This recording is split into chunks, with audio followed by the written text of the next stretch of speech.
Welcome to F1 24 as we will be running through a driver career.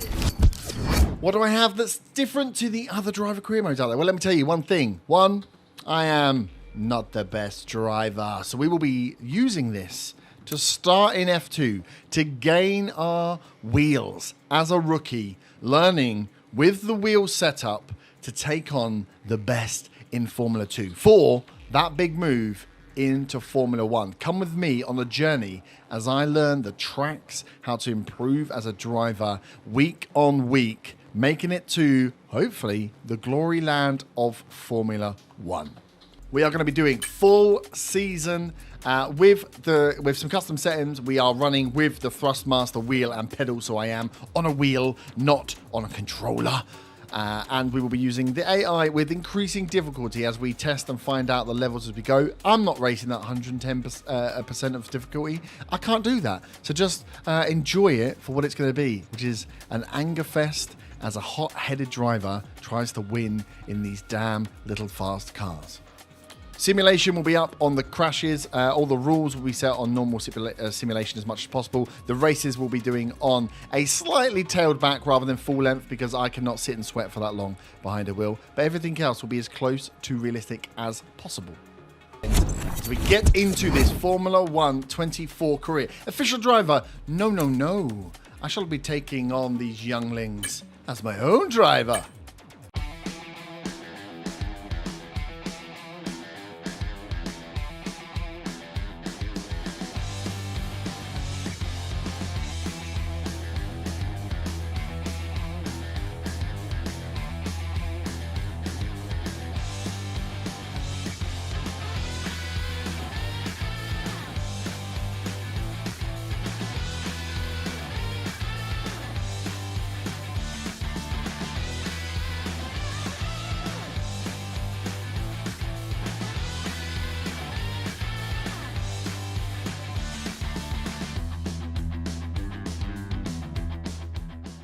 So, our Academy Select. I am based, quite famously, from Milton Keynes. So, I mean, it would make sense to go for the Red Bull driver. But no, I don't want to pin myself down to Academy. I'm coming here left field. I'm challenging these F2 drivers from outside of the normal realms. So, I shall not be taking an Academy. But for our drive team, knowing very little about the individual teams themselves at F2. I will just be picking the one that is closest to where I live. Is that Milan, Italy? Is that in the Netherlands? No, it's not. Silverstone, UK, baby. Right round the corner. High Tech, you got a new player. High Tech, Jack Crawford, I know Isaac is quite good. So, Jack, sorry, mate. No Americans allowed. I will pick my teammate as being Isaac. Give myself a nice challenge. Jack's out. Herb is in. Let's go, baby. So, we got our points from practice rounds. Managed to get 3 sessions in for the 3 different areas to get ourselves some practice times are on the board then, but no points are on offer just yet. We'll be back with more F2 action soon. And look at that. Second in the practice times. 1:44.6. Not a bad time. Not a bad time overall. When I did this before, a little practice to set up, so I was getting 1:45. So we've already sped up a little bit on Bahrain as probably the one track that we've raced the most, being as it's first in the calendar. And our rating's up. 51 on experience. Anything else? You get anything else for these? I think the rest of them come in races, right? Focus and everything else it's in. Creeping up towards 65 rating. Let's go.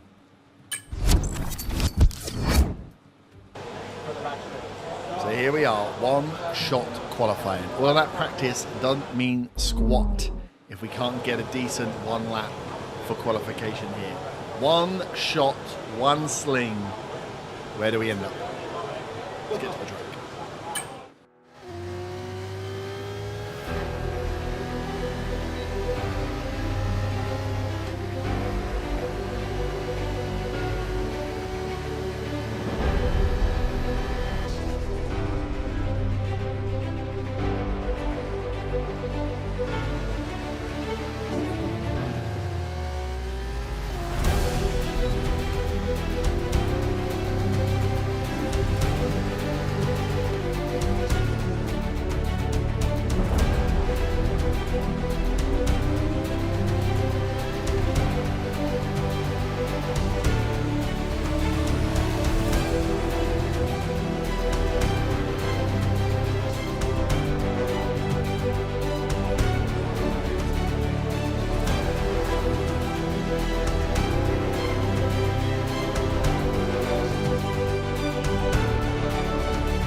First in practice to last on the podium.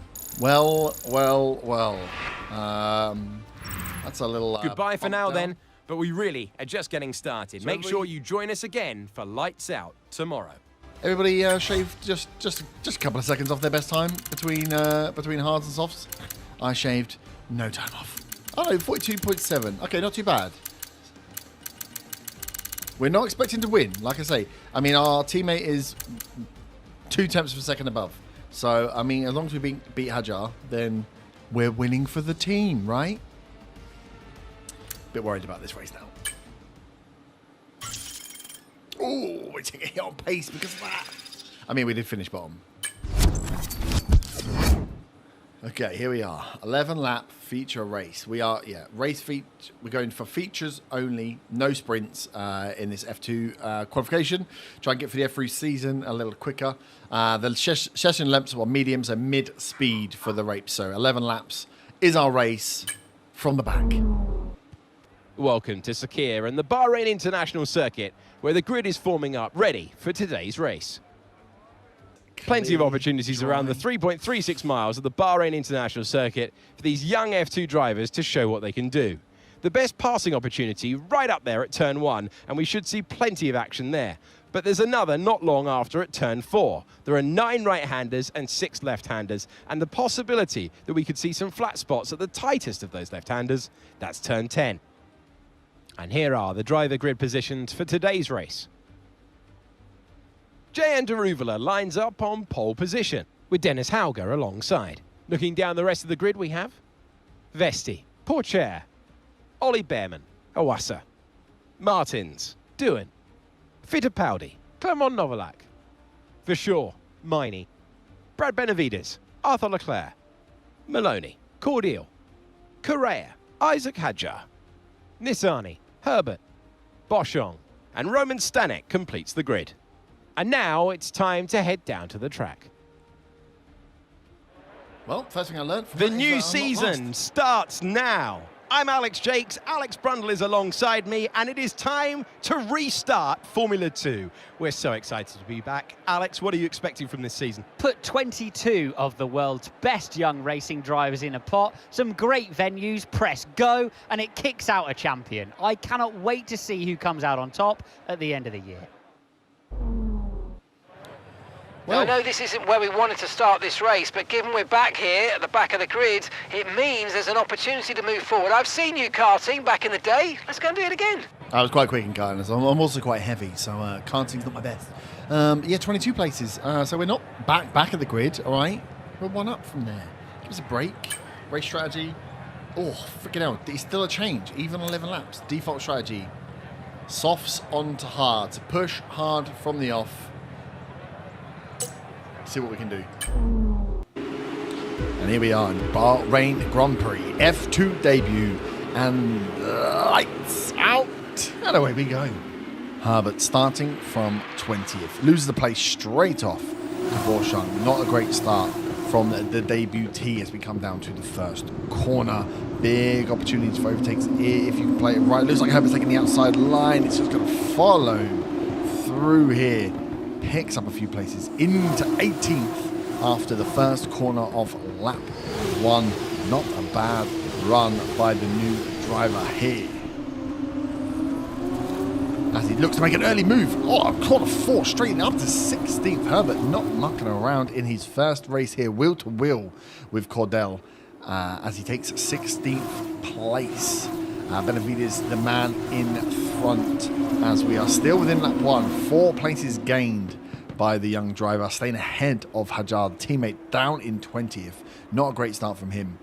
As a good first start. Can Herbert keep up this aggressive push in this first race here in the F2 season? As he's going wheel to wheel, looking to make a move here. The gap to Benavides in front, just 0.1 of a second. 100th as he dives in, goes for the move, backs out last minute on Benavides. He must feel Herbert breathing down his neck now as they come over the hill down.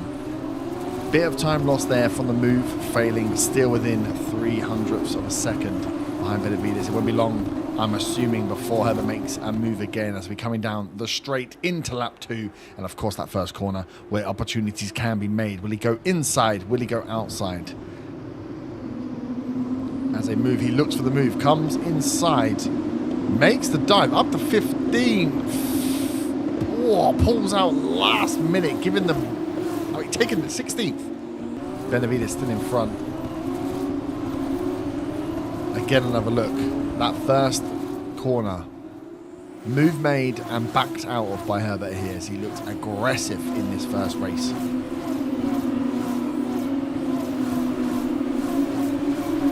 Looks again to make the move on the inside, does not make the move. Benavides must be defending well here, as the pace seems to be with the young Herbert. Again, each one of these moves made is a little bit of time lost by the driver, as he has to watch out behind him, make sure he's defending. Cordell behind, only 300th of a second behind, so easily could lose position if a mistake is made. But the drive is looking strong from the black and green helmet of Herbert here as he goes round, keeping Benavides back to 4/10 of a second. Another lunge being made on the inside. Can he make it? Oh, he's got in front. Can he make it stick up into 15th place with an overtake on the second, or the last corner, sorry, of the lap. As we come over the line for lap 3, Herbert up to 15th with a daring move on the last corner against Benavides. A second to make up to catch Maloney. As Herbert in 15th place now, up 5 positions from the start. No one to go for in the first corner. Will he make it into turn 4? Maloney 600th of a second ahead. Will he go for a late move, a late break potentially? No. Waiting to get DRS in. Herbert's going to close the gap this round, but 3 laps into this F2 debut race, and we're up to 15th place. Look at this DRS train. Familiar with F2. The cars all the same spec. So once everybody was in DRS, overtaking can be difficult. It comes down to driver skill alone. And we can see Herbert here is pushing against Maloney, trying to find that gap, work the space, that 1 second gap by the middle of lap 2. He's done. He's made the move. He's made the move on Maloney. They're down to 100th of a second as he dives in again, wheel to wheel, up to 14th place. Herbert up 6 places in 3 laps in his debut F2 race. What a drive from this young driver. As we cross the line for lap 4, Verschoor now in the sights. 400th of a second to make up, but we know Herbert can do that in less than a lap as he has a little look on the first corner there. Nothing to take, clips the inside curb, doesn't lose too much time. Half a second between Verschoor and Herbert, but that is nothing, as we know, for this driver. When it's not if he'll make the move. When will he make the move? Turn 4, a favourite. Nothing pulled out yet. 600th, just over half a second now as we're looking to close the gap. When will the driver make the move? We have favoured corners we are seeing. Will it be the dive bomb? As he pulls out Verschoor, leaves space, he has a look, but backs off Verschoor, keeping space there. The gap now down to 300th of a second. And close, like a near crash there from Herbert. He comes in as close as he could possibly get to Verschoor on that corner before the DRS is open, sticking right on the tail as they come into the late braking zone. As he comes inside, oh no! Herbert's clipped Verschoor. He's clipped Verschoor and he's been tapped by someone on the way through. This devastating Herbert down to last place. Last place from Herbert there. Let's go back and see that again. As the driver came in, just made his way a little bit too close to Verschoor here, as we can see, into the braking zone. Tries to make it down the inside, just clips the front wheel. Verschoor not affected at all, and then takes the hit on the way through. Herbert, disaster for Herbert there, as he is now last place after 4 laps, making it from 20th to 14th. A tap with Verschoor, down 3 seconds behind. 22nd place for Herbert, the aggressive driver, finding that it doesn't all come up roses in the F2. It looks like here as we come into lap 5, it looks like on this 2-stop strategy, Herbert's going to pit first. I've just seen Vesti DNF. Vesti is out of the race, so Herbert will gain 1 space at least from there, but taking the early move, getting onto the hard set of tyres, 2 compound race here in Bahrain for the F2. Herbert going to pit first, see if with the clean track and new tyres, he can make a bit of ground up on the undercut. Get out first make back that time. 3 to 5 seconds was the time gap before the pit. So with everybody coming in behind, it looks like one of the drivers has come in behind Maloney here. Come in behind. I think Maloney was the one that caught Herbert on the way out. Would have taken front wing damage on that crash, on that spin. He was the car that came in behind. So it goes wide in the first quarter. But let's see what he can do with a fresh set of hard tyres and a clean track in front of him to try and catch up for the next lap. When the rest of these cars come into pit, will Herbert have made up those 3 seconds gap? As he goes wide here, pushing the car. Those tyres are obviously cold, coming flat straight. Tyres are cold, being straight on. As Herbert looks to push them to their max from the off. He needs to get some heat into these tyres before he really starts trying to put down some lap times. Obviously, as the pitting is happening now, you can see the positions changing. The rest of the team coming in.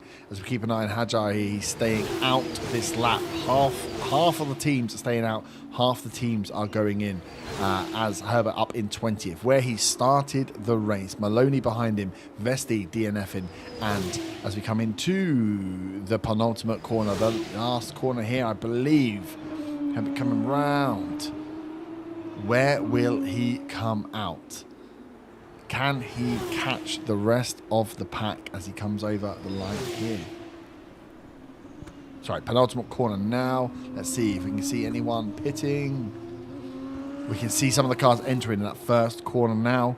The time gap will be 6 laps into the F2 race. You can see them all exiting here. This is close enough. This will be enough for Herbert to build up that DRS at least. Good first corner as he comes round. Nissany 3 seconds in front of Herbert. Lap 6 of this F2 race. Can he make up any positions? As we stand, he starts. He sits where he starts, 20th position. Verschoor down in 17th. Teammate Hajar up in 11th. Currently, is obviously yet to pit here in this race. Hajar, is he going to be able to make any moves this lap? Lap 6 here.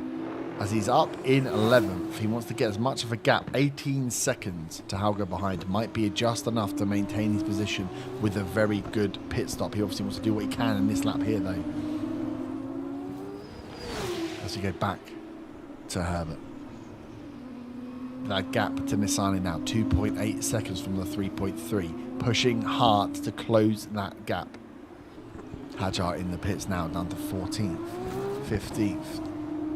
Second, as everybody is pitting now, there will be a load of cars coming out, a load of traffic coming out in front of Herbert here, as he's down to 2 seconds after lap 7. Gap to Nissany, an even bigger train here. If Herbert can get himself on the back of this DRS train, we know he has the capability to catch these cars. There's a gap to Nissany, down to 2, just breaks the 2 second barrier, 1.8 seconds. Herbert is on the hunt. He wants positions back. Hajar come out after the pit stop into 16th position. Looks like a problem. Looking like a problem for Benavides. Spin out potentially. Looks like he's still in the race. He's down to 21st. Another place gained by the pack. Herbert up to 19th via a DNF and a Benavides mistake. He's 10 seconds behind. Looks like he's going to carry on in this race. But this is not the positions we want to take back. We want to take back positions via overtakes. 1.4 seconds. Can smell Nissany in front as he looks to hunt to get on the back of this DRS train. A lovely DRS train in front of him. There are 4 cars, all eminently overtakeable in the remaining laps in this F2 race. Oh, as Behrman is pulled up. Herbert about to come around the corner here. We've got the yellow flag out as Behrman is DNF. Looks like there he is pulled up on the side of the road there. An engine problem for Behrman takes him out of the race. Up to 18th now for the pack. 2 DNFs and Benavides trailing behind as he goes close there. Clips inside the curb. Herbert pushing on Nissany. That gap is now gone.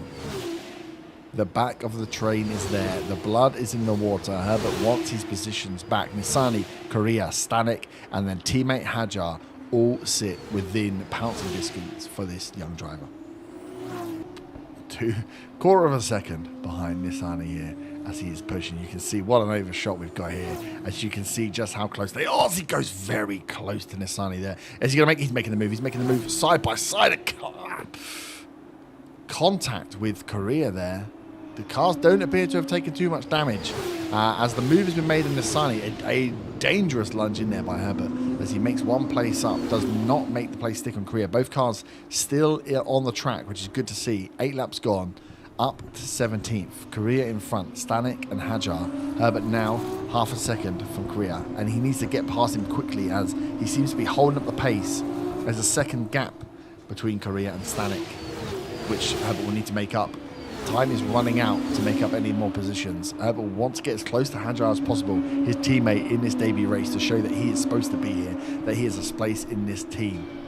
Look at right on the tail, sniffing the fumes of Korea here, as he's going to make the move on the outside, turn 1. Ew. Doesn't quite give him enough space potentially on the second to last corner. Very close move there by Herbert. 2 overtakes made on that last corner now before the home straight. Up to 16th position. 2 cars come down the inside, but they are not going to catch him now. Stanek in the sight. 2 seconds, that gap. That fight with Nisani and Korea. Slowing Herbert down as he comes over the... That was a very tight turn on that first corner. As he needs to now cut down this 1.8 second gap. Lap 9 of this debut Bahrain F2 Grand Prix. If he's going to stand a chance of catching him here, Herbert needs to break that DRS zone, get under that 1 second to Stanek, 1.5, 1.6 the gap at the moment. The time is eating away, but also are the laps. We're in lap 9 of this 11 lap race. Time is running out if a move is to be made on Stanek and Hajar is to be called here by Herbert. As we are into lap 10 here, the gap to Stanek in front, 1.8 seconds. A few risky moves and hard driving being leading to some mistakes here by Herbert as he's looking to catch that trailing pack. But at the moment, as many tenths of seconds he gains, he tends to lose 1.2 seconds on the card. If he's going to do anything, he needs to break that DRS before the final lap. The final lap is going to be where it made. Was the DRS detection zone here? No, still outside DRS. Okay, here we are as we come to finish lap 10, going to the final lap. Herbert has broken that 1 second. That DRS detection point should be well inside that for DRS down the home straight to catch Stanek and Hajar. We will see the wing go. The wing is open. DRS is on. Herbert has a lap to make up, half a second on Stanek and Hajar. There was nowhere in front of Hajar. He's holding up the pack, 4 seconds to the next car. But look at this train of 3 now. He's left behind Nisani, broke DRS on Nisani, so behind he is safe. The only way is up for this driver. 1 lap to go. 2 cars in fighting distance, one of them being teammate Hajar. What can Herbert do with a lap here in Bahrain? We've seen him make some maneuvers before. Lap 1, turn 1 and turn 4, he has not made a move. We know this hard right-hand turn with the late brake is a favourite for us. We see as he looks to go outside, inside. He's going to make the move. He's making the move, and he's coming inside. Oh, this contact, this carbon fibre on the road as Herbert takes almost a perfect move. The team won't be happy about that. Hajar and Herbert going wheel to wheel. Damage made to the cars. Carbon fibre on the track there. The order not being given to pass any places back. So the team obviously happy to let the cars fight it out here as Herbert is up to 14th after that crash, after that spin out in lap 4 to get back to the exact same position in which he was in. Makes you think, wonder what he could have done had he carried on before. For sure, up in 10th place. The car, which was the one that was clipped by Herbert and caused the spin in the first place. 14th position, a very respectable lap now as he looks to pull away. Maybe Hajar took more damage than Herbert did on that, or he was just holding up the pack here as Herbert's now broke DRS and Hajar with half a lap as we come over the final the finishing line, in the first race of the Bahrain Grand Prix as Herbert finishes 14th, up 6 places in his first race. What a superb performance from Jehan Daruvala, who takes the win.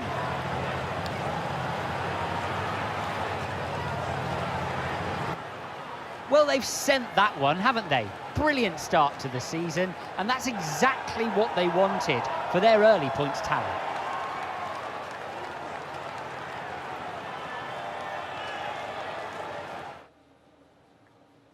And look at that, they're making their way out onto the podium now. Great race from the MP Motorsport team, and I'm very happy to see them up there on the top step of the podium.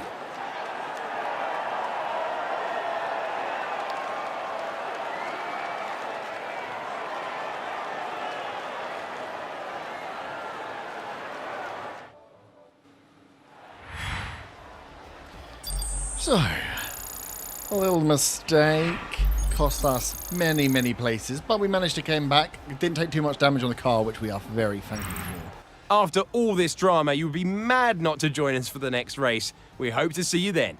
Take care. Up to 14th from 22nd. Not bad at all. Got in front of Hajar with a questionable move towards the end, but we managed to pull ourselves up from starting 20th, finishing 14th. Good first race considering the mistake made. No points on the board, but first race under our belt. Woohoo!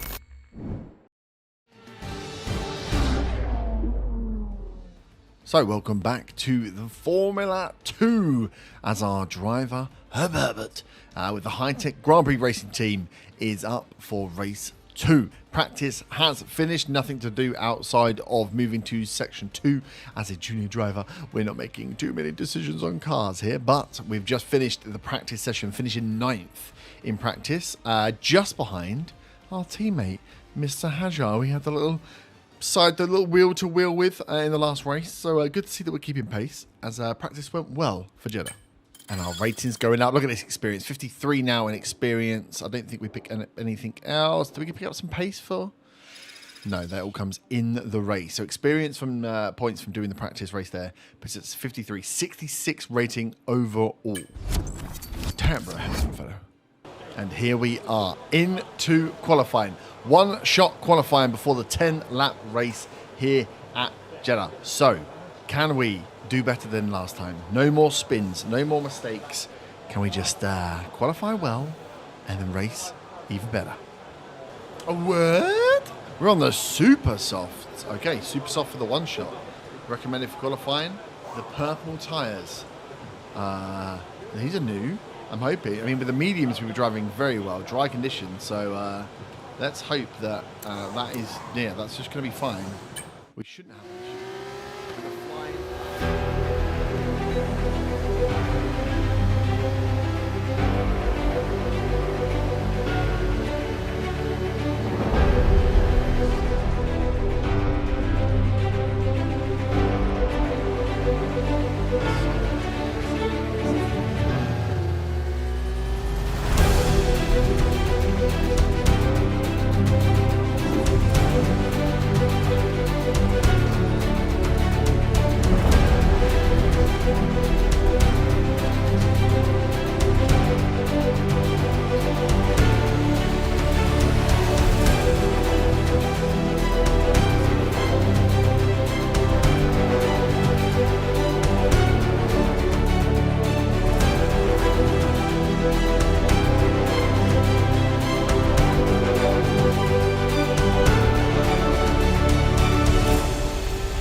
Quick, that felt good. I didn't see the ghost and I wondered whether that was enough as we qualify first. Our first podium. Well, not podium, our first qualifying position. I don't know what it is. I'm too excited. With qualifying complete, Qualifying all that first. remains is the main Oh event. my We'll be God. live and uninterrupted for the feature race tomorrow, so make sure you join us then. At that difference. What's that, 1/100th of a session we managed to beat Pucha from. We are on a difficulty that we can tweak if we find this too easy, but, you know, also, we get 2 points as well. We got our first points on the board. But we'll see how the race goes, because obviously it's difficult. I mean, easy enough to qualify fast on the track that I know and have driven a lot. Another thing to then take it to the race. So we'll see how we get on here. We are on a fairly difficulty for what I thought, but maybe, you know, maybe I'm better than I think I am. Q2 probably a cut forward when I crash out in the next race. Look at that pace. Give me more points for pace. I've lost way more points for pace from qualifying or finishing below. Damn. We want that pace up. Okay, here we are. 10-lap feature race. Woo. Let's get in. From the front, Formula 2, first front row Hello start. and welcome to the Jeddah Street circuit, where the excitement is building Oh, for it's what I'm building. sure will be an exciting Formula 2 race here in Saudi Arabia. Saudi Arabia. Can it be our first podium? So an interesting circuit, Jeddah. Like some other street circuits in the Formula 2 calendar, it's likely to present a formidable technical challenge, with a number of challenging turns for our young drivers to master. Plus, it's a hot track, and that high temperature has some big implications for tyre performance that they'll need to keep in mind in order to secure a good result. As the engineers make their last inspection of the cars, let's take a look at today's grid order for the race. Herbert lines up on pole position, and starting alongside him P2 is Teo Porcher. Looking down the rest of the grid, we have Deruvala, Hauger, Ollie Behrman, Awasa, Vesti, Fittipaldi, Doohan, Clermont Novalak, Miney, Leclerc, Juan Manuel Correa, Richard Verschoor, Martins, Benavides, Hadjar, Zayn Maloney, Boschong, Cordial, Stanek, and Roy Nissany completes the grid. And now it's time to head down to the track. Wow. Hadjar down in 17th. It is the Formula 2 What a race. turnaround. It is time to introduce you to Alex Brundle. I'm Alex Jakes, and we've got changeable weather out there today. That's making for some nervous team personnel down in the paddock, down in the pit lane. Well, uncertainty is what strategy's all about, but it absolves the teams from the responsibility of running both compounds of tyre. They might have to use that wet tyre, of course, and then the question is, where do those crossovers lie between the wet and dry conditions? Wet and dry. Hang on a Okay, minute. here we go. I know what you can do. Don't let me down. I mean, that's a lot of pressure you put on me there, Mr. Engineer. Okay, so the moment we're on a default, the default is a 2-stop. They think the wet might come. I don't think so. That sounds like a commentating faux pas, right? A bit of clouds, but no water on the horizon. Yeah, we don't do as many stops, so we will go on the 2-stop strategy. Let's go, boys. Here we are from Jeddah, Saudi Arabia, Grand Prix F2 from the front. Lights out. And away we go as Herbert pulls away. Poucher alongside in second. Can he hold on? He loses the first place straight away. Into the first corner on those super softs. A lovely purple tyres we don't get to see very often. As here, losing 1 place. Straight in, Herbert into second behind Poucher in this 10-lap feature race here. Fast circuit, qualifying first. The first time that we have seen Herbert on the pole position to start the race. Not the best off the line though, as he keeps close to Poucher, running wide there on that first corner, first lap, getting some heat into the tyres, as he will want to get that position back very quickly. Teammate Hadjar down in 16th, so the gap starting to appear between the two drivers. As Herbert looks around the outside there. Oh, it looked like a bit of carbon fibre on the track there as Poucher and Herbert come to blows. 1 lap in, the aggressive driver pushing again. Can he hold his nerve there and wait for the right movement to stop there being any damage to the car? It doesn't look like any damage was caused, but let that be a warning that the time must be right for the push. Because if he goes too aggressive too early and look how close he is to Poucher as he comes around the corner here. As he makes the move, oh, there we go, on the inside, forcing Poucher wise. Herbert back in front. He is like a bulldog. So DRS is not going to be enabled until the second or third lap here. So can Herbert build up a lead? Now he's back in front. Can he break that DRS? Can he get far enough ahead that it leaves a big job for Poucher and the trailing pack to get back in front here as we are into the second lap here at Jeddah. First corner taken well, maintains that half a second gap, pushing slightly on Poucher here. There are some high-speed areas where Herbert seems to be outperforming the rest of the pack here, outbreaking the rest of the pack here as he goes wide again on the way round. But yes, pulling away now. You can see up to 7/10 again from Poucher in second. Oh! Pushing the car to the limit there, Herbert running wide. Using the full track and some. Must watch he doesn't get any warnings here from the FIA for cutting corners. Last thing we want is a penalty when you're out in front, as he's close to breaking that 1 second. That 1 second against Poucher to stop the DRS, to not give the trailing pack a chance to catch him in this race. Into lap 3 here then. Still maintaining, losing some time in that back end. First couple of corners maybe not as good, not as high speed, the corners that Herbert seems to lose on as he runs quite well to the curve there, uses all of the curve as he comes round. Does pull up a bit of time here, but yes, high speed corners seem to be where he pulls out and the favourites of this tenacious driver. Much more controlled coming around there, ran wide in the last lap as the gap is still 0.8 of a second. Still inside DRS though, as we go past the markers. So not breaking enough from the pack to give himself that gap. Poucher and Daravala will be right on his tail once that DRS is enabled. What an overhead shot here of the speed circuit here. Jeddah, what a race. Sunny, hot temperatures, the super softs in play. As you see the snake impact, 1.1 second here. Herbert starting to pull away, making this lead count. The tyres now warm, looking comfortable into the super high speed straights before this last corner here to bring us into lap 4 and must be coming close to the pit period. When will Herbert pit?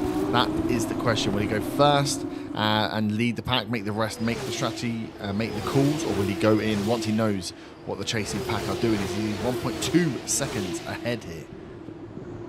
Daravala pushing up, taking Poucher's second position. They are going to fight behind. Again, a fight in second place is exactly what Herbert needs here to push even further ahead. 1.2 seconds as we are now on board with the driver. Wide again as he comes into those turns. Full speed in here, lifting just to maintain the track advantage, not going too wide, keeping a good pace. Running wide on the exit again. If I ain't going to have a look at that one, just to check that there's no advantage being gained there. 1.2 seconds in the lead. Herbert is taking this race almost halfway through now, and he is out in front from the beginning. Got back that position after losing it to Poucher early on, and is now absolutely cruising. Oh, it looks like lap 4. Before we come in on the turn of lap 5, start of lap 5, we are into the pits. The full train is really 3 cars in there behind. Daravala takes the lead. Behrman, Fittipaldi staying out, and Alvarez staying out. Poucher is in. Look at this train of cars as these F2 cars run in for the stop. Can we get a good stop here from Herbert? Tyres are on.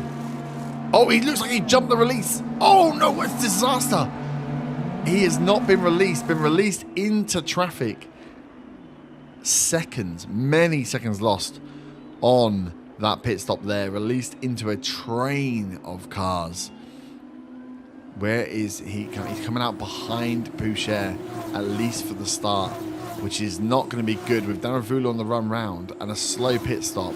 Herbert could find himself coming back after this lap and call up and the next pit stop. We could be seeing him down in maybe 4th or 5th. So Heat needing to get in the tyres here as we are watching on board with Herbert chasing down Poucher. Straight away they start to pull away from the rest of the pack. The speed of these two as he goes round the outside into the dirty track. Not going to help the tyres there. Looking again aggressive early to try and get that pass back on Poucher. Should concentrate on getting some heat in those tyres. Getting that track, getting those mediums set, going from super soft to medium is going to be Big difference in some of the corners. You've been able to take in the speed until those mediums get the speed, get the heat within them. We come down to the favoured position here with the late brake. It goes for the late brake, the exact same move. Carbon copy of the move pulled in lap 1 as Herbert goes past Pouchet here into lap 5 of the Jeddah F2 Grand Prix. With DRS on here. Oh, and there is contact. Oh, as we come out the last corner, Pouchet looked like just took that turn straight into the side of Herbert's F2 car there. The damage must be being taken here as we're passing the pack from their pit stop. Herbert goes round. The DRS fight is going to be a big one as they go wheel to wheel again, and more carbon fibre on the track as Daravula comes out of the pit into first. Herbert in third behind Pouchet, but these guys are going. This is like bumper cars here. Wheel to wheel, bits of wing are everywhere. Downforce, there's going to be struggles on downforce here. Clash with Pouchet is not going to help Herbert at all. As he runs wide again, you're seeing now he's getting less grip, but he's right inside the tail of Pouchet there. He needs to get past him. What is going to be the move here? Pouchet seems to be he may have come out worse from that contact. As around the outside, Herbert goes for the move. They come together again and glance in. But yeah, to make the overtake around the outside, Pouchet must be struggling. His car is dropping off. Herbert is now past. Will Pouchet hold up the rest of the pack, or will everyone else start to pull away? As Daravula, with all that has been going on, is now got a 2.2 second lead on Herbert. A race that was his for the taking. He is now in second with a damaged vehicle and a bad pit stop giving the lead away. You can see now, lap 6, Porsche 1.1 seconds behind Herbert. The driver must be suffering, his car must be suffering, and he's holding up that pack as these three cars get away. I just wonder how much damage has been sustained, and will Herbert be able to close this gap? It looks like Daravula is going to get away. 2.2, 2.3 seconds. He is clean. He's got fresh air tyres, no damage to his vehicle. This looks like a chase that is just not going to be possible for Herbert. As Vesti now goes past Pouchet.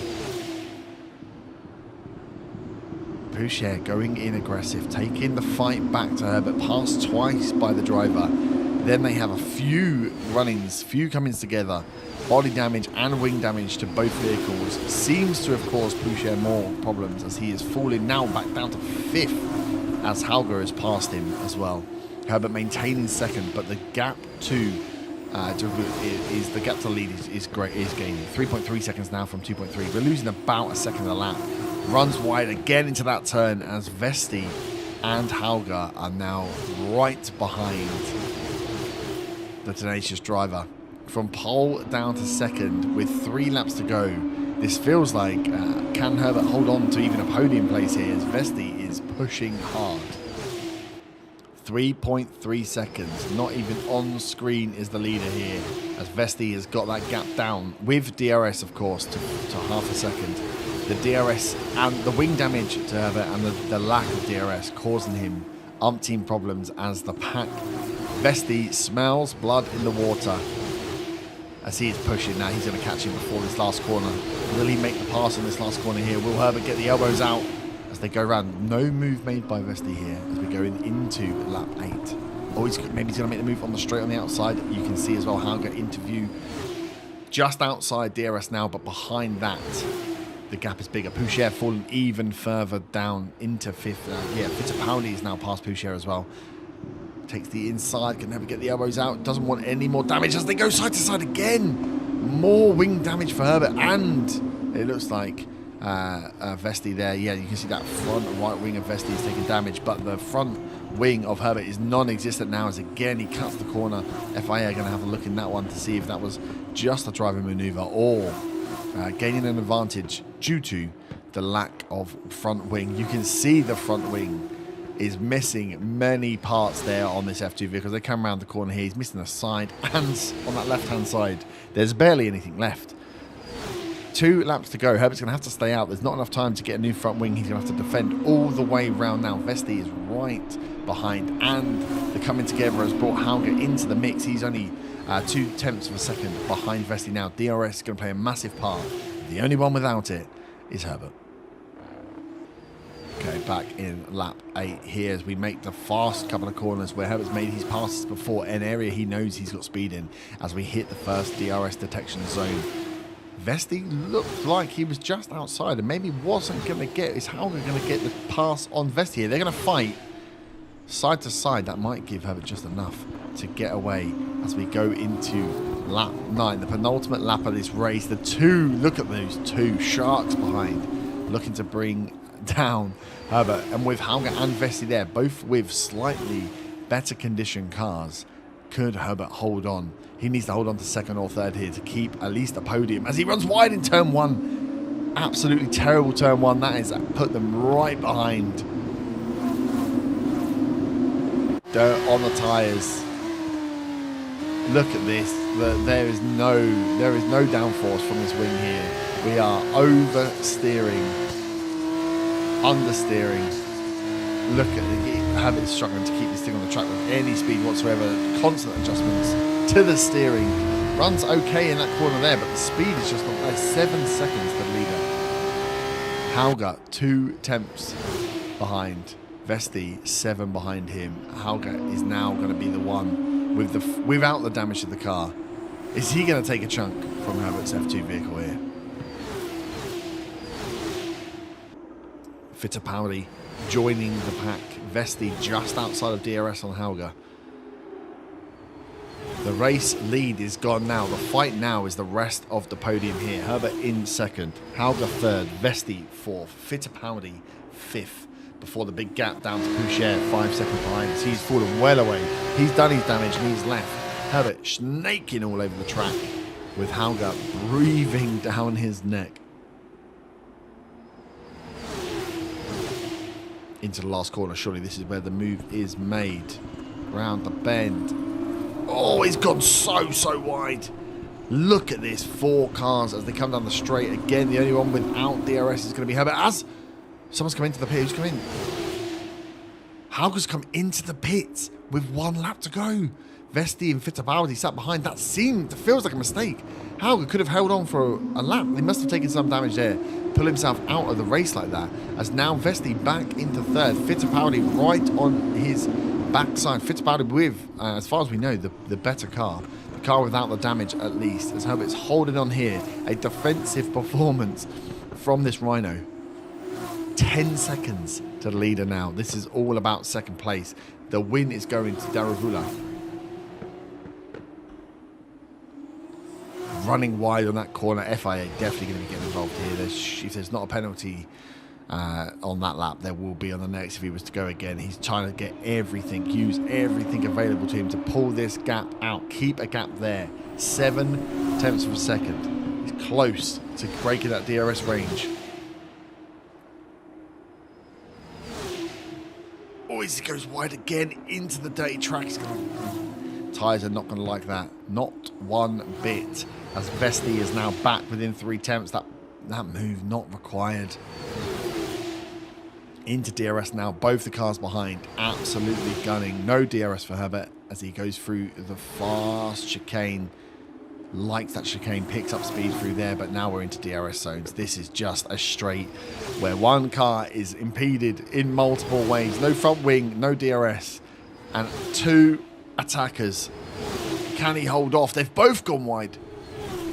As he comes around the last corner, he's gone wide. He's gone so wide. Oh, he's gone so wide. Fittipaldi and Vesti are through on the last corner of the last lap. Herbert goes from second to 4th on the last corner of this race. A podium was there and then it was gone. Fittipaldi has had a great race to slip in there. Vesti has had a great drive. Hauger pulled himself away, ended up down in 21st. The Indian driver will look up and see the checkered flag first. Jayan Daruvala takes the win. Such a great experience for these young drivers to manage these conditions before heading on to Formula One.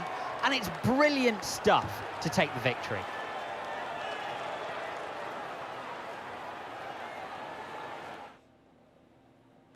Our drivers are making their way out for the podium celebrations, Well, and it's well, going well. to be MP Well, Motorsport well, picking up the well. winner's trophy. How are we not on Congratulations that to the podium? entire team for that fantastic How performance. are we not there? A bad pit stop, and then Poucher being a greedy little... causing enough damage to let enough people through, and on the last turn of the last lap, trying to dive bomb without a front wing. I don't know what I was thinking. Managed to lose 2 places. All right, enjoy yourself. I'm skipping this. Well, what a weekend that has been. Please join us next time for another thrilling instalment when Formula 2 returns. We got the qualifying 2 points. We got the feature race. 13 points, 15 points in total. Our first points on the board in the second race, which is good. Still above our teammate. Where even is the boy? The boy. Poucher down his 7th in the end. So 7th. He dropped all the way out after that damage. I'm assuming he took some because he absolutely rammed me back doors. Enzo Fittipaldi managing to squeeze in and steal at least my 3rd. Okay, Hajar down in 15th. So at least we're getting points. We're going to be happy with that. Moving up. 4th place, but can't help but feel a little bit aggrieved. Okay, and look at the experience. Okay, experience points good. Race points good. Awareness up to 65, which is nice. Pace, 69. Giggity. Focus up to 60 as well. So good overall rating. Pushing us up to 67 rating. I don't know what we need to get in for F1 to come knocking, but I'm assuming it's well within the 70s. As we move on to the next race. And the next race in this calendar is, of course, going to be Melbourne, and we will be bringing you that next time. Can we get through a nice safe practice and avenge what was lost before? Get ourselves on a podium for the first time. We'll see you next time to find out. Woohoo!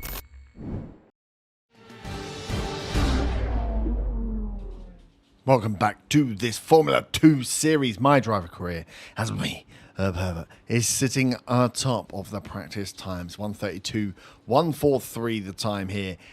With our good friend Mr. Vesti behind us. One of the guys that took one of our podium spots after he missed out, starting on pole at the previous race at Jeddah, finishing 4th. If you haven't seen that, go and watch. It was heartbreaking, but we'll be looking to get out and avenge. We've had a good practice session here in Australia, so we'll be getting into qualifying and the feature race. Nice little bit of experience from our performance there in practice. Like I say, we hit across each of the categories, hit at least 3 flags, a nice quick track here in Australia. And I think we have mastered, at least in this F2 car, how to get the best out of our lap, at least, at a minimum. So, 1-shot qualifying, 12-lap race. Sunny Australia, very good. I know this can be a wet race. Occasionally. So can we get back on pole? At least get into the front row for a second time, or was it a one-off? Only one way to find out. Okay, on the soft one, lifespan 22 laps. We only need 2 as we go on. Straight, they might as well get straight to the track. No need to tweak this out. Let's go.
It's time to leave for now, but we'll be back tomorrow when the feature race gets itself underway. Yes, we will. 30.5, half a second quicker than Daravala. I should remember the name because he's the one that stole my place. Third, Poucher, the man who damaged my car. Vesti down in 8th, so he must have had a very good race to get back where he got before. And obviously Hajar down in 13th, our teammate. We are keen just to keep beating our teammate wherever we can. So let's see what we can do in the race. 2 points already on the board with a race in hand. Picked up some nice points there on pace, qualifying first, 67. We're halfway to 68 now in our rating. The F1s are going to come calling soon. Right, let's not think about that. Get ahead on the game. Australia, can we, from the front, lead the race for the full race? Let's see what the strategy is. We definitely messed up the pit stop in the last race. So what is the strategy?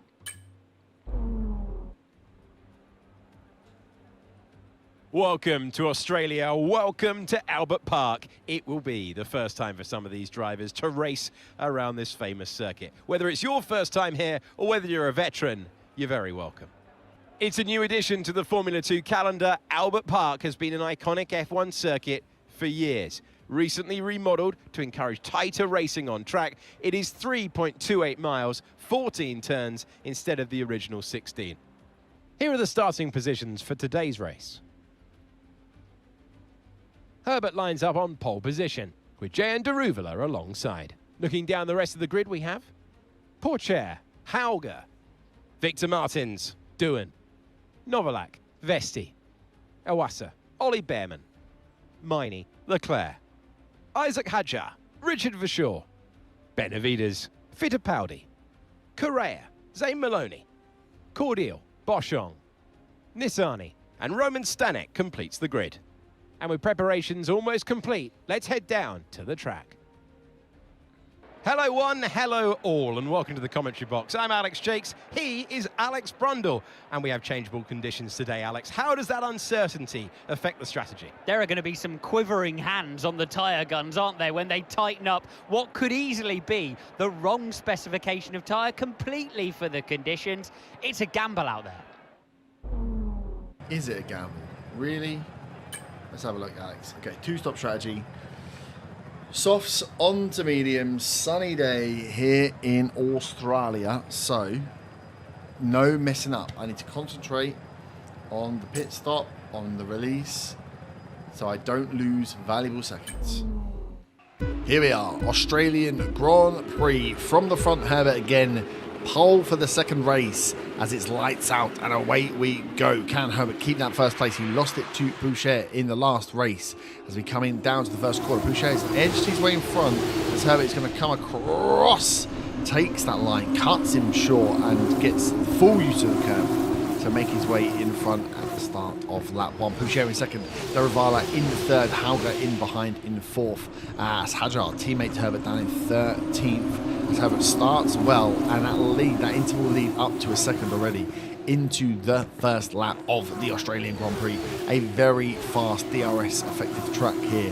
We see a great qualifying time from Herbert in the previous to get him on that pole. Some real speed around some of these corners, and we know that when that car you let the car flow and you can keep the speed up, that this track is a fun one for the drivers. A lot of DRS straights and a few tricky corners, but maximum speed, which I'm sure this aggressive young driver absolutely loves.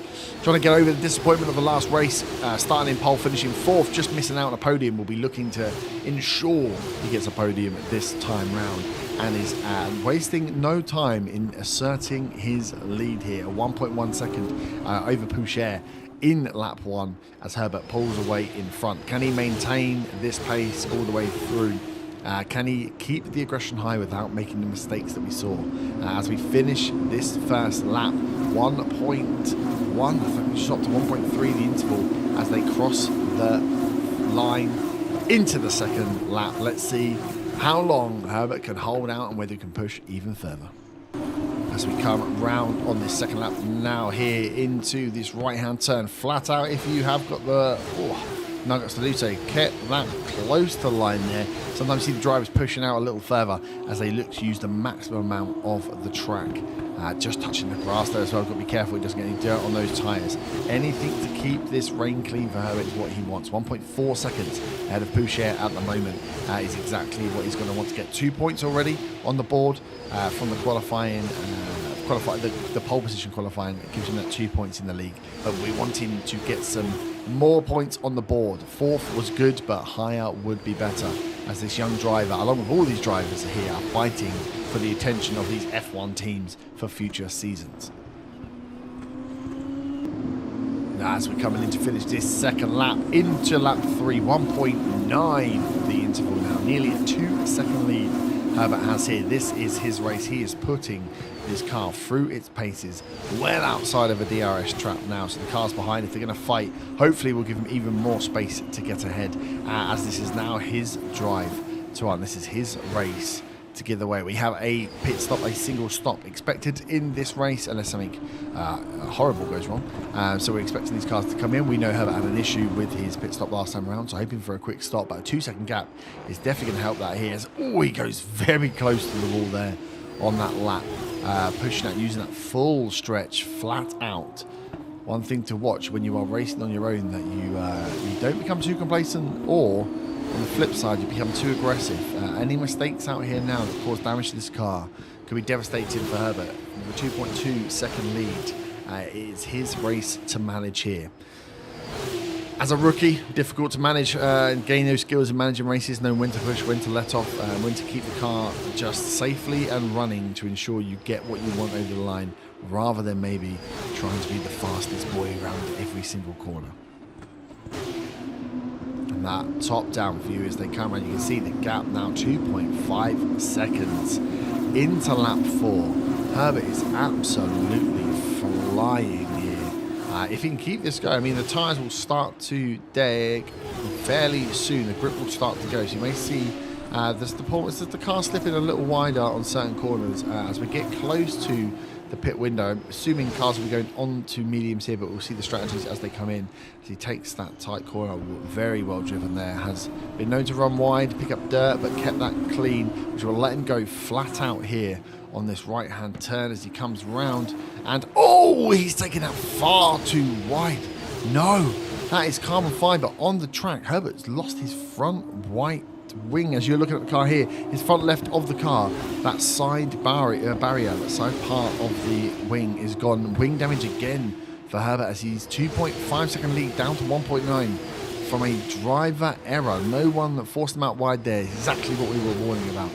Making mistakes. When you could just let less off. And look at that, running wide now and picking up dirt. The wing damage going to be causing a hell of a lot of understeer for this car. We saw what it did in the last race, a second place fight that happened for 3 or 4 laps before Herbert eventually lost out 2 places to 4th on that last corner of the Jeddah Abu Dhabi track. Here, still in the lead, but that gap, after a lap, we finished the lap at what, 2.5 seconds. 1 lap later, with a minor incident, 1.1 is the gap to Pouchet. 4 laps done into the 5th lap. Herbert has over this half of this race now to go with a damaged front wing and a much closer chasing pack now. Big question will be, pit window is coming up. Do they change the front wing or do they hold out? Front wing change is obviously going to add seconds and drop Herbert off this lead, but will it enable him to pick up some speed? We know he's got the speed. Out of that, I'm afraid, but just hearing from the team about here. it. There's a long way to go. Chin up and let's focus till the end. Okay, as the cars are coming around now, we are getting interference from the team radio here as we're hearing that an objective for keeping the track clear was failed there by Herbert. As he is now clearly watching his tail. Pouchet now within 100th of a second, forcing him into another defensive run. Will he opt for the new front wing, or just go for the tyre change? Because this is a train now. Again, a similar position to the one he had before, except leading the race this time. No DRS, a pack of hungry sharks behind Pouchet, Darivala and Haga, the guys that passed in the previous race as well, all hunting him down. No Okay, no change, no pit this lap. He's going to go again into lap 6. It's not going to be long now before we see one of these cars pass Herbert. He cannot defend for 7 laps. Okay, into lap 6 here. We can look at this shot here of these cars coming round. Pouchet 0.3 of a second behind. Herbert is defending here. There's a lot of the straight line speed should be fine, but it's going to be these corners. Maintaining speed through the corners is where he's going to struggle with that wing damage. It doesn't look like a huge amount of damage. They haven't pulled him in straight away. Oh my God, but as you look around here, you can feel they're coming. This is the end of the DRS straight. That looks like a touch again. Hand up there from Herbert. Apologising for what seems to be essentially an attack from Porsche or Daravala behind, but they are nipping into his car here. Look at them as this looks like a move from Daravala to get through. He's gone round the outside. Cutting the curve there. Herbert's trying to keep his position in. Manages to stay second, but the lead has gone to Daravala again. As he takes away from Herbert's just that knock. Is he coming in for the? Yeah, he's coming in for the pit now. Herbert's coming for the pit. So is Pouchet and Hager, I believe, the car behind. Daravala's going to go out for another lap. Let's see if we can get a quicker pit stop here from Herbert. We know what happened last time as we watched the car in. Medium tyres going on for all these drivers here. Paddle's gone much quicker change there from it. Much better from the team. Doesn't seem to be as big an issue as it was in the last race. So, lap 7 coming out in front. Pouchet right behind. Vesti behind. Hager had a bad pit stop. It looks like he's dropped all the way back. As we have now the 1 lap to see whether Herbert can get out in front. It did look like just a tyre change. No front wing change there based on the speed of that stop. And you can see as he comes on here, no, that wing is still damaged. So team decided to not change the front wing and just carry on till the end of the race with the damage that was there. It must be slight damage, but we know it affected pace as he takes it a little easier on the corner that caused all of the problems. This lap is going to be a quick one. It needs to be a quick one with fresh tyres and Daravala on the last of his softs. What will be the time differential when we come round to see the pit change? Okay, here he is, Herbert in 12th. We are coming up to 2 or 3 corners left to go here as we take the lift off, coast round as we got the hard brake for the full burn. There we go, that's the pit entry.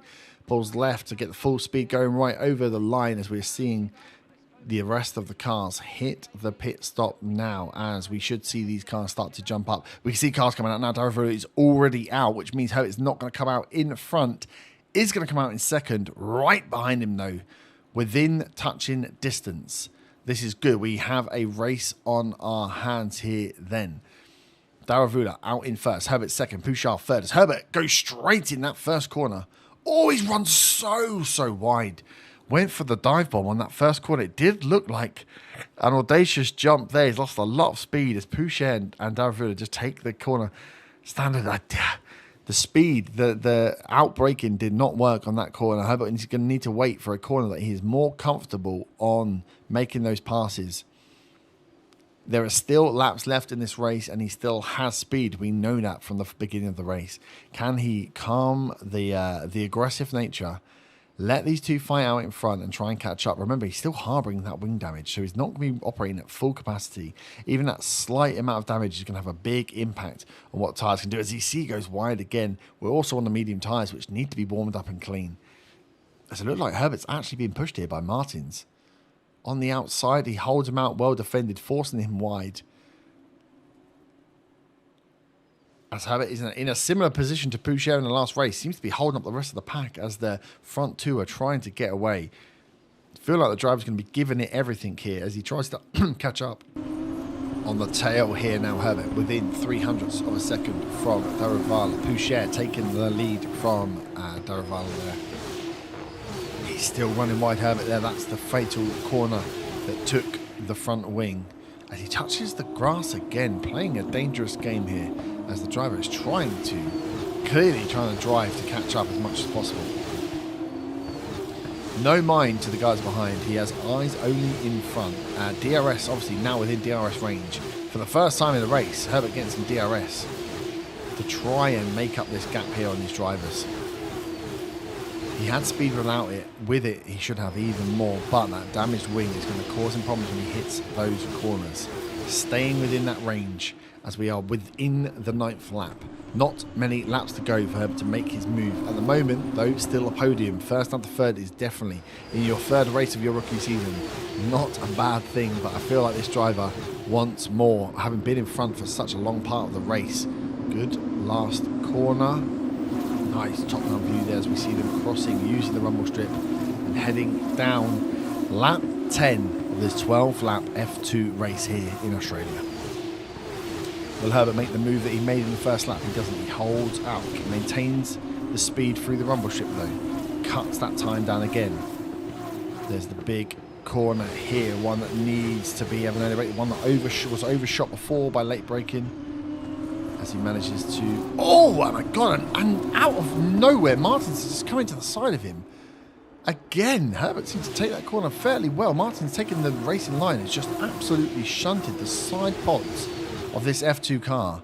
That's got to be more damage there for that car. I mean, visually, I can't see where the carbon fibers come off, but we saw carbon fiber on the track as Martins from 4th place has just taken a massive chunk out the side of Herbert's car here, as we're now seeing a gap develop. DRS broken to Daravaru and Pouchet. As Martins makes the move again with the DRS, round the outside, Vesti follows him through. Is that 2 places down? He's fought back Vesti, but had to run very wide in fighting Vesti, given no space as Herbert drops. Oh my god, down to 10th place. Hauger, Leclerc, 11th place. Marnie there. Hadja now just a place or 2 behind Herbert here.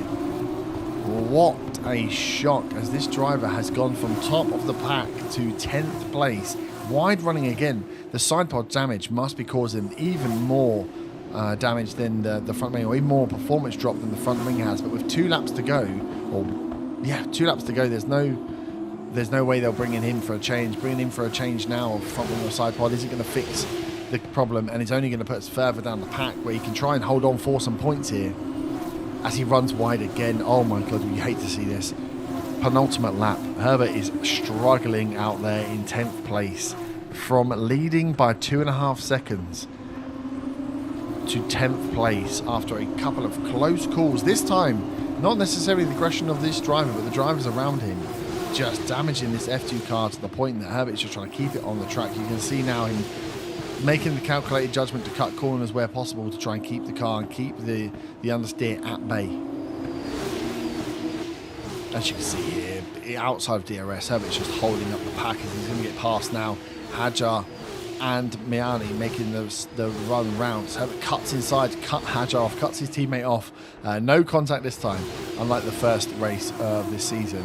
But Herbert's staying just in front of Hadjar in 11th. He's going to have elbows out for this entire race, you feel. What a shame to see. I mean, good for Hadjar to have Herbert drop back to his performance level, but you can only feel sorry for the driver that's just had his own bad luck and then other bad luck forced upon him as damage to the car has seen the performance drop all the way off with not a long left in the race. The last lap we enter Herbert down in 11th, Pouchet leading over Darivala, Martins the one who shunted Herbert in the side in 3rd, with Vesti not far behind, as we saw a swathe of cars pass then, but Herbert down in 11th place. On board now with Herbert, as you can see, he's trying to take and do what he can with this car now. Runs wide again there, picks up some dirt. Last lap, can he hold off Hadjar and make it over the line in 11th place? No points except the qualification points there. Miani is getting away. 2.5 seconds, 3 wide as they go through the DRS zone. Oh my god, look at this. Herbert cutting it in the inside just to make sure he keeps that space there. Taking liberties with the corners because of the understeer. Just a few corners to go now. Can he hold on? Hadjar is going to want to make this move, but maybe Team Cool is saying do not put this car in do not ditch the car another time. We need to keep both cars with minimal damage, please, boys. Final big turn to the left, makes the right hand turn. Looks like he's going to cross the line in 11th place. What an absolute shock for Herbert. He must be incredibly angry after that race. ART, the French team who have been racing since the 90s in various forms of motorsport, are once again back on the winner's podium today after a brilliant display of driving skill. Was it, or did I throw it away again? Coming out second after the overtake. Not a good race again. Let's get to our points. There will be plenty more twists and turns to come this season. I hope you'll join us at the next race when Formula 2 returns. When Formula 2 returns. 10th place, 2 points just from the qualifying, from 1st to 10th. Porcher and Daravala. I'm going to get his name right. Jehan Darulio, that's his name, right? Frederick Vesti up there as well. I can't believe how many we let through because I dived on a corner, which I know I have to brake early on. Rookie mistake. Right. We'll put that to bed and we'll see you back next time for the next race where hopefully a podium or a front row qualifier might actually lead to some podium points. Hopefully. As we'll be back next time. Have a good day. Bye-bye. Woohoo!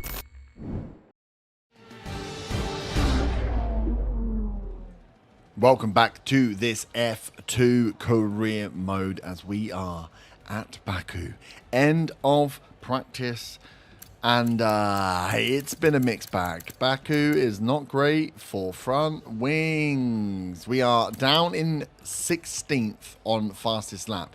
We, however, had to retire in our qualifying pace section of the practice. Got through the tyre management, got through the race strategy, was feeling good, and then lost a little bit of front wing, which caused me to lose an entire wheel on the first or second lap, of my qualifying pace. So this qualifying pace might be a little bit misleading, but not looking like a great track for Mr. Herb Herbert here. Isaac Kajar 3 places above us as we go into one-shot qualifying. That's a bit of experience there for me. And we are creeping towards the magical 69. Okay, qualifying one shot before a 10-lap feature race here at Baku. Can we have a clean enough but fast enough lap? This is going to be the big challenge with this track. It is a beast. Lots of tight corners, lots of hard braking, lots of areas where one small mistake can cause a massive drop in time, and then you've got all the other cars around you. Okay, here we are. Super softs. Can we one-shot it and get ourselves at least somewhere up the pack? We want to be out of the mess because there's too many cars. Overtaking is going to be bad.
Oh no. Oh no. That did not feel good. And it's telling me we're last.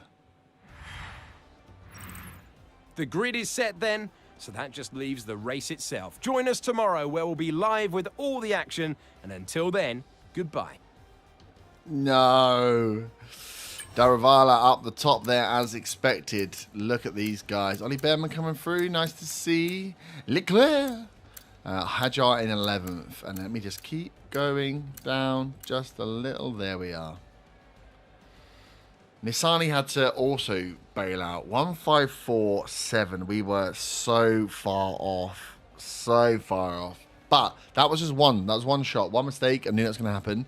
The race is going to be bad. So as long as we can stay with our front wing intact, not too many crashes, stay away from the danger, wait for other people to make mistakes, dive bomb where possible. We may be able to make up some places here. We're going to need to just try and get in the points because we were on a good run. To have a whole session without points will be absolutely devastating. Don't take my pace points. Don't take my pace points. We're on 69, no giggity. Oh my God. As much as we get it up, we lose it. Feature race, 10 laps, Baku. Let's go from the back of the grid. Baku never fails to disappoint fans of Formula 2, so hold on tight. The cars are set on the grid and any moment we'll be starting today's race. Welcome to Azerbaijan. This is not your usual racing circuit. It provides one of the most complete tests for the field. Sector 1 sports a set of 90-degree corners around the block, if you like. Sector 2 gets even tighter with the old city walls. Sector 3 just turns 16 to negotiate, and then 2.2 kilometers, flat to the floor, full throttle, in 6th gear, all the way to the end. Here are the starting positions for today's race. A fantastic effort from Jehan Daruvali yesterday puts him on pole position. And starting alongside him P2 is Théo Pourchaire. Looking down the rest of the grid, we have Hauger, Behrman, Ayumu Awasa, Benavides, Leclerc, Novalak, Fittipaldi, Victor Martins, Hajar, Vesti, Kushmaini, Richard Verschoor, Maloney, Correa, Doohan, Roman Stanek, Cordial, Nissani, Boschong, and Herbert. And now it's time to head down to the track. Oh, so far behind. It is the Formula 2 race. It is time to introduce you to Alex Brundle. I'm Alex Jakes, and we've got changeable weather out there today. That's making for some nervous team personnel down in the paddock, down in the pit lane. Well, uncertainty is what strategy's all about, but it absolves the teams from the responsibility of running both compounds of tyre. They might have to use that wet tyre, of course, and then the question is, where do those crossovers lie between the wet and dry conditions? This is not going to be an easy race from this position, but just give it your best shot. Not going to be an easy race. Back of the pack after a slow quali on a track that is impossible to keep a front wing on. With one stop, probably two stops, let's be honest, because we're going to take some damage. That's a 20-odd second if we take the second. Let's just hope for a clean race that I finish. That would be great. Here we are at the Baku F2 Grand Prix as away we go. Herbert having a very poor start. The city circuits for the newbies are the ones that are difficult to learn out the tight corners. As he makes a move early on though, Herbert jumping up from 22nd to 18th. In the first corner, just a boomerang round the outside. Fast track, the city circuit here.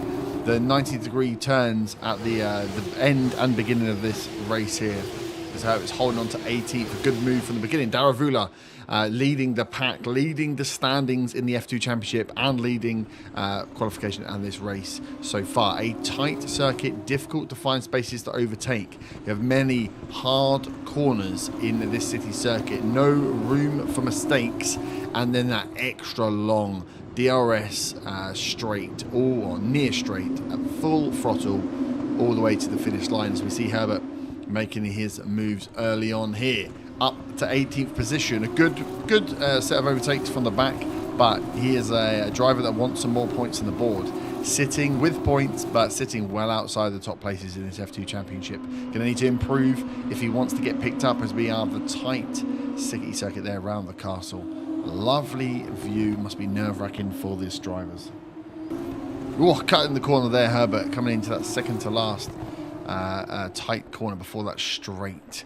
As he found himself some position, Nissani 1.5 seconds behind, staying on the tail of Duhan. The DRS will not be enabled until around lap 3 anyway, so he has built some pace, staying with some of that pack, but obviously if he wants to get up into the positions, the scoring positions, he's going to have to do something pretty spectacular to stay with and make some moves on the next 8 drivers in front of him. As lap 1 is complete. See a few cars coming into the pit, Nissani being one of them. One of the reasons maybe he's falling back was seeing some damage after a little collision on the first lap, as we come around again for this hard left-hand turn. A lovely shot there. So looks for a little space on the outside, pulls himself back in, right up on the tail of Duhan there. Was there contact? The wing looks like it's maintained. It was very, very close. We know this driver is aggressive, so we'll be looking for his move. Has taken the inside and taken those tight corners, as well as finding some space on the boomerang on the outside many times. And you can see here, there's nothing to separate him and Duhan. As every corner, Herbert is looking for some space, some angle, as they come up again past the castle. As he goes round behind, that was very tight in with Duhan as they hit one of the fast straights. Again, Herbert right in. As he comes round this corner, there's a hard braking zone here. To make sure he doesn't give away too much. Looking for that gambles. Again, a fast turn, doesn't cut the corner. Looks again, you can see him dancing around the track, dancing around the tail of Duhan, looking for that gap, waiting for that mistake to make up those places. We are coming down the straight now. There's going to be very little chance to overtake here, so it's going to be through into lap 3 before Herbert can make another move. And into lap 3 here. Herbert still sitting in 18th. Daravala still leading the race from the start here. Our teammate Hajar up in 11th for Herbert, so he's being outperformed by his teammate here. Not what he wants in either aspect. Poor finish and behind his teammate. Wide turn there as Herbert is still chasing down Duhan. Lost a bit of time there. Front wing still looks in good condition as he takes it close to the wall. These tight city tracks, very demanding on the drivers. They try to find any space they can, any little second here or there, but the opportunity to overtake is always difficult. Nice onboard view now of Herbert as he comes into this right-hand turn before we go through the left-hand into the castle. The narrow way of the castle, if we stay with this camera board all the way through, you can see just how tight it is as the cars go through there, and the speed that has to be dropped before put straight down into the pedal and into these two left-handers, high speed, if not flat out left-handers. As we're closing in on lap 3 here, Herbert still 18th, Daravala still leading, Hajar still in 11th. Nothing out of the ordinary thus far. These city tracks, whilst impressive to watch the cars go round in those tight, narrow alleyways and corners, for overtakes, a little bit less sexy. Needs to stay within that 1 second as we go into lap 4 here. That first corner completed. Needs to stay within that 1 second. In danger of losing some time here to do, and he's got time behind him, 2.5 seconds to Stanek behind. But if he loses that 1 second, then that DRS zone at the very end of the track is lost, and that is a long straight to not have DRS on. Not just for overtaking, just for keeping up. If he cannot get back in, he will find himself in a little bit of a no man's land here, with Duhan pulling away, Stanek staying behind. DRS. Oh, so important for overtakes 1, but 2 for keeping the packs together. You start to see DRS zones start to split this race up into different packs of drivers. Okay, into the left hand as we go past the castle. Again, broken that barrier down into the 0.7s here. So inside DRS as we're going to get to the important zone here, right on the cusp of it. As Duhan looks to pull away. Herbert seems to have made up at least a couple of tenths of a second to stay within that DRS zone. as the guys come through that high speed, into that high speed left-hand turn. Lots of cars lost out on that there left-hand turn. Many a wheel lost to a second or split second later braking, causing issues. As Herbert runs wide a little bit there at the bottom of that penultimate turn before the straight, and we do have a yellow flag. It looks like Ollie Behrman's had an issue. Ollie Behrman not having a great season thus far. The driver is destined for big things, but has found his car. There you see here as Herbert passed him here. The car is out. For him to be going that slow, I imagine that's going to be a retirement for Ollie Behrman. The second race, at least, that he has been going to DNF in due to mechanical failure. As we were just watching there, sorry, Herbert losing out again on that DRS zone. 1.2 seconds behind Doohan as we are halfway through this feature race here in Baku. Hadjar has taken a position. Hadjar up to 10th, and Daravula has lost out the first place to Porsche. Porsche making a move and taking that lead, as Herbert is still looking for anything other than some more DNFs to improve his performance here. Goes close on the castle turn. Wide there. Oh, that's a save. A great save from the driver, but that's going to cause some time lost there. Tad of oversteers. The tyres must be coming to a bit of a wear point here. Will be a stop. Will the pit stop be this lap? It might well be for the driver if he's just had the tyres go from underneath him. Great save from the young driver, but time lost to Doohan there. 1.3 seconds. Just will be happy to have the car on all four wheels facing the right direction on this track. As we watch now, are the cars going to be coming in for pit this lap, or will they be taking it another lap? Time to be gained here as long as there is no nose damage and cars are coming in. It looks like he's pulled over into that pit lane. Yes, we're seeing Herbert come in with a train of cars. Cars will be splitting between this lap and next between the teams. A fast pit stop here. Look at this train of 5 cars coming in at once. A fast pit stop. Will they be changing the nose as well? Because that will slow them down. No nose change. So it's just a tyre change onto the mediums for Herbert. Held down. Mistake at the pits. That is a horrible stop. Was that the release? Potentially the release. Having to find space. Coming out at the back of that pack. So losing a place to the back of the pack there on the pit stop. Not what he wants to see. Best chances now is to stay with Stanek. I was 2.5 seconds behind going into that pit stop. Is now 1.2 seconds ahead of Herbert after the pit stop. We have another DNF. Vesti out of the race. Daravula back in front because of not pitting. We had Porsche down on 11th, so we will see that 10-second gap. You can see there where the teams that have pitted versus the teams that have not pitted. As we come around for the end of this race, we'll see whether Daravula can maintain. Did he have a good last lap on those super softs, or is the undercut on for Pouchet? As we go again up through the castle, Herbert trying to keep on with Stanek, but currently sat 19th, last of the runners in this race. Really, Nissani 31 seconds behind due to having to pit and some engine problems. Vesti and Behrman out of the race. Herbert needs to make some moves here if he's to get anywhere. We are sitting on here for a disappointing 19th place finish for the young driver. No points. What looked like a promising uptick in racing performance has quickly been quashed here. As we can see now, right, Daravula is in the pit stops. Let's make our way over to Daravula's pit stop here. He is out.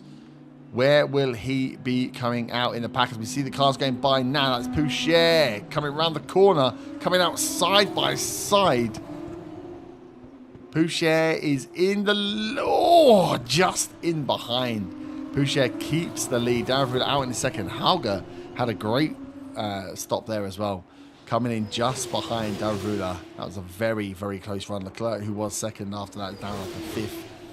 Hadjar still holding that 11th place. A good run.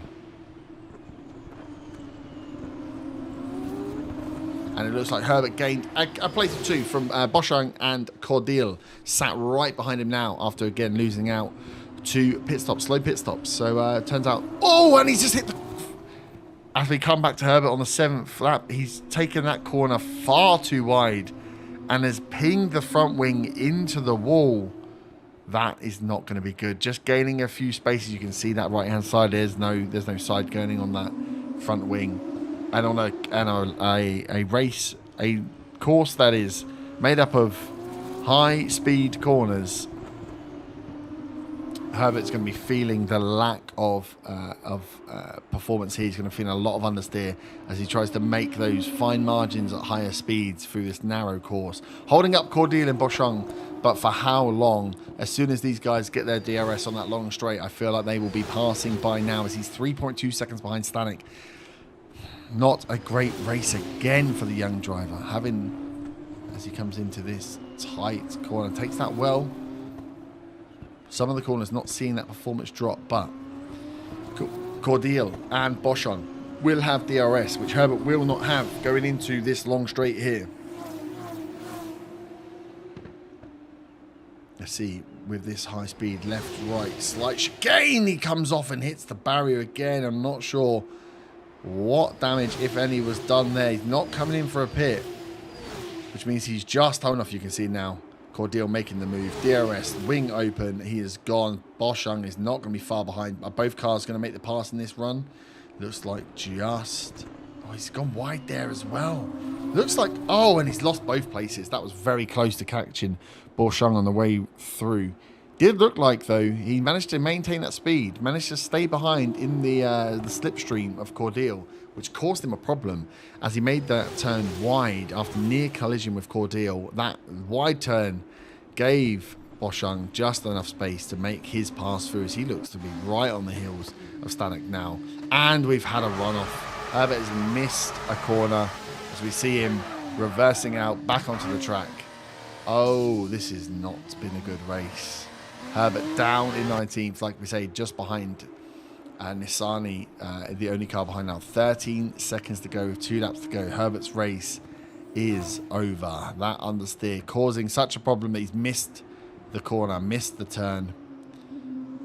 And it's no points, we think, for this driver here today. Hajai's teammate having a great race up in 10th. Right inside the points will be the first points for Hajai this season. Can he start to catch Herbert, who went out the gates flying, put himself into a lead position, this novice this year, putting Hajai kind of under pressure. Will start to pick up points if he can maintain this 10th place finish here. Daravula, the man leading the championship standings, in second place still.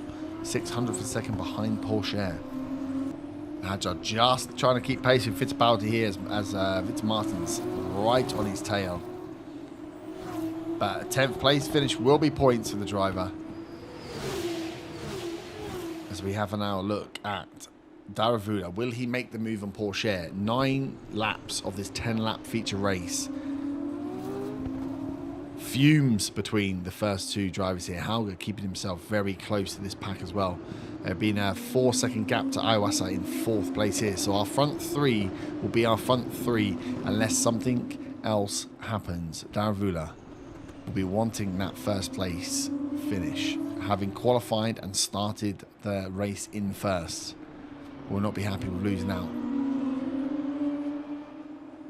As we come down to that tight left-hander, all 3 cars still in each other's fumes as we'll be coming close to the DRS, the big high-speed straight. We call it a straight, but it has a left and a right-hand long chicane. But the drivers, if confident, can hit this thing at full speed. So you'll watch that wall on the left on the exit to that chicane, and then you have the DRS zone as you come down the main straight. Should see the flat on Daravula go. There he goes. Daravula now with DRS. Can he make the move on Porsche? He looks like he's gone wide. Is that the lead taken? That is it with ease with DRS. Daravula into the final lap takes the lead. Now, can he hold out here? Perfect time with that DRS to hold on. Take another victory in this Azerbaijan Grand Prix. Porsche will have the DRS, but only for a short period of that straight before the finish line. So has Daravula timed it perfectly to take home the victory here? As we come into this straight, last big left-hand turn here, Daravula takes it well. Managing to build that gap, now got an almost 1 second gap to Pouchet, 8/100ths of a second. 8/10ths of a second, sorry. As he comes round, hits now this last final straight. The chicane, left and a right, full speed. Through the first, clean. Through the second, clean. Not even close to the wall there as he comes out. Pouchet 8/10ths behind. And this final straight is Daravula pushes over the line to take the victory here in the Azerbaijan F2 Grand Prix. More points for him.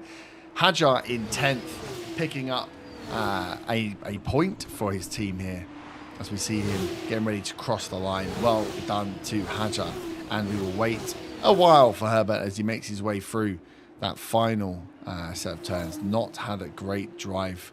That front wing, he's nursed all the way around here. 18 seconds off the pack as he comes around to finish this F2 race. No points for the young driver. City circuits do not seem to be a favourite for this newbie this year, and he will need to improve with Imola and Monaco on the calendar coming up. Well, 22nd to 19th. Not exactly the race I was hoping for. The Indian driver will look up and see the checkered flag first. Jayan Daruvala takes the win. Have you seen one quite as dominant as that, Jakesy? I'm not sure I have. They led every single lap of that one, lights to flag. And look at that, they're making their way out onto the podium now. Great race from the MP Motorsport team, and I'm very happy to see them up there on the top step of the podium. After all this drama, you would be mad not to join us for the next race. We hope to see you then. Take care. Next race, look at that. Jahan Daravula making himself, with qualifying points and the 25 points, 27 in total. Absolutely stonking weekend. And Isaac Hajar, good for our teammate to get in on the points. Bad for us, as we got no points. As we are down. I mean, we didn't go last, but that's because two people didn't even finish. 19th place. Not good for us. So we will see you back next time for another F2 race as we hope to pick up some more points and get ourselves up the leaderboard a little more. We need to show that we are worthy of Formula 1 driving. I'll see you next time. Have a great day. Bye-bye.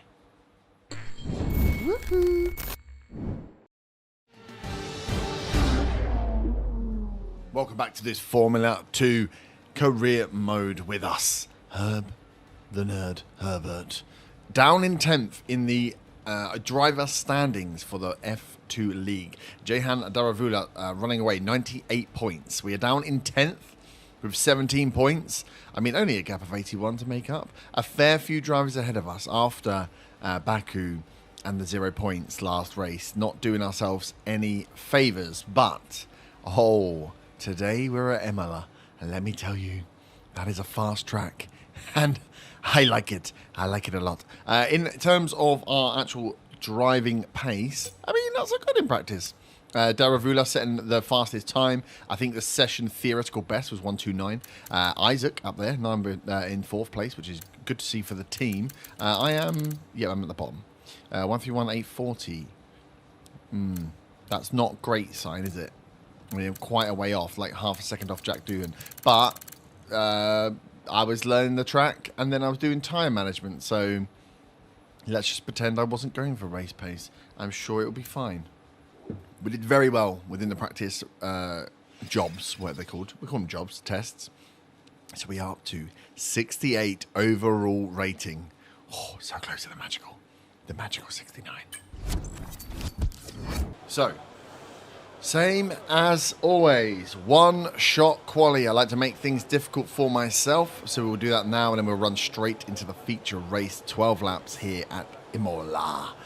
This is going to hopefully be sunny all the time. It did rain at the end of practice, so I'm hoping no rain for qualifying or the race, but We never know.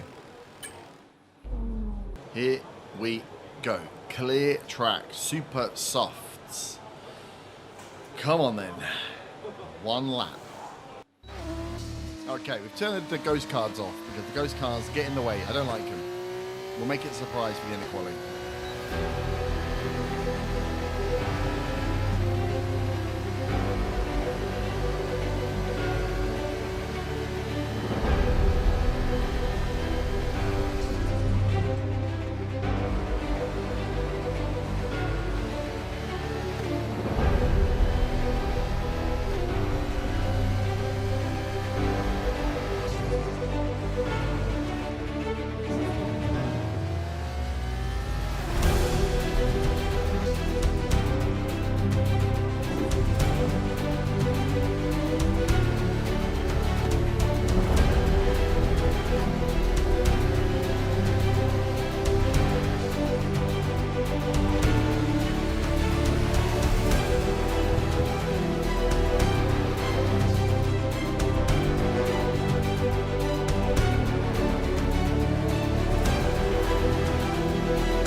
That wasn't great. 20 seconds. Oh, Imola again. We turned the ghost cars off because the ghost cars are very off-putting when you're trying to put in a good quali lap. Just hovering out from your car. But it clearly didn't help up to level 6 in the podium pass. But in terms of Goodbye for now pace, then. But we really are just getting started. Make sure you join us again for Lights Out tomorrow. Lights out tomorrow. Jehan not on pole. Vashor getting the pole. Isaac down in 13th. And we are down in 20 seconds. Jesus Christ. A second. We're a second slower than Boschung. Okay. Well, I thought this was going to be a good race. Maybe not. How dare you take my pace from me? How dare you? Welcome to all those joining us as we kick off another round of thrilling Formula 2 racing at Imola. It's 3.1 miles around Imola with 19 turns to master, 9 right-handers and 10 left. And note as well that Imola is one of the few tracks that's driven anti-clockwise. Keep an eye on the exit from turn 18. A good exit there leading into the circuit's only DRS zone will probably be the setup for some of today's best overtaking opportunities. Here is the grid for today's race, which will be starting shortly. Richard Vachor lines up on pole position, with Victor Martins alongside. Looking down the rest of the grid, we have Deruvala, Ewasa, Juan Manuel Correa, Leclerc, Vesti, Novalak, Behrman, Teo Porcher, Maloney, Cordial, Isaac Hadjar, Dennis Hauger, Benavides, Miney, Doohan and Roy Nissani, Fittipaldi, Stanek, Boschung and Herbert. And with lights out just moments away, it's time to go down to the track. It is the Formula 2 race. It is time to introduce you to Alex Brundle. I'm Alex Jakes, and we've got changeable weather out there today. That's making for some nervous team personnel down in the paddock, down in the pit lane. Well, uncertainty is what strategy's all about, but it absolves the teams from the responsibility of running both compounds of tyre. They might have to use that wet tyre, of course, and then the question is, where do those crossovers lie between the wet and dry conditions? We're going to struggle for a good position in this race unless we can gain some early positions. See what you can do. Roger that, Todger. One stop strategy. We're flipping our tyres. We're going to go mediums first. Super soft to finish. Super soft, super fast finish. Am I right? If I'm wrong, actually, then remind me never to do this ever again. And here we are at Imola, home of speed. From the back, lights out. And away we go as Herbert pulls out again. Another poor qualifying from the young driver, starting at the back of the grid here in Imola, as we see moves straight from the off. Daravula losing place to Martins, ending down in third. He takes it back as his first corner is a slow one. Herbert opting, the only driver out there, on medium tyres. This is a one-stop race. Super soft to medium is the standard strategy. Herbert seemingly going for the medium into the super soft, see if it gives him some advantage from having to make up so many spaces at the back. And you can see him fighting hard here as he comes across that first corner. Taking corners like that is not going to get you anywhere in this game, as he makes the move down the inside of Boschung there. Can he make the move stick? He can as he comes round. Can he get alongside wheel to wheel? Boschung's not going to give up the space easily as he's pulling him back on the straight down. And again, a second move there. It's Fittipaldi the next to go. Herbert taking some interesting lines here just to try and gain places as Fittipaldi is going to fight him again as he goes around the outside. Oh, close. Was there contact there? As Duhan is the man in front of Herbert yet again. Nice move here as we see at the front. Verschoor leading, Martin second, Daravula third. In terms of championship points there, Daravula way out and away as we see Herbert run wide coming round the corner there. He has got Fittipaldi right up his backside as they come down for the last, the penultimate corner before they come round. Oh, he's going to take that one close as well to finish lap 1 of this 12-lap race. There, the one DRS zone of the track. DRS not enabled until lap 3. We see Martins take the lead over Verschoor. Daravula still in third. We are seeing Hajai 13th, staying where he started the race, outside of the points place, and Herbert making 2 up in the first lap. Now, can he continue in this form? These medium tyres seemingly not causing him any issues against the super softs around him. Should let him last and go out a little bit longer, depending on what his strategy is here for trying to make up places, potentially going for an undercut, a clean track in front of him as the rest of the party clears out. We will only see once the race continues whether that's going to work or not. Obviously, going against the entire pack is an interesting strategy for the driver. Must have confidence in his performance here in Imola outside of that qualifying. Cars all bunched up here still in lap 2. Very tight pack. Until the DRS comes in and starts to separate some of these gaps where we see these seconds turn into something a little bit more. So Herbert makes a move. Oh my God. A daring lunge on Jack Doohan there. Pulls it off. That is the second to last corner. That is not a pass you see made very often. Spotted the gap clearly, and the aggressive driver jumping in at the opportunity to make up that one place. 19th place now for Herbert. Stanek the next. Doohan having a wiggle behind, wanting to get round. Herbert not giving him anything here. Elbows fully out as Herbert takes that chicane quicker than the rest. Nice move and starts to build up a bit of a gap on Doohan here. Trying to buy some breathing space, but up to 19th then. Stanek the next tight. Can Herbert fight his way through this pack? Martin still leading the race for sure. Second, Daravula third, Iwasa in fourth, and Hajar down in 13th still. These medium tyres still producing well. We'll see a few laps in, the super soft starting to find their speed here. So we'll see whether Herbert starts to struggle.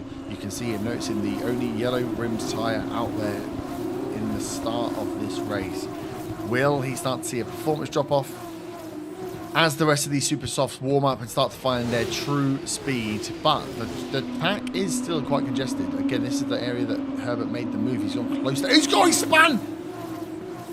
He's gone for the same move he did on Jack Doohan. He's held up Doohan, Fittipaldi and Boschung have all stopped to ensure that they do not crash, do not total their cars. And he's not even come in. There is no side skirt on that front wing again, as Herbert with front wing damage tries to make the move on Stanek and ends up spinning the car in lap 4. Not what... I mean, they're going 3 wide here, trying to hold out Herbert. He stays ahead, takes that chicane incredibly well, considering. Doohan and Fittipaldi fighting it out behind him. Doohan, Fittipaldi and Boschung doing well to brake and not have a collision there, not have any red flag, not have any DNFs, not have any cars taken out of this race. But Herbert going for the move on Stanek. late, clipping that front wing, spinning the car, and leaving him 7 seconds away from the pack. This is not what this aggressive driver wants. I mean, someone needs to get in there and tell him to calm down. Take the moves when the moves present themselves, because whilst you can have one lap of genius and a move against Doohan moving you up, the next lap trying the exact same thing with just not the same conditions, causing a spin and therefore losing you even more than you would have gained. 7 seconds behind. 3 cars behind him still, no place lost, but it's only going to be a matter of time before Doohan, Fittipaldi and Boschung make a move. And the strategy that Herbert would have had with these medium tyres, it would have been to stay out longer than the rest. And you cannot stay out longer than the rest and make any gains if you are replacing that nose. Replacing a nose, adding 10 seconds to your pit stop. So Herbert unable to come in early and go onto the mediums. If had he been on the standard strategy, could have come in early, got onto the mediums, put the clean nose on, taken the 10 seconds, and then warmed up those super softs and give them everything for the rest of this race. But instead, warmed up the mediums and give them everything for the rest of the race. But instead, he's going to have to hold on with a broken nose, take the 10-second penalty, lose any undercut advantage he had, and then hope that the super softs give him a real advantage for the end of this race. But I can't see. The most it's going to do is give you that 6 seconds or 7 seconds back. Oh, he's cut it down from 7 seconds to 5.5, 6 seconds. So he is gaining back with the pack now. There is speed there in Herbert's car. Just, we've seen it again. Another mistake, causing another blight on the career. Had he had a good qualifying position, would he be pushing so aggressively? We'll never know. Martin still leading this right here for sure. In second, Darragh Rula in third. Big change up. Porsche down in ninth. He currently sat second in the standing, so we'll be giving an advantage even further to Darragh Rula. Could see Behrman still in the race up. Still in the race up at 7th after the DNF last time out. And Hajar, teammate of Herbert, has lost out. As we're seeing a car drop through the ranks here. Is this all the pits happening? This is the pit stops happening. First pit stops are happening as we see Doohan go in here. Herbert staying out. Hajar is in the pits as well. Herbert up to 9th for not pitting at the same time as everybody else, which makes sense. Fittipaldi and Boschung staying out to tail Herbert, whether they're seeing that they can take another lap on the super softs and sit behind and take the slipstream of Herbert, who is gaining some speed and is flying around here. 7.4 seconds to Benavides for Herbert to get up into 8th. I mean, 9th place would be somewhere he would love to be without the advantage of it being due to a non-pit stop. Will we see Herbert stay out for one more lap, or will he come in with the rest of these drivers here? The front wing damage will be the thing to worry about. If he comes in now, he is only on the same tactic that he would have been on before. Takes that chicane very well, builds some speed up around Fittipaldi, against Fittipaldi there. The strategy gamble not paying off due to a lunge into the back of Stanek, causing damage to Herbert's vehicle here. Is he going to come in for the pit, or is he staying out for one more lap? Looks like staying out for one more lap. He's still enacting the protocol. Plan A still on the cards as Herbert heads out now on his own with a clean track, doing one more lap on the first set of tyres than anybody else will be doing, because he's on the mediums first. This is what we expected to see. Now with a clean lap and clean air, can Herbert get the speed he needs to build up enough seconds? Just to get back in the race, he needs to build up 5 seconds. Feels like a tall order. Feels like it would have been a great strategy had the race not gone a certain way. As Herbert's seen himself lead the race, I'm sure this is where he would have dreamed of being before qualification yesterday. 23 seconds, the interval to Martins. 23 seconds. Can he make it count? That's a wide turn there again. Driving, not the front wing damage going to cause the issue. An extra 10 seconds on the pit for a nose change. So he's going to be looking at somewhere around 13 and 14 seconds for a pit stop. Plus the pit wall in and out. I think Imola has quite a long pit change as well. 20 odd seconds is not going to be enough for the full stop. Is he coming in this lap? We should be seeing him come in this lap, I expect. Yes, here we go. Herbert is in. Now, 22 seconds is the gap to Martins. Had it been just a nose change, we might be seeing a challenge here and a move up the ranks. If the nose is being changed, the nose is being changed. We can see they've got the nose out. He needs the new nose, a fresh nose, and a fresh set of super softs is what he's going to want. The front tyres now to be done. I mean, all in all, a quick stop considering Glenn release, and he's gone. There's no one there to release as he's falling down the pack now. Everyone passing by. Herbert, 16th, 17th, 19th, 20th. Doohan coming in behind. 19th position for Herbert. Is this as good as he's going to get? There goes Doohan. There goes Fittipaldi, and there goes Bourchon. Herbert back of the pack. A long pit entry. 10 seconds up. He would have been out before Doohan. Back where he should have been. Behind Nissani. Potentially before, yeah.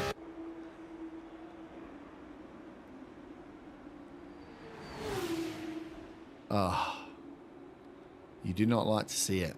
Another race. Herbert at the back. No DNFs this time. Clean race, meaning he sits bolt last. 20 seconds. Started there. Looks like he's going to finish there. Has a... You should remember, those tyres need some heat before you can start putting anything through them. But another race where Herbert has not performed as he should have. A mistake on an aggressive lunge, causing the nose change, which is wasting additional time. A strategy change, a strategy gamble from the back that could have paid off. Again, had that mistake not been made. And we're seeing a driver with great potential here struggle in another race. Hajar, teammate, up in 14th, still outperforming. We love that he's outperforming his teammate here. Dropped down from his starting position, but again, he's having a good race. He's in the pack. He needs to look and try and find some speed from that F2 vehicle there. Try and get around everyone in that train who's got DRS. It can make it very difficult with individual driver skill. And with 3 laps to go, we go back to the leader of the championship, sat third, Dara Vuda. Will he be making moves here? Martin's leading the race. Verschoor in second, who was leading for a long time, and Dara Vuda sat in there in third. Dara Vuda, again, not going to want to be giving up any points here. With Pouchet down in 8th, he's already got a huge gain on top of where he already had from first to second. But can he increase that by taking Verschoor and Martins in these last couple of races? We know he likes to leave it late for the final pass, but will he be making the move here? He seems to be right on the tail of Verschoor here. Dara Vuda seems to have the pace. So it seems like not if, but when, as we see a lock up there. Verschoor defensively driving is giving Martins a bit of a gap here. The longer that Verschoor holds Dara Vuda up, the longer it's going to take, or the more of an advantage Martins can get out in front with a bit of clean racing. Here we are into lap 10. Dara Vuda again right on the tail of Verschoor here. Will he find his space? Will he find the area to make the move? As we come around the top hand, a little left, and then we go into the tight chicane. Doesn't look like this is the lap to go. When will Dara Vuda make his move? Or is he having to sit for third? Like I say, the gap already been made to Pouchet. Does he need any more places? Who am I talking about? He's a competitive driver. Of course he wants more places. And we see Herbert here has made up his deficit from 7 seconds to 5.5. So those super softs paying off. We are seeing some gains from the driver at the back there, but not enough that he's probably likely going to catch Bourchon in these last couple of laps. Oh, what could have been had there been a clean, no spin, and a clean nose, no damage. What that strategy could have done for Herbert in this race from the back. We will never know. Into the final lap here. The top 3 remain the same. Herbert's gap down to 2.9 seconds. 3 seconds there as we look. As these 3 cars are nose to nose going through that first chicane. Hauger holding up Maloney and Hajar. Hajar making no moves from 14th. Seems like he's going to stay there. The only places we think that may change are whether Dara Vuda here makes a move on Verschoor, or does Victor Martins have this in the bag? Can Victor Martins take home his first win of the season? And here we are. Final lap. Dara Vuda does not make his move. Martins is going to take the win here at Imola. Verschoor in second, Daravalu in third, with Hajar finishing 14th outside the positions, and Herbert going to cross the line 2.5 seconds off the pace. An unfortunate race with a mistake made. No DNFs, first time we've seen no DNFs as Herbert crosses the line. Out of the pace, a spin, a strategy call, and a nose damage. Not doing Herbert any favours in this race here. We can only hope at Monaco next time round that the city circuit is more favourable than last time. It was great having you with us for this weekend. I hope you enjoyed it as much as we did. We'll see you when Formula 2 returns. Damn, not the race we wanted. Hajar down. So Daravalu not winning there, which is great. Points not going to him. I didn't even get points for the fastest lap, do I? No. Oh my God, down at the bottom again. Did not work in terms of a plan. As we look at the standings, 12th place. We've dropped down now. Verschoor ahead of us now. So to be with a few points, a few little wins, we can get ourselves up into this top 5. I think we need to at least aim for top 5 for our first driver. I mean, Behrman's down here. He's racing F1 next year. You know what I'm saying? Hajar, we're still above him. He's only got the 1 point. So we're team-wise doing well, but I'd like to get into top 5 drivers. Right. Let's see if we can make it any better in the next race. We need to improve on qualifying and maybe just stick to normal strategy on the race days. But we'll find out how we get on next time. Join us next time. Have a great day. Thank you. Bye-bye.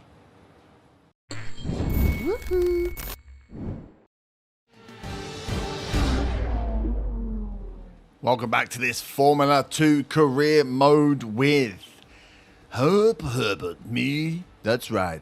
Sat in 12th still. As today we take on the Monte Carlo, Monaco, and I'm sweating. Honestly, it's going to be absolutely horrendous.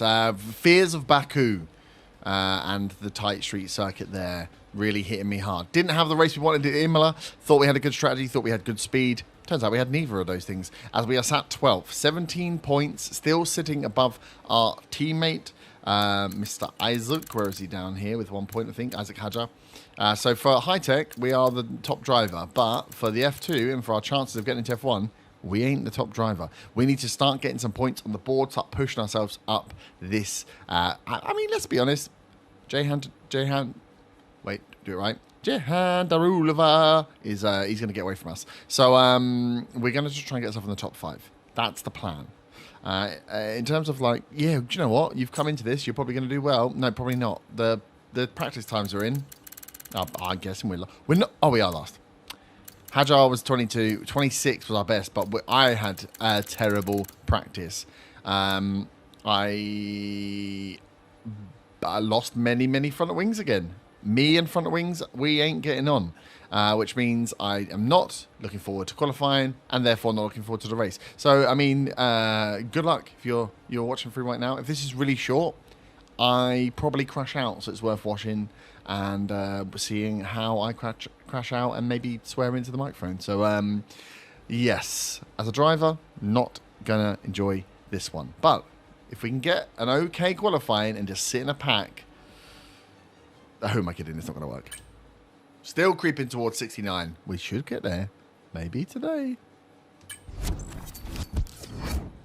So, as usual, one shot quali up next. And then we have the feature race. 15 laps. I mean, it's a short track, I know, but that's a lot of laps for Monaco. I am sweating metaphorically and physically. It's quite warm. So, yeah, this is going to be difficult. If we can quali mid-pack and then just hold that place, I will be incredibly happy. Obviously, my own driver ability to hold on to front wings is what is letting us down right now. So if we can get through the quali with the front wing, great. If we can get through the race without losing completely the front wing, also very good. Right, one shot on the Super Soft.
Well, is that a surprise? 22nd. With qualifying complete, all that remains is the main event. We'll be live and uninterrupted for the feature race tomorrow, so make sure you join us then. Oh my God, I can't believe I literally ditched it. I don't think I've got successfully around that last corner, but I gave it everything and a wiggle, popped the freaking... So I've just got to be so careful about when I put my foot down. I was trying to go fast, put my foot down. 120s are what we're aiming for. Look how close they all are between them all though. Jahan up in front. Where's my boy Isaac? 13th. We are starting from the back. Oh, don't take my pace points. Don't take my pace points. I gain and lose pace points like they're going out of fashion. You'll notice as well focus being one of my lowest. Shock.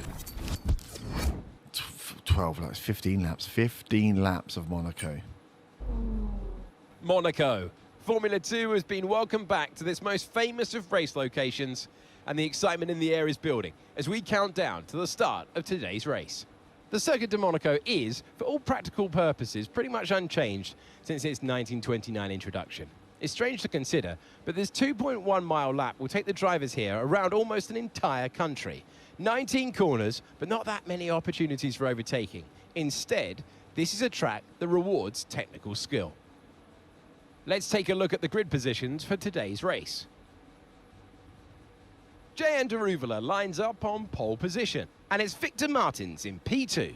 Looking down the rest of the grid, we have Hauger, Ewasa, Frederick Vesti, Fittipaldi, Verschoor, Miney, Behrman, Zane Maloney, Pourchaire, Doohan, Isaac Hadjar, Clermont Novalak, Benavides, Boschong, Leclerc, Roman Stanek, Correa, Nissani, Cordial, and Herbert. Now it's almost time to lights out, so let's get down to the track.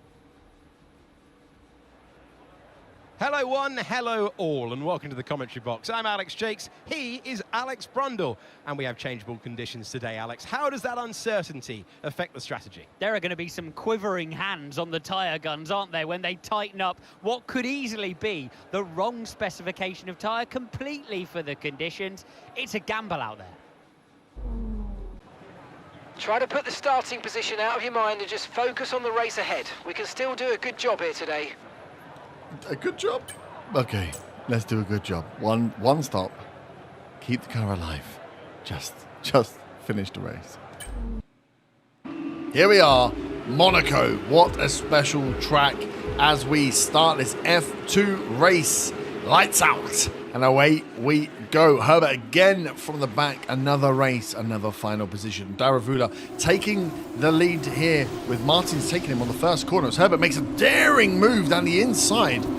Just cutting the corner. 22nd to 18th on the first corner here in Monaco. Known as one of the only places you can make overtakes here as Herbert jumps up. Up to 17th now as he fights side by side with Leclerc. He's got the move in on Leclerc. I believe as they come down, the traffic will start now. Diving down the inside. Herbert takes Benavides. Holds on to 16th position. As you can see, the traffic here as they round that full 180. Herbert in front of Leclerc, in front of Benavides, fighting him side by side. This is where it's going to get close here, 2 by 2. As he holds off, squeezes him out, gives him enough racing room though. As they go through the tunnel, Herbert is into 16th. What a crazy first lap. 16th place for Herbert as they come round to the chicane. Taken well. The pace here feels, when driving for the drivers, feels slow. When you watch on the tight run as you go round the swim pool here, around the harbour. Look at these cars go. The speed in this tight alleyways is crazy to comprehend. 22nd up to 16th for Herbert. Great first move. Martins holding the lead from Daruvala. And we've got Hadjar up in 13th. This is the first race where Herbert can actually get close to Hadjar again. As we come down the straight to complete the first lap. We would not expect much overtaking on this tight street circuit. There are likely to be issues with cars and mistakes made rather than overtakes to get people through here in Monaco, a notoriously tight street circuit. Dangerous for the drivers at the speeds at which they'll be going with. We got smoke coming out the back here. It's not from Herbert. It looks like Leclerc. It looks like, oh, in his home race after Leclerc is out. DNF with car troubles. Lucky to be in front of that smoke as we come round again down into the tunnel on lap 2 of this 15-lap feature race here in Monaco. Nice on board as we can hear the sound of the engine through the tunnel as they come flying out. A straight that would be beautiful if they did not have to make this left-hand chicane here, touching the inside corner, missing the tyres. And then again, away we go. That speed would be so much more had that chicane not been there. Round again the harbour side and towards the swimming pool.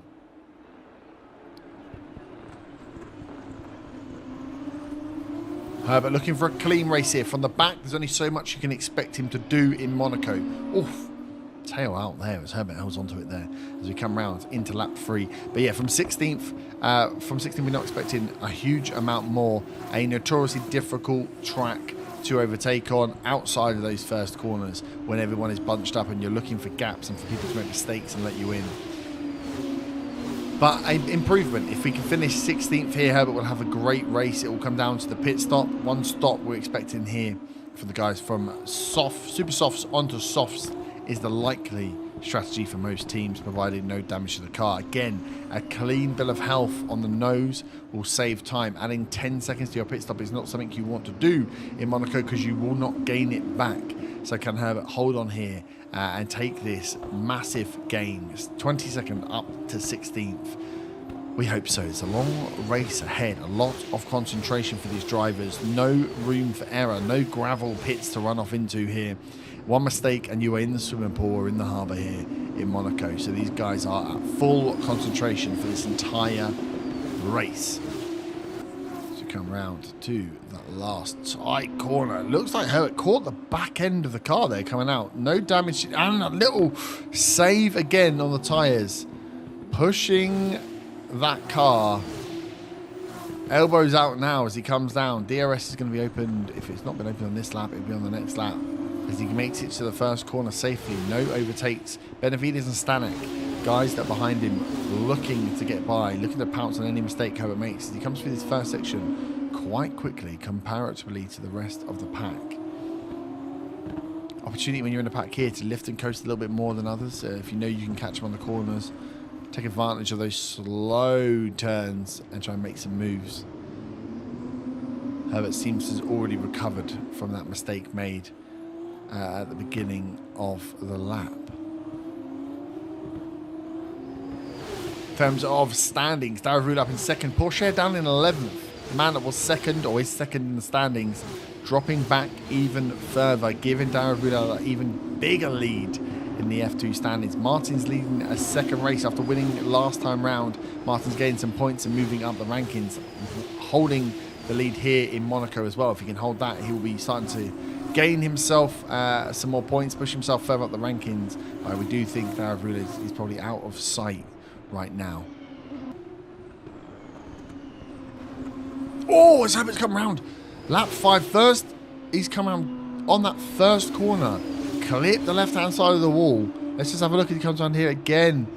Another bit of front wing damage. It looks like that front left, front right, as you look at the screen there, you can see the edge boarding on that nose is gone. It's damage. Is he going to choose to change the nose or hold on for this race? The corners are not super high speed here, but any understeer, as you've seen before the accident, there was understeer galore for Herbert. So can he rely on these tyres and stick it out? 10 seconds on a pit stop here is only going to push him further back. The wiggling around as you see the speed coming through these corners. And again, a wide turn there from Herbert. Little bit of understeer. Back end comes out as he's coming for the pit stop here. Lap 5. We're seeing the cars coming in for pit stops. Is the nose out? The nose is not out, which means Herbert's going to continue on that slightly damaged nose. He's got the super softs in. The release is good. The car is out. That's a good pit stop. Again, pit stop's been an area that the team have struggled with the last couple of races. A good release, strong release as Herbert comes out again in front of Stanek and Nissany. 19th place some of these cars will not have had a pit stop yet. So can we see a good first lap from Herbert here? Can he put some heat into these tyres? Porsche just in front, a good base marker for pace to catch up to. Not that he'll be thinking about that much, more just trying to survive getting around this damn track. Here we go, lovely shot. Over and round. We've got Stanek catching up Herbert here. Seeing if this front end is giving him any problems. As we still have over half the race to go.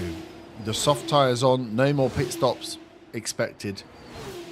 A slightly broken front wing for Herbert. And can he hold on?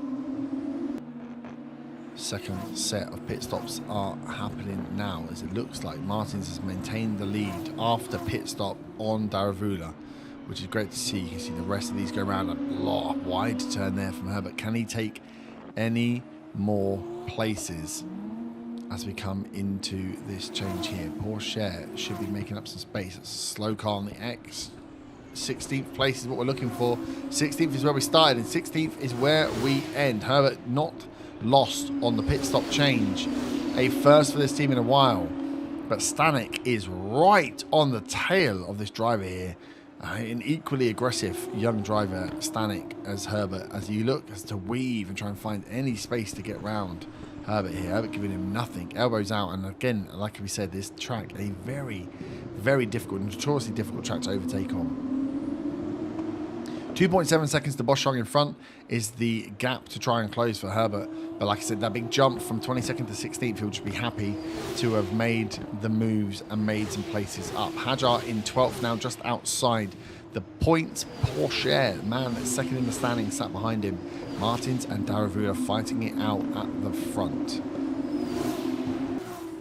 The speed here, the margin for error, so minimal as we watch these cars absolutely give it their all. These drivers going into these corners. That's a much better exit from that turning there, and we can do it again. That's a much better set of turns from Herbert. Really starting to get a feel for this track now. 7 laps in, pulling away from Stanek slightly, giving himself some breathing room, carrying the speed we know he has. A little bit of confidence goes a long, long way, but we also know a little bit of confidence sometimes triggers bad decision making from this driver. He has to make up 2.7 seconds though if he's to get close enough to Boschung to make one of those bad decisions. So right now it's all about pace through the tyres, trying to keep them alive, keep the front wing intact, and build as much time as he can. Oh, wide from Herbert there. Is he? Oh my. Lap 8 there as we come into lap 9. Went super wide on the penultimate corner. Left Stanek the space to make his move. Stanek did not take the opportunity. Maybe surprised that Herbert ran so wide. Herbert's got away with that. Losing pace to Boschung in front, but not losing any position on track. Would have expected Stanek to make the move there. I can only assume that he was just as surprised as I was that Herbert made the mistake there. As he holds on to 16th. Like I said, starting 22nd, up to 16th. Probably the highest mover in terms of driver positions in this race. A tail behind him of cars now, though. As you can see, you got Herbert there, followed by Stanek, Benavides, Nissani, Cordial, and Korea. The back pack all being held up by Herbert here. Wonder whether that front wing is causing some pace issues for the driver, but without a clear opportunity to overtake, these drivers are not making any moves. Porsche still sat behind Hajar in 12th, just outside the points placing. Duhan up in 10th, had a couple of bad races, but up within the points now. Ollie Behrman, again, the car has been DNFing a few times this season already. Good to see him in the points in 8th. He is just behind Herbert and will likely be going just in front in the points standing. As Herbert goes wide again. Same corner, same problem as they come round into lap 10. Herbert is holding up this pack and causing them all kinds of issues. Not leaving him enough track as he's going sideways around these corners. Stanek must be frustrated here that he cannot make the move where he needs to make it. And Herbert must be absolutely sweating as he tries to hold on. 6 seconds the gap to Boschung for Herbert as he's starting to build up half a second on Stanek here again. trying to make up whatever he can as we come round to the corner that's causing him all the problems. Much better, still not smooth, but much better than the times before as he gives that time back up to Stanek. 0.3. These guys are chasing for blood as we're into lap 11 of this 15-lap feature race. Herbert holding on. Front wing damage early in this race. Chose to not repair the wing after making up so many positions from a couple of good moves at the beginning, and is now holding on to 16th here with a pool of sharks behind him waiting to take places back. Nice on board through the tunnel again as we come down to the chicane for Herbert. You can see how close they get here as they comes inside. Just clips that front turn. That's very nicely done there by Herbert. Misses the tyres on the left. Rolls away again, building up that speed. Half a second against Stanek. Coming round the harbour, past Simple. What a track Monaco is for the spectator.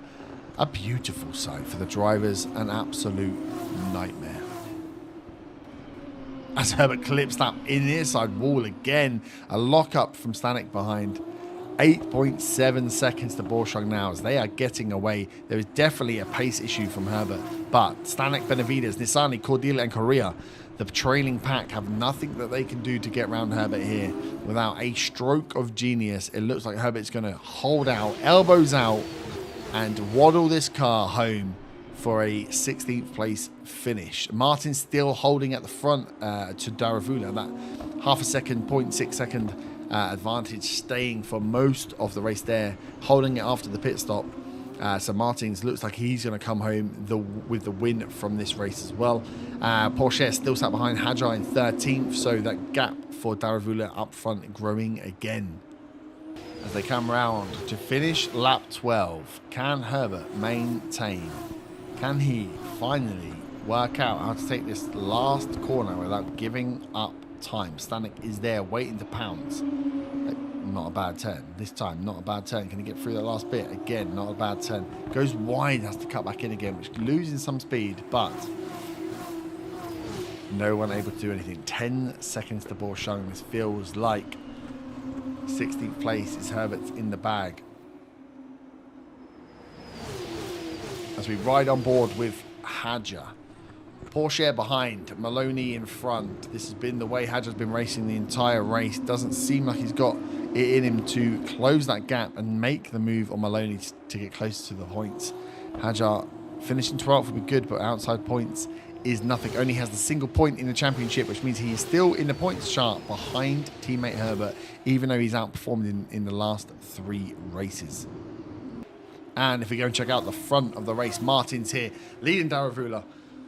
Comfortably leading Daravula here. He's not got enough, even with the DRS, in the short DRS zone, just to close the pack a little bit. It doesn't give him enough to make any moves in that first corner before DRS has closed, and therefore he can hold on for the rest of the track. Martin's making a great move last race, taking a win last race actually, and then looking to follow up with another win for Victor Martins, as his points total is starting to creep up as he wants to mount up, get into that top 5. Daravula leading by a long way in the standings, but the places behind are all up for grabs. Even Herbert himself, with some points early on the board, can make up positions if he can just sort out some of this form that he's been missing out, get some qualifying pace, and then hold back on some of the aggressive decisions made in race.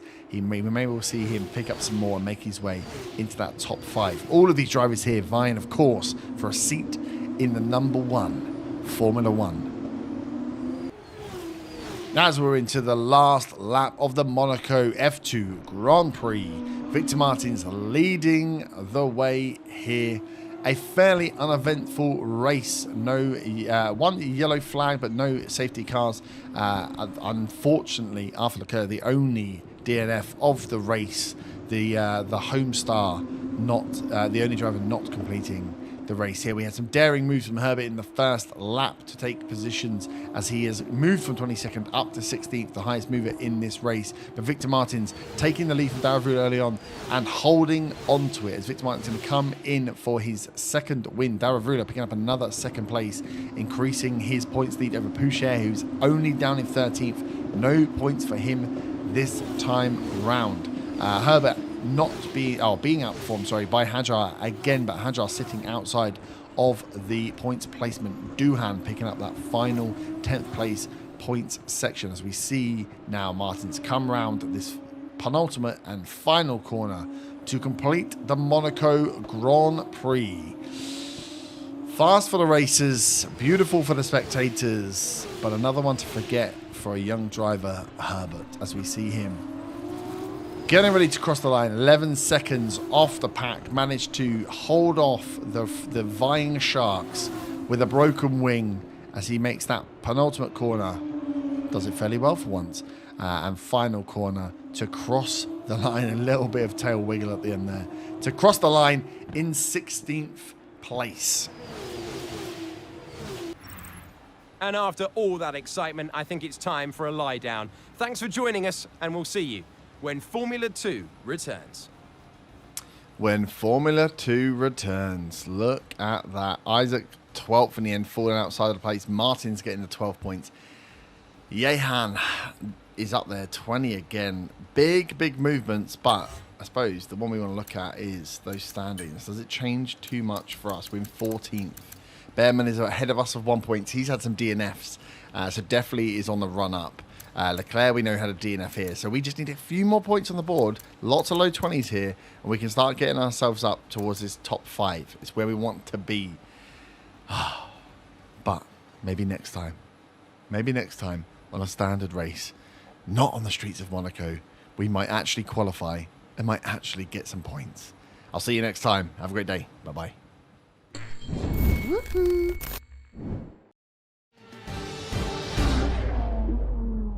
Welcome back to Barcelona in this Formula 2 My Driver career.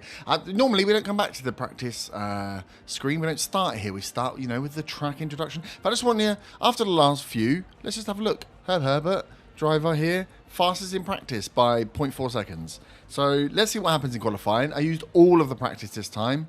It's been a while since we've been back in the car. There's been a few weeks break in the calendar for the Formula 2 season. Barcelona next race, but not gone badly in practice. Let's see what the difference is when we get to qualifying. Holding on to that 69 rating overall. Come on, Herb. So, practice in Barcelona is done. We were the fastest in practice, but that means nothing. We have a one-shot qualifying, and I'm aware one-shot qualifying does not help me, but we're going to stick with it. We are going to stick with it, and then we'll change it when we hopefully get into Formula 1. So we have one shot in the sun in Barcelona before a 13-lap feature race. Let's see how we go.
It's clean. Come on, line. Come on. Talk to me. Talk to me. Oh, Barcelona. Let's go, baby. It felt good. It felt real good. I mean, that better not change from first now. It's making me feel good. I do believe there has been an update to the F2, to the cars. The feel of the cars are a little nicer since last we played. So I think the F2 cars have been upgraded. And if that means I'll be driving better, I'm loving Goodbye this. for now then, but we really are just getting started. Make sure you join us again for Lights Out tomorrow. Lights out tomorrow for the Barcelona F2 from pole position. Time to get some points back. 2 points on the board. I think we'll have a look at the standings. I think we were just behind Behrman actually, or just in front of Behrman in like 15th or 16th. But a 1-2 for the English drivers. Ollie Behrman for Prima. Herb Herbert for High Tech. Puchet in behind there. Where is Daravula? Down in 5th. Where is he? Nowhere to be seen. Nowhere to be seen. Let's get into this race. Where's my partner? Where's my partner in crime? Hadja down in 17th. Who's taking my normal spot? Nisani. Well, lad. Standings. This is what we're going to look at. So, going into this race, we are 12th. We are 2 points. We are, a point. It's the gap. I was like, a point? We're a point ahead of Behrman. 19 points. Daravula on 133. Puja up there. So we just need to get some decent places from here on out. We need to get into that top 5. That's what we were aiming for. Arthur Leclerc in front of us here. But if we can get some position, hold something from the front here, we'll be doing well. Of course, my big nemesis is the front wing. So we'll be just trying to keep our front wing, have a clean race with a normal amount of stops. Give me that pace points. Give me them pace points. Let's go.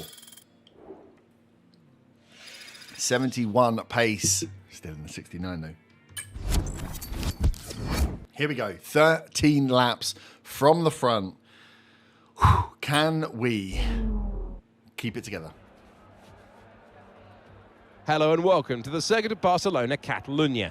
We're counting down to the start of today's race and you can feel the excitement in the air. This promises to be a real spectacle.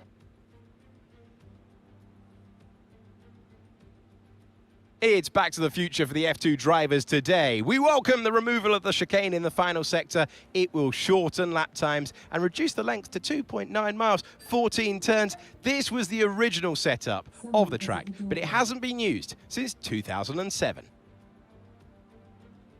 Well then, after an exciting session yesterday, let's take a look at how the cars line up. Herbert lines up on pole position, and it's Ollie Behrman in P2. Looking down the rest of the grid we have Porcher, Ewasa, Jan Daruvula, Doohan, Benavides, Hauger, Novalak, Richard Verschoor, Vesti, Fittipaldi, Juan Manuel Correa, Victor Martins, Miney, Leclerc, Hadjar, Amory Cordial, Maloney, Boschong, Stanek, and Roy Nissany completes the grid. And now it's time to head down to the track. It is the Formula 2 race. It is time to introduce you to Alex Brundle. I'm Alex Jakes, and we've got changeable weather out there today. That's making for some nervous team personnel down in the paddock, down in the pit lane. Well, uncertainty is what strategy's all about, but it absolves the teams from the responsibility of running both compounds of tyre. They might have to use that wet tyre, of course, and then the question is, where do those crossovers lie between the wet and dry conditions? Okay, let's have a look at this strategy then. What have we got? 2 stop. Softs onto hards. We did all of our practice on hards. We did the quali on softs. So I'm quite happy on both. The hards, definitely, it's a completely different track on hards compared to those softs. Those softs are very nice. Very little braking required. A lot more lift and coasting. 13 laps. We just do not want to have to put that extra stop in. We can if we need to. We can go hard on the... we know if we have any nose problems, we have the extra hards to go to on the alternate strategy. But let's go for the good strat. Let's go for the one stop. Go for the fast on the hards, on the softs to get away from people. Hopefully then the hards we can coast to the end. He says, not confidently at all. Here we are, the Spanish Grand Prix, Barcelona, in this F2 series. Herbert on pole, and it's lights out and away we go. A all-British front line, Herbert and Behrman, as we kick off here in Barcelona. 13 laps in the sun here as we come down to the first corner. Can Herbert stave off Behrman? He does. He gets away well, and starts to pull lead Behrman and Herbert in a 1-2 in front of Daravula. Starting to pull away from the pack already early in this race. A clean start is exactly what this driver would want for his first pole position.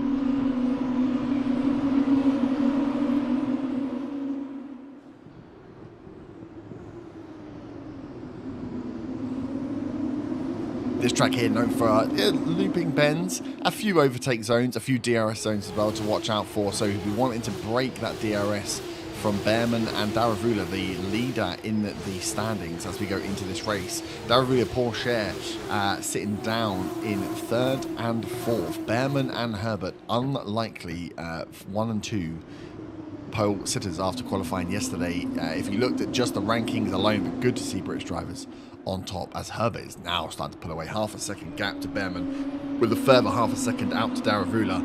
This is looking like his race to go and drive.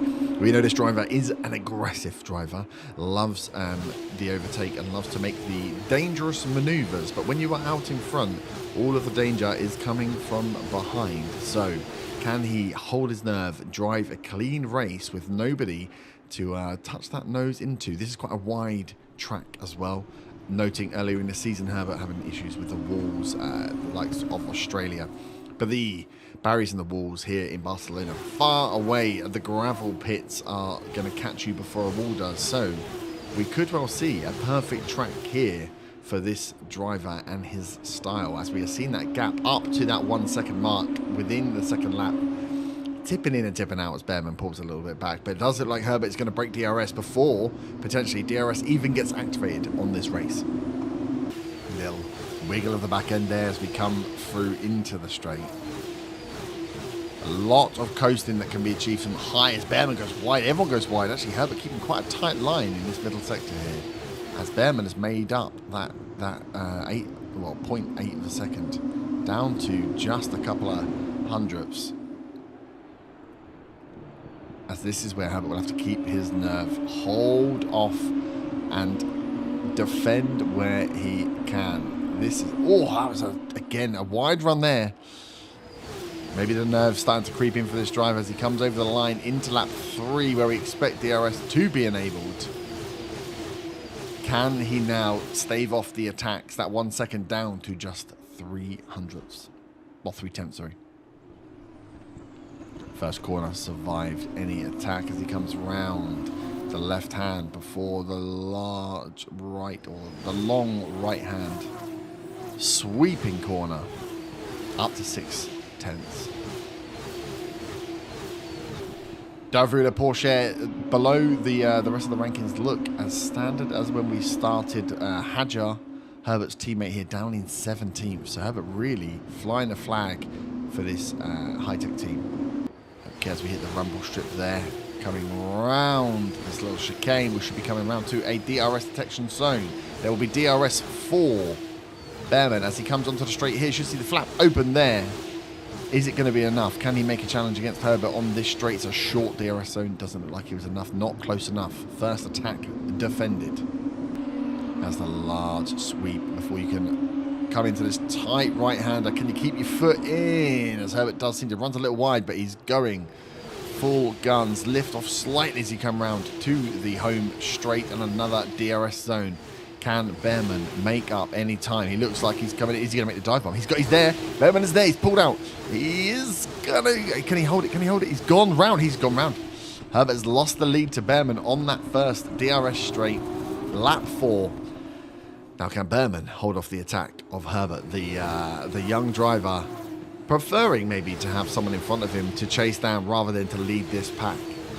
Herbert is not letting Behrman out of his sights here, barely getting into 2/10 of a gap between the two. But we got to watch again. We know that this driver is willing to take risks, Herbert, as he will dive in and has lost many a front nose across these early F2 races. Can he wait for his time to pounce? Can he learn when it's best to hold and when it's best to attack?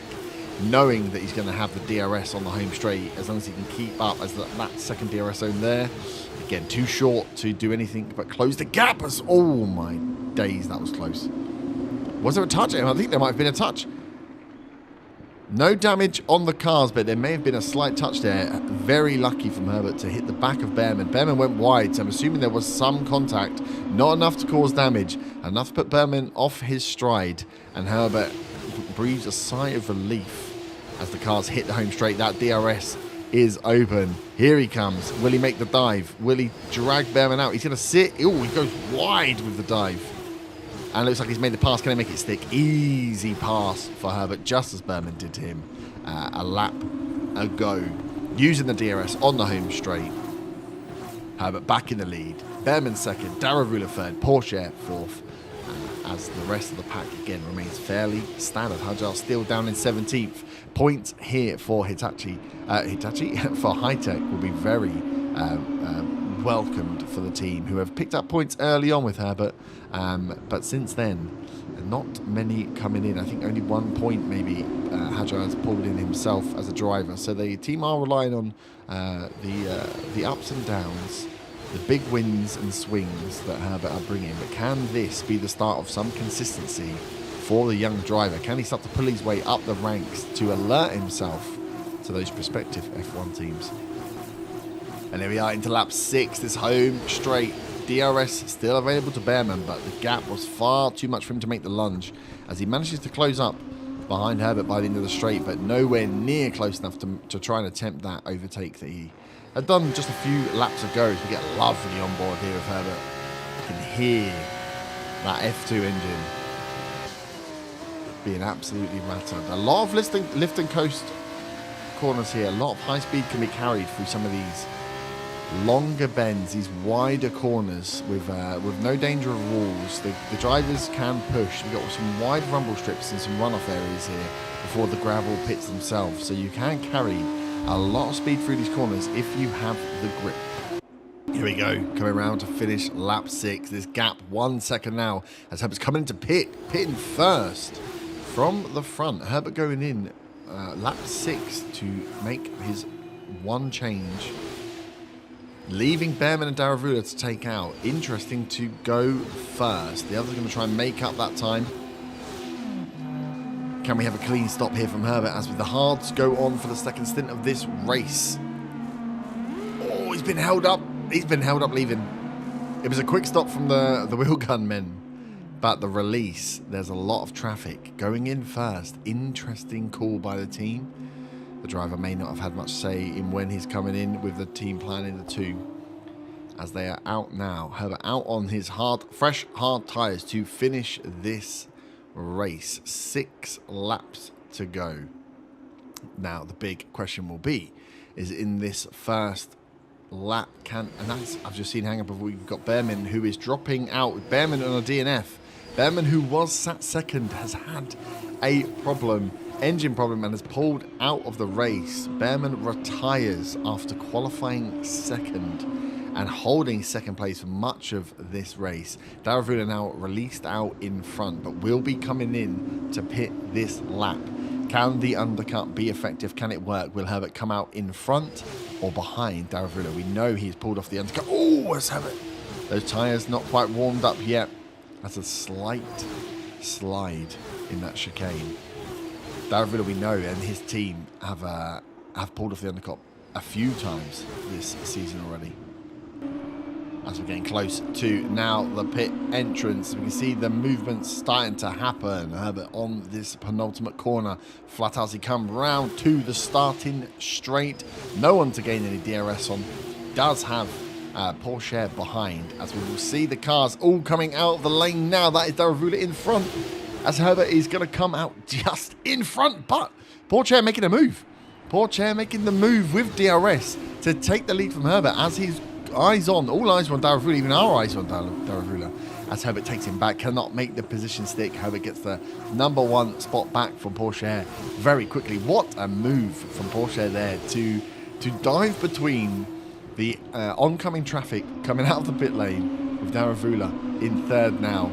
But he needs to make his plays as well. Porsche in second behind Daruvula. Any points he can take out of the leader. Points gained in this championship. It is not over yet. But Herbert is, after the pit, still in front. Herbert 1, Porsche 2, Daruvalla in third place, with Behrman DNFing with a car issue. You can see here Porsche twitching around on that second DRS zone. Getting close, but not enough to make the dive. We see now that zone not quick enough to make a move, but definitely can bring you back into the race.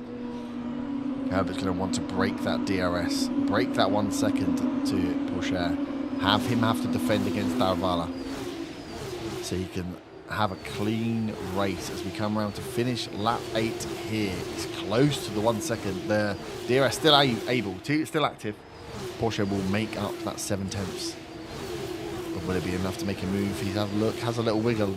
Nowhere near enough. Gets it down to 2 tenths, but that's not going to be enough. Herbert gaining enough in the remainder of the lap to save himself for that last DRS straight, but we are not out of the woods yet. There's a lot of racing left to go. Another little slide on the hard tyres there from Herbert. Makes small mistakes, just leaving some blood in the water for Porsche and Daruvala to chase hold of.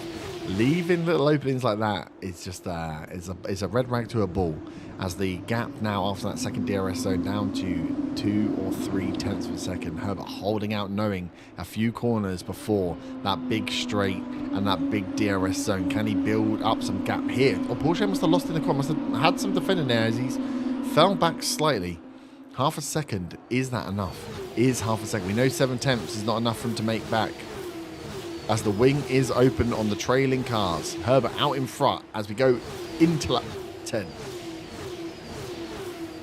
He's pulled out. Porsche's going to go for the move. He's got round again. Herbert's going to hold him. Late braking from Herbert. Boomerangs round, back in front again. Porsche making the move, but Herbert not letting it stick. Another great defensive maneuver from the leader of this race. He has led almost the entire of these 10 laps. Only Behrman holding the lead for slightly longer than 2 corners. Nice shot there of the cars. Come flying around these new F2 model cars here at the Spanish Grand Prix. Half a second as we go through the second DRS zone. Still maintaining a comfortable distance here after that DRS zone. 7 tenths before the 2 corners where he has made up time previously. Can he, towards the end of the race, finally break that 1 second, leave the rest and have a comfortable final few laps? Wide run there, looking to push that car to the max. A wide run on the final corner. 1.2 seconds to cross the line. Porsche does not have DRS, which means he'd be fighting Daruvala now, as Herbert breaks that just before the DRS direct detection zone. Porsche loses second position to Daruvala, and as the second and third fight continues, Herbert's going to pull away 1.3 seconds from the second place now. Has he built himself enough of a lead with just a few laps left to go to bring home not only his first pole qualifying, but his first podium and a win here in Barcelona? Porsche's got back his second place, so Porsche and Daruvala are having a tit for tat here in second and third. Novak in fourth, Benavides fifth, Hauger sixth. But this big movement, these massive set of points, a 2 point for qualifying first, as well as a race win potentially here for Herbert, will massively improve him in the rankings here in this F2 season. Hadjar, his teammate, making a few positions back up over the pit stop from 17th up to 15th, but all eyes are on this number 1 driver for the team as we come into lap 12. 1.9 seconds the gap. Will Daruvala make the move on Porsche? Looks like he's going to. Looks like he's made it stick. Right behind is Novak. Got to make sure that you don't get double passed here when you are being chased down by a DRS train. 1.7 seconds. Herbert just needs a clean couple of races. Seems like the Spanish Grand Prix is the right track with the right circumstances for this driver. Leading, we did wonder whether he would prefer to race rather than lead, but has led from the front the entire time, shut down anyone that has tried to come through and take any position for him, and is looking to be taking his first win here in this F2 inaugural season. Listen to the sound of the engine as he's still pushing it. Last 2 corners in this penultimate lap That gap down to 1.4, Herbert maybe taking it a little easier, trying to see the tyres home, see the car home, not hit too many high-risk corners, high-risk curbs. 1.3 as they go over the line into the final lap of this race. Daruvala is going to have a sensational drive if he is to make up the 1.2 seconds in this final lap. But he is probably more worried about Porsche, who is right behind him, trying to take that second position and those points to dig into Daruvala's lead here in the F2 Championship. Better than the only DNF here today. A shame for the British driver in the Ferrari Academy, starting second and holding second up until the car fault here as we're coming around to the chicane. Any wiggle from Herbert's car sticks to the road this time round. No mistakes, no time given up. Although DRS has been broken, 0.9. Daruvala has made up half a second on Herbert in this final lap. Maybe relaxing a little too much here as he comes round from that last DRS zone. Last few sweeping corners before the final. Won't have the full straight to try and make use of that DRS. I don't think he's going to make the move here as we come into, unless any mistakes on these last corners. Runs wide on the last one as we take the last corner to come across the line. A pole to first place conversion for Herbert. What a race from this driver, and what an amount of points here in sunny Barcelona. How is that driver of the day? I went out there for the beginning. God damn it. So another fantastic victory for High Tech GP today. We've heard stories of drivers watching the race on the big screens while they're going around leading with that kind of advantage. I reckon that's what they were doing, you know, AJ.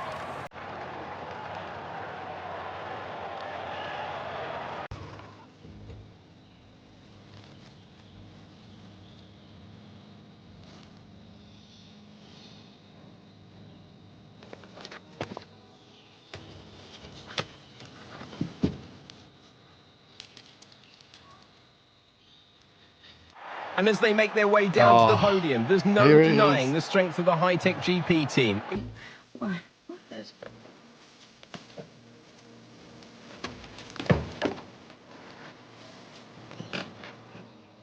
Incredible performance today, and they fully deserve to stand on the top step. You did. You crazy son of a bitch, you did. Incredible performance. Top step, first podium, and it's a win. Finally, some serious points. Crack that champagne, Herb. You deserve it. What a drive.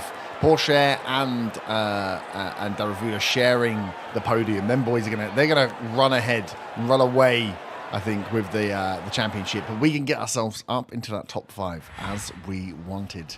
Get ourselves in the position. You don't have to be top to be signed for the F1 teams. We know that. Look at the current market. So, a nice improvement. Just as these teams are starting to doubt their F1 drivers, looking down to F2. There will be plenty more twists and turns to come this season. 27. I hope you'll join us at the next race when Formula 2 returns. 27 points, qualifying 2 points, and the feature race 25. A massive 27 points. That is ridiculous for the standings, is it not? Doesn't that put us right like up into 7th straight away? 44, a race win. Do you know what? I'm not saying he's not catchable now. 152 points. I'm coming for you, Daruvala. No, top 5 is what we want. We need another big jump. Iwasa and Vesti, I don't think I've done much in the previous races. So any wins we can get, any podiums we can get from here on out are going to make us jump huge amounts of places to get us into that top 5 drivers in the F2. What a race. First win. Drink it up, boys. Drink it up. And we will see you next time for the next race in this F2 career. Finally. Let's go. Woohoo.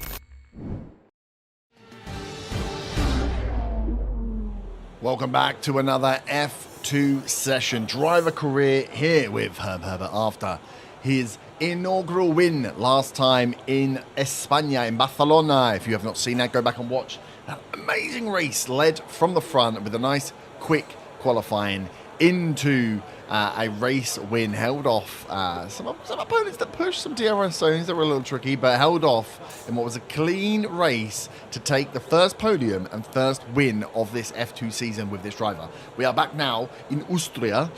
We had a wet practice. Can we go back and see the practice? I'm not sure we can. We go straight into qualifying now before the 14-lap feature race, but we do have some sunshine here. We got one bit of race acclimatization on practice in the dry on the softs. We go about 4th or 5th fastest. So hoping that we can bring that forward to a decent position in quali. Spielberg at the Red Bull Ring. Ay, ay, ay, what a beautiful circuit, and what a circuit it is to drive. Short circuit, quick circuit. Lots of opportunities to bin it by cutting corners too quickly. But hopefully, oh, we're on super softs as well. Oh, super softs, ay, ay, ay, mamma mia. Okay, one shot quali. Let's at least, I don't need a pole for this one, I don't need to be fastest, but let's just not be last.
It didn't feel the quickest, but where was it?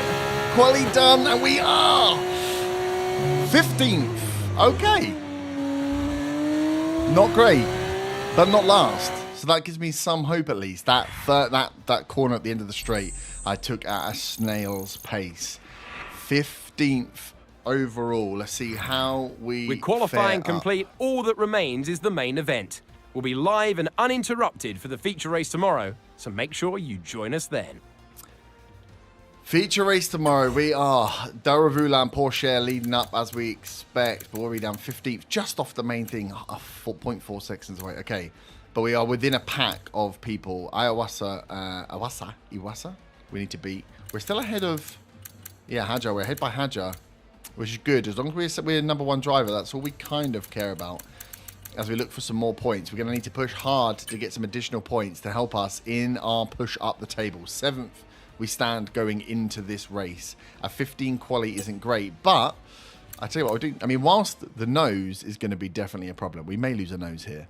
At least we're going to get some racing. Starting from 15th means we have some racing on this fast circuit to be had here today. So it could be glory, or it could be a crash and burn. 14 laps in the sun on the Red Bull Ring. Can we make it up from 15th? What is the strategy here?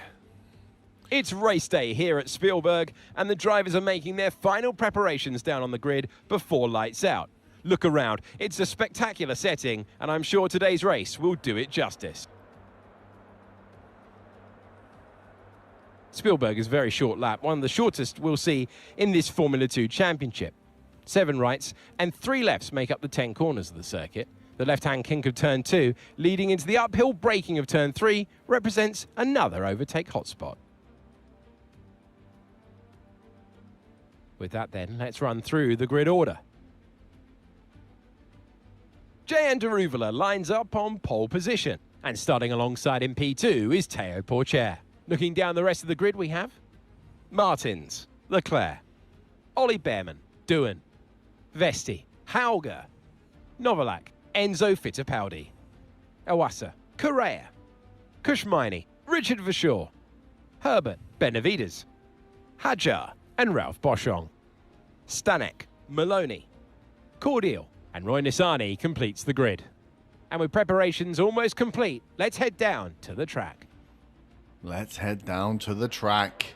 Hello one, hello all, and welcome to the commentary You talk box. about I'm Alex changeable Jakes. weather. He is Alex Brundle, and we have changeable conditions we do. today, Alex. How does that uncertainty affect the strategy? There is no There are changeable gonna be conditions. some quivering hands on the tyre guns, aren't there, when they tighten up what could easily be the wrong specification of tyre 15th. completely for the conditions. It's a gamble out there. All right, let's do it. One stopper, 14 laps. It's easy, it's easy. Here we are with the Austrian Grand Prix. Herbert started in 15th after his win last time round in Spain. And it's lights out and away we go. Leading the pack, Daravala, Porcher, Martins as the top three. Leclerc up there as well. Behrman makes a move early on Leclerc as Herbert round the outside on the first corner. Up to 12th position on the super softs here in this 14-lap race in F2. The F2 Championship leaders sitting top here. Herbert getting in and amongst the pack as he makes another move into the third corner here. Goes close. Is that contact? It doesn't look like contact. Look like the wing is okay, but up to 10th for Herbert. What a move from 15th to 10th within a few corners here. Fittipaldi in front. He is passed by his teammate. Dropped down to 16th Hadjar now as Herbert makes moves early here in the Grand Prix. Behrman up in 4th there. Behrman having a tough season so far with multiple car issues, but now the car seems to be settled. It seems to be performing well. And like we say, Daravala, Porcher and Martins, the 1, 2, 3 in the championship, leading this race here as 1, 2, 3. But we have got eyes here on the man that disrupted the pack in Spain, getting the win last time out in this F2 championship. Sitting 10th as we go into lap 2 here in the Spielberg Ring. It's been a nice, wide, fast track here.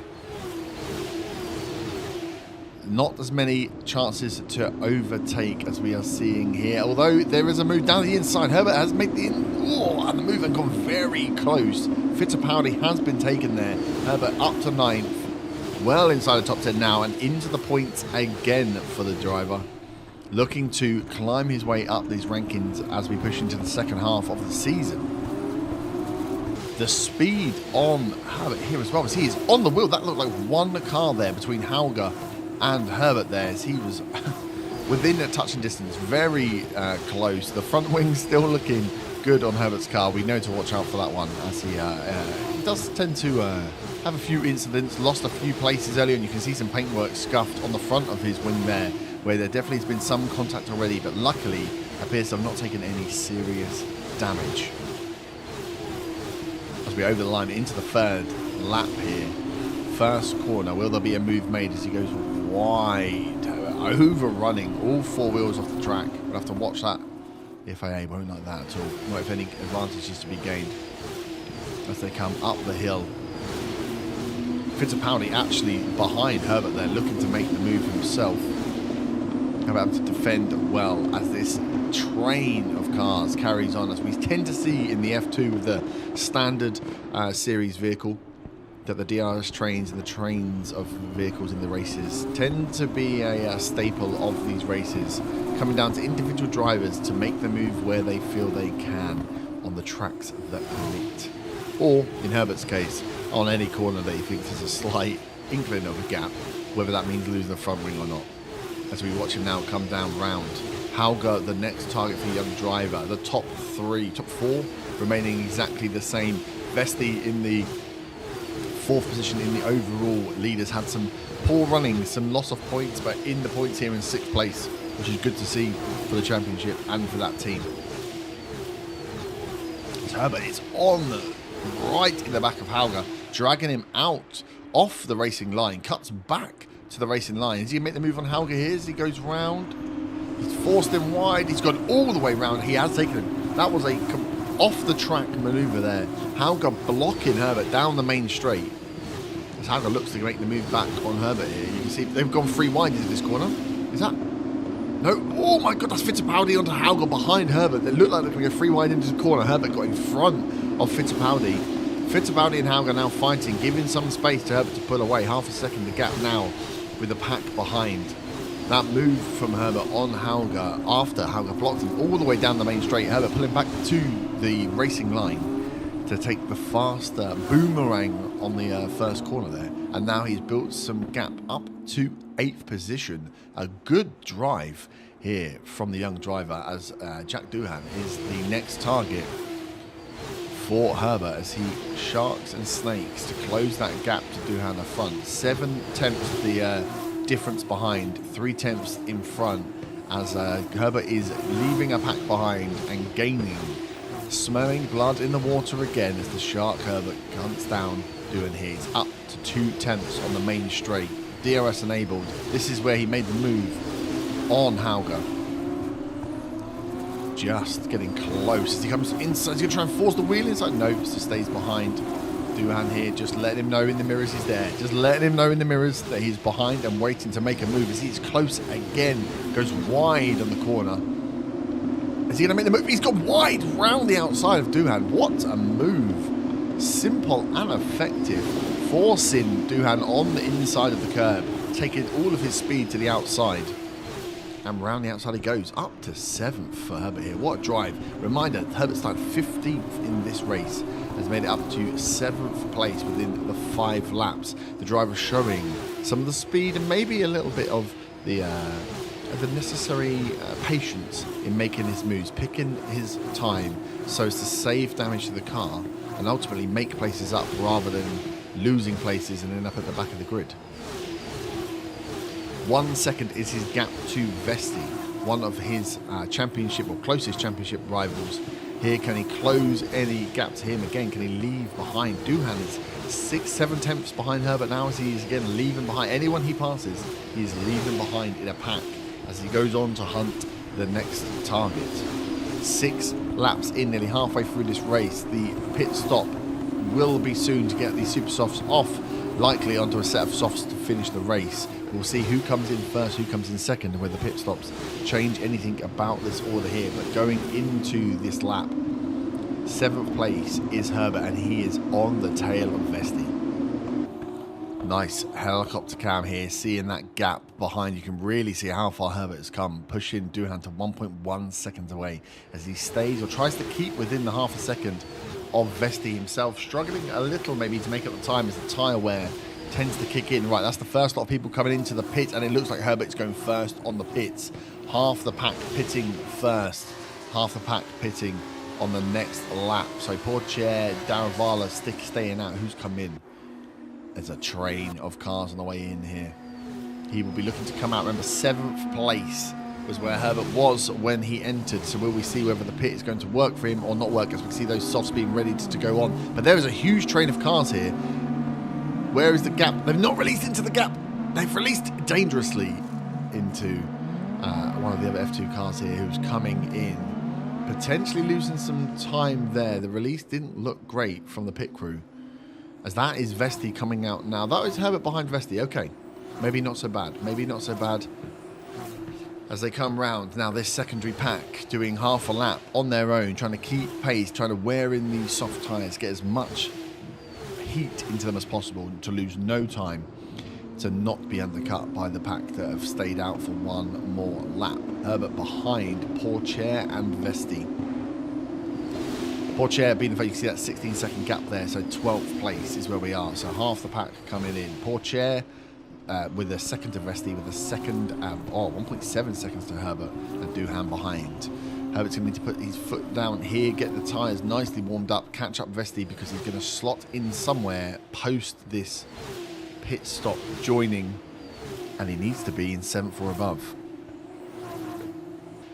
Okay, we're starting to see the cars pass as we're coming down and round. That's the pit entrance. This is the main straight. So round that last corner, Herbert onto the main straight. We can see cars pulling out of the pit lane now as everybody is passing. There we go. That is the train. What a shot overhead to see Herbert coming out. The cars coming round and pitting out in front of Herbert's up to 5th. A fantastic pit stop. 7th up to 5th. Leclerc falling well behind. Daravala done 7th as well behind Doohan. There's going to be a lot of teams pushing here now. Portier, Martins, Vesti in 3rd. Behrman in 4th, and Herbert in 5th. Wow. The overcut worked. Up a few places. A good pit release. I'd take it all back. As Herbert hunts down Behrman now to, from here, with the second half of the race to go, Herbert could easily be looking to push for a podium finish here. That looks like a car out in front. Smoke on the track. Slowing down the cars. Who is that? Is that Pourchaire pulling out? That's Pourchaire with an engine problem. Yellow flag. Dangerous play there as Herbert was chasing down, looking for the overtake on Behrman. Has a little look there again. As Pourchaire pulled to one side in a cloud of smoke. Luckily, no damage to any cars, no drivers injured. As on the main straight here, Herbert's going to push Behrman with the DRS. He's pulled him out to the outside. Similar move to that of Hauger. Takes the outside, going to go for the boomerang round. Has a look, makes the move on Behrman before he even gets to the corner. What a move. And Herbert is up to 3rd in this Austrian Grand Prix from 15th place. Bit of luck with the pit stop. Quick pit stop. Very aggressive overtaking, but very considered overtaking from the driver. No real damage to the car. You see a bit of paint scuff on that front wing, but it looks to be in good condition otherwise. 1.3 seconds to Vesti in front, and Martins, the front 2 pack, who are hunting each other down there. Herbert will be looking to leave Behrman behind that gap, already up to 7/10.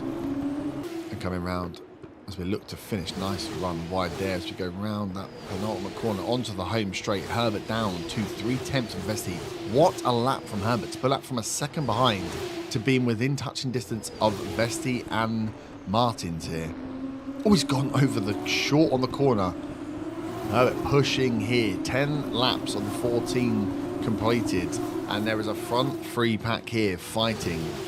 Will Herbert hold on and try and take a podium or push further as Vesti looks to make the move on Martins? Oh my God, that was another front end touch from Herbert there into the back of Vesti. More paint scuffed off, a hole in that front wing. He has to watch as he goes side by side with Vesti. Wheel to wheel, Vesti's going to hold him out. Good defensive drive. There are some other very good defensive drivers for as aggressive as Herbert can be. Some of these other drivers are incredibly defensive. Behrman takes Leclerc as they have a fight in 4th, but they are 2 seconds behind this front 3 pack now. This is where the race podium is going to be decided. Martins, Vesti and Herbert. Again, a 10th of a second behind, looking for that gap. Will he wait and do it on the home straight as he's done 2 or 3 times before? We come round. Right in the back. DRS will go on, absolutely sniffing. He's going to try and pull. He doesn't manage to pull Vesti over, so he's going to take the inside line. He's not going to have enough to dive bomb. Vesti not. Oh, that's more contact. More contact again from Herbert and Vesti as they go in again. This is the strongest nose I have ever seen. Will Herbert look just to pull back and hold on with the team beyond the radio telling him, he's got to get on. That's a piece. That's a bit of carbon fibre. That's the side. Part of the nose is gone. Yet you can see that front left-hand side or front right-hand as we're looking at it. As Herbert goes into the back of Vesti. Vesti defending aggressively against Herbert, leaving no space. Herbert might have to just drop back here. He has 1.5 seconds and 3 laps to make it with a broken wing now. They won't be wanting to pit this late into the race, but maybe he will have to hold off his attack of the front 2 just to hold on to a podium place here. This could spell disaster.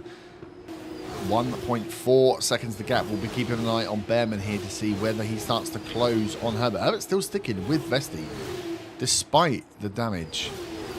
A lot of straights here. Downforce maybe not as affected. Not too many tight turns. The car not overly affected, although with 2 laps to go, the tyre wear is going to start to play in as well. 1.5 seconds to Behrman. Can Herbert hold on for a third here?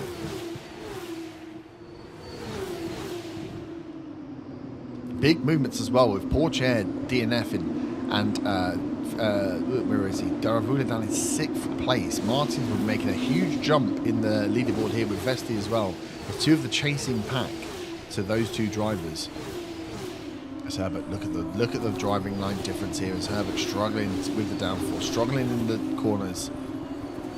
Vesti now half a second away. Behrman 1.5 seconds. At least Herbert's keeping the distance to that pack behind. As long as they do not break DRS, he should be safe. He just needs to drive a safe race here with that front wing damage. As we come round to go into the penultimate lap here, lap 13 of 14. Martin's leading the race, Vesti in second, Herbert in third. Herbert right up behind Vesti again. Stuck his nose out there, reminded Vesti that despite the damage and despite the defensive driving, he is still here and is still willing to make moves. The right team must be on the radio now, screaming at Herbert just to hold for the third and the positions in the championship. As again, that is like paper thin distance between these cars here as they go around the corner. So Leclerc takes Behrman 1.6 seconds behind. That pack behind, despite anything, well, without a huge issue or a disaster here for Herbert. As he goes wide again, though, 1.7 seconds his distance. Lost out that close run to Vesti. Now he's pulled back to 7/10. Maybe the team have been on the radio just telling him to calm down, just to see home a podium finish with the damage he has with this little time left to go. 15th up to 3rd is quite the drive, and I would be surprised if it was not a driver of the day performance here from Herbert. As the DRS flaps open, the front three pull away, 1.5 seconds. Leclerc to Herbert. Herbert half a second, or just over half a second, from Vesti as we enter this final lap. Is this our front three, or do we have a last lap surprise here from Vesti? Vesti and Martin still fighting, and we know two cars fighting can cause all sorts of problems. As Vesti is going to make the move, Vesti makes the move on Martins. So they go close. Herbert, oh, he's not close enough to capitalise. Martins holds on to first place with Vesti. With the front two fighting, it has brought Herbert back into the pack. 2 seconds the gap to anyone behind. These front three cars are going to go at it for this last race. The last lap, Herbert coming on the inside. Not got enough speed to get in front of Vesti there. Just tenths of a second between them all. As with a few corners to go, does Vesti have it in him to take Martins? Does Herbert have it in him to capitalise on any mistake from the front two as they battle? That looks like a wide corner there from Herbert. Still carrying that front wing damage, of course, as he is dropped back. In these tight, in the middle sector, Herbert is dropping off the pace. The straight is not affected too much by that front wing, but you can tell when they get into the tighter middle section, as they're going to come across the line, this is going to be it. Your winner, Martins. Vesti in second. Herbert in third. A podium from 15th place for Herbert, and a huge amount of points in this Constructors' Championship. Daravala down in 6th, and Pourchaire down 22nd, DNFing. Might be a little shake-up coming, as a close call from Herbert on his wing. We'll see the checkered flag first. Victor Martins takes the win. Well done to Victor Martins. Vesti, what a defensive driver, man. That hard right-hand hairpin It's so easy to mess up ridiculous. a call like that, and whatever you do always seems Look at me, wrong. what a They legend. made it work, Saying and that's the great work important to thing. Martins. A full points tally. Oh, my sweet baby Jesus. ART, the French team who have been There we racing are. since the 90s Second in podium, various forms of motorsport, back to back, are third once this again time. back on the winners' A podium very good today from a 15th after a brilliant start. display of driving skill. We will take that all the way to the points bank. All right, I'm going to be excited there on the bloody podium. Enjoy it under the Red Bull hat. Look at me standing in a bit of it. Pretending I'm number one. So let's see what that does. Let's see what that does. After all this drama, you would be mad not to join us for the next race. We hope to see you then. Top Take care. ranked British driver, 16 points on the board. Daravula done 8, so we're taking 8 off his lead there. Look at the standings overall. We are sat 5th, right where we want to be. Joint 5th with Hauger. Vesti sitting in front. Vesti, you bastard. Vesti and Martins in front of us. So we know who the fighters are in front of us. Pourchaire went out with a car failure during that race. Daravula obviously didn't finish that well. So the gap to Daravula being close slightly, but we are up to 5th. Now, can we hold on to it? Hauger, Iwasa and Duhan being the closest below us. And then obviously we're trying to chomp up the heel of Vesti, Pourchaire and Martins to get up as high as we can in this F2 driver standing. Constructor standings. Oh, can we look at the constructor standings as well?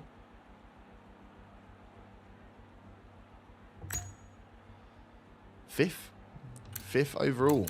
Hitachi. 61 points. That's 60 points from me. 1 point from Isaac. Not really bringing it up, is he? This year, it's next year as well. This year, he's in my dust.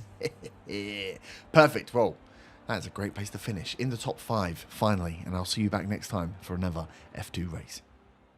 Woohoo!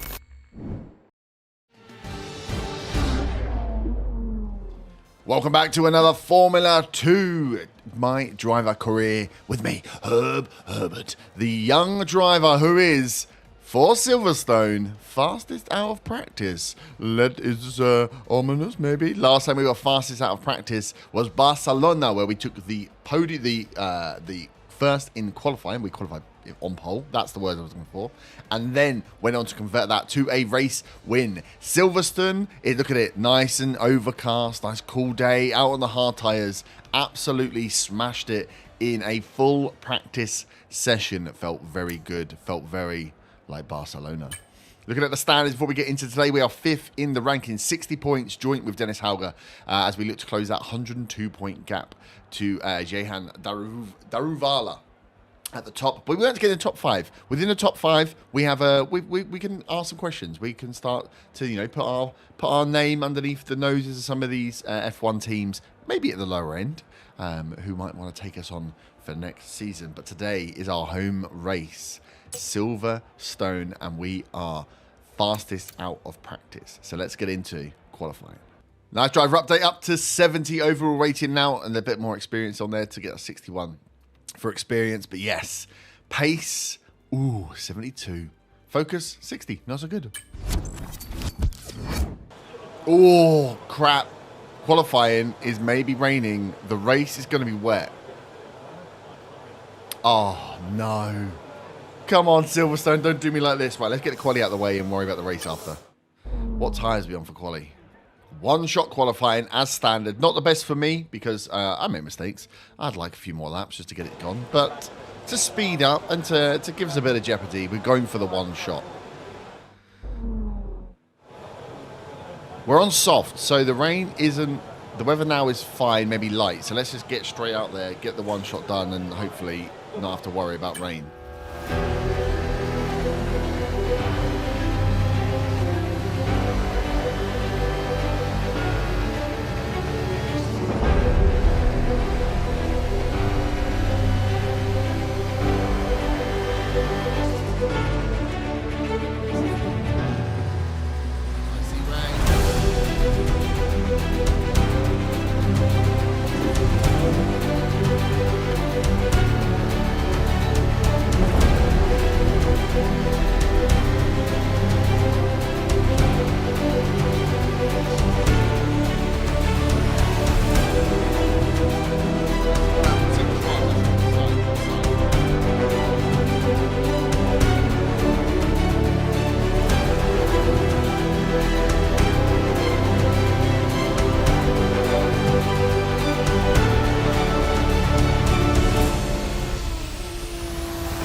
The lift over the line.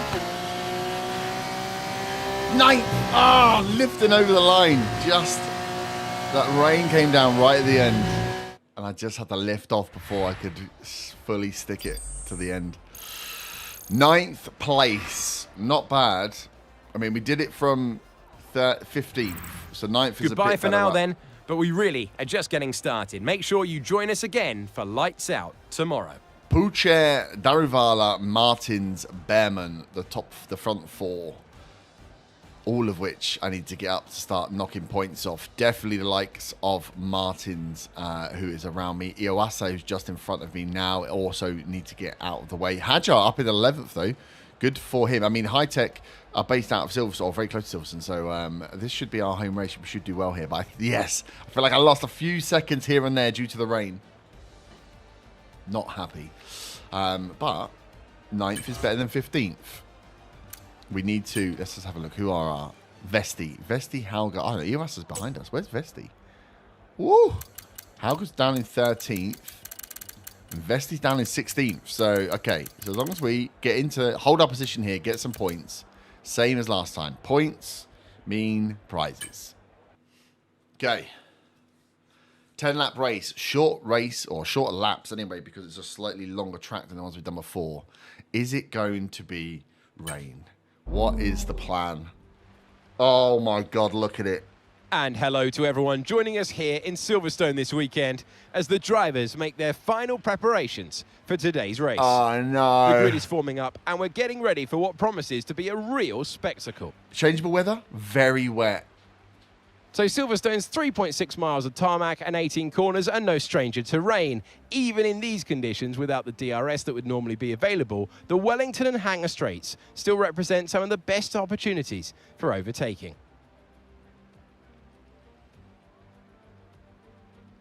We're almost ready to go then, and this is what the starting grid looks like for today's race. Teo Porcher will start on pole. Fantastic qualifying from him. And it's Jan de Ruvela in P2. Looking down the rest of the grid, we have Martins, Behrman, Enzo Fittipaldi, Novalak, Doohan, Iwasa, Herbert, Brad Benavides, Hajar, Leclerc, Dennis Hauger, Richard Verschoor, Miney, Vesti, Correa, Amory Cordial, Maloney, Stanek, Nissani, and Ralph Boschon completes the grid. And with preparations almost complete, let's head down to the track. Hello one, hello all, and welcome to the commentary box. I'm Alex Jakes, he is Alex Brundle, and we have changeable conditions Is it today, changeable? Alex. How does that uncertainty affect the strategy? There are going to be some quivering hands on the tyre guns, aren't there, when they tighten up what could easily be the wrong specification of tyre completely for the conditions. It's a gamble out there. That's a joke. It's absolutely sodden wet. Right, mate, I know it's your home Grand Prix, but I want you to treat it like any other race. Let's not make any unnecessary risks, please. Unnecessary risks. I love unnecessary risks. Okay, no stops. 10 laps. Straight driving, no pits in the rain. Oh my God, right. Concentration, 2:11. I should have had a coffee. Here we are, the British Grand Prix, pissing down with rain.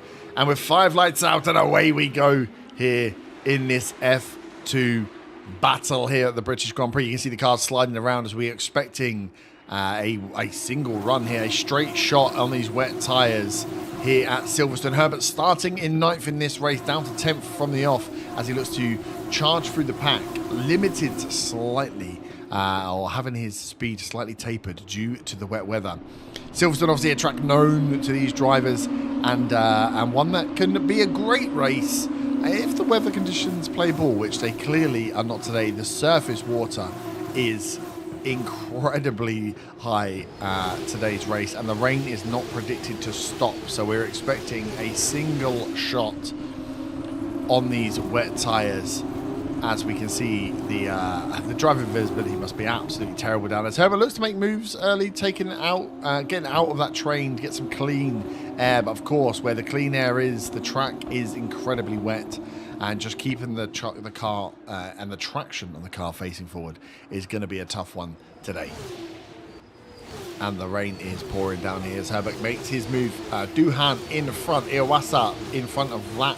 Of Doohan there, another one of the contenders, someone close to Herbert here as he looks to pick up points later into this F2 season to try and give himself the best shout of making it in F1. Porcher and Martins are leading the race with Daravala in third.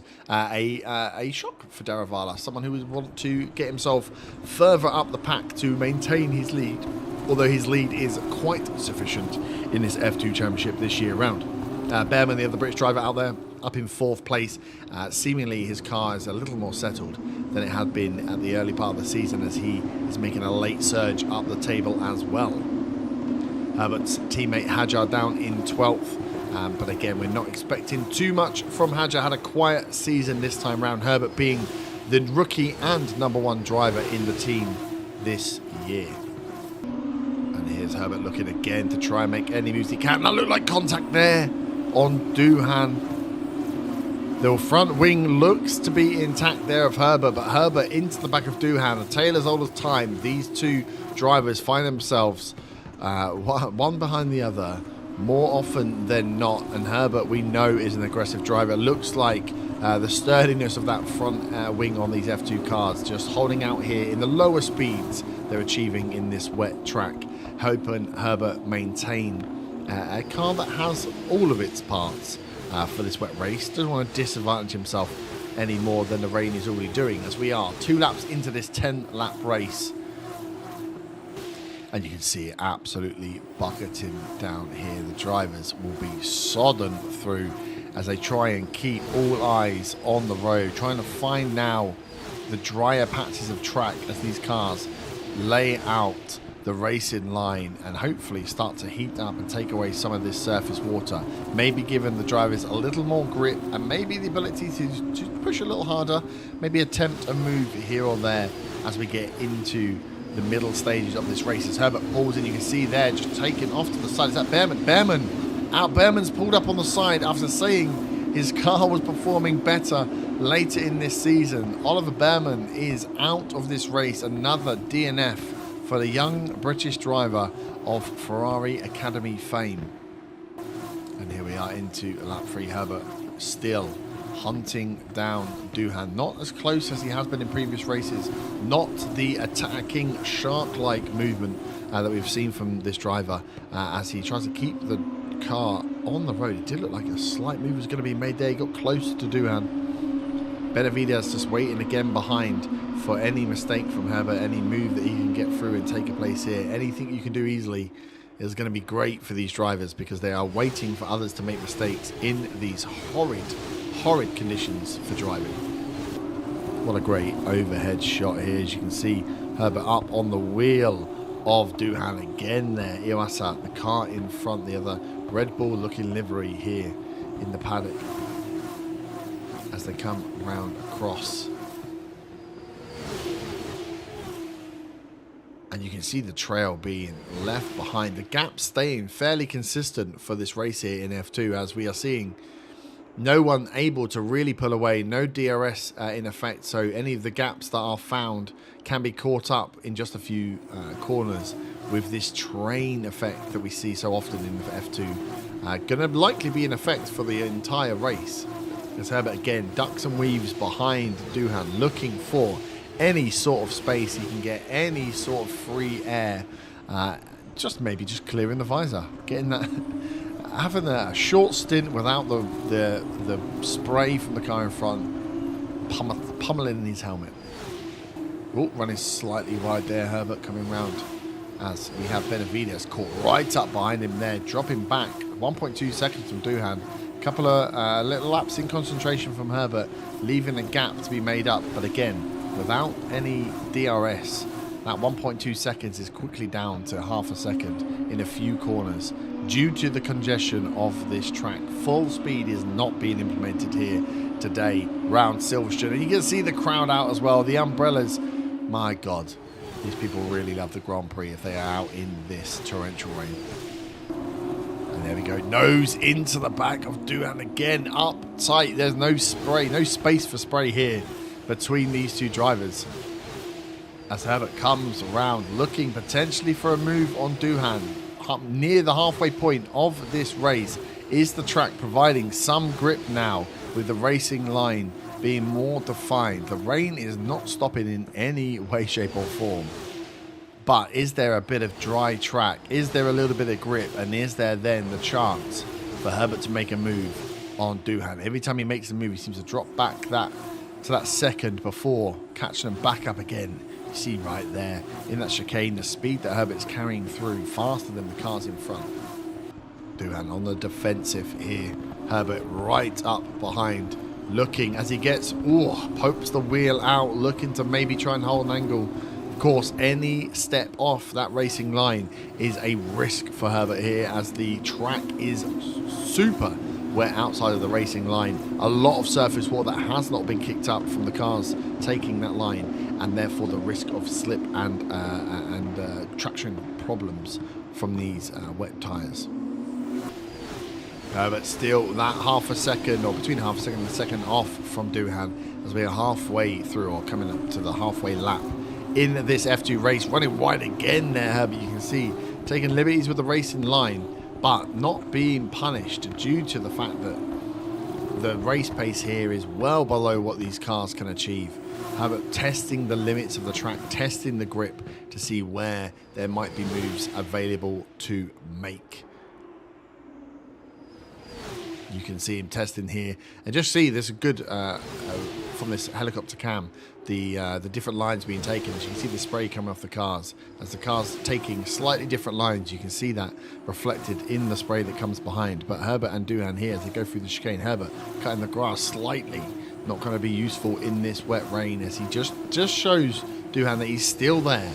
He's still there and still looking for a way round.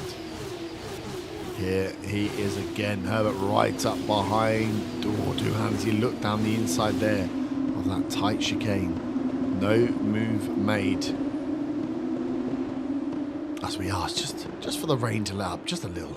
Just give these drivers a chance of actually racing here today.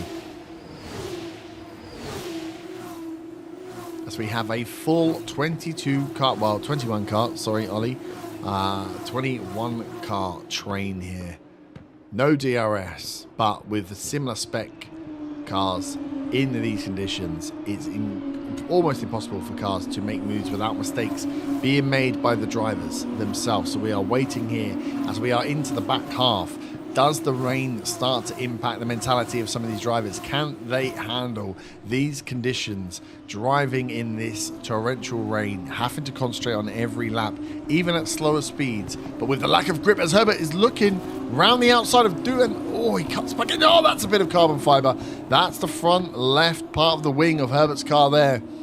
That's just scooted across towards the grandstand here at Silverstone, as Herbert is one side part of his front wing down again. A similar story to many races here in this F2 season, as the aggressive driver, you can see the scuffage on the nose there as he damages another front wing. His team can't be happy with the amount of front wings that this car is going through and this driver is going through, as he pushing hard on Doohan. Still now, and again with the lack of speed in this circuit currently, the downforce required from the front end might not be as much as would be normally required in a race, so we may not see the performance drop off here. We'll keep an eye on Benavides behind Herbert to see if he does spot any gaps, spots any slowing of Herbert in front. But from this initial lap, since that little incident, there has been no slowing or no kind of backing off in aggression from Herbert here. Lap 7 here at Silverstone. You can see Benavides catching up to Herbert there. He's running slightly wide. Doohan getting away from Herbert slightly here. Is that front wing going to cause him problems towards the end of this race? Is 8th place the best we're going to see from these drivers here? And are we going to start and finish in almost the exact same starting formation, as the same formation as the starting grid here, as Silverstone has proved to be a frustrating race here for these F2 drivers? Here he goes, looking down the inside, Herbert, as the rain may be slightly clearer. I'm getting a good view, good shot of these cars as they go side by side. On board now, just to see the amount of rain coming in to these cars, as Herbert is still on the back end of Doohan.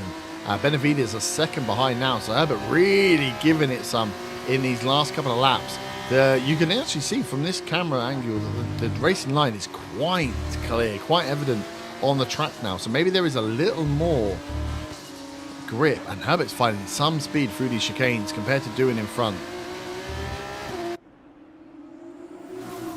But yeah, that's a great view on board with the driver there to see actually how that racing line is starting to look for the drivers. Is it going to give them some confidence? We've already seen one attempt fall flat on its face with Herbert losing the part of his front wing.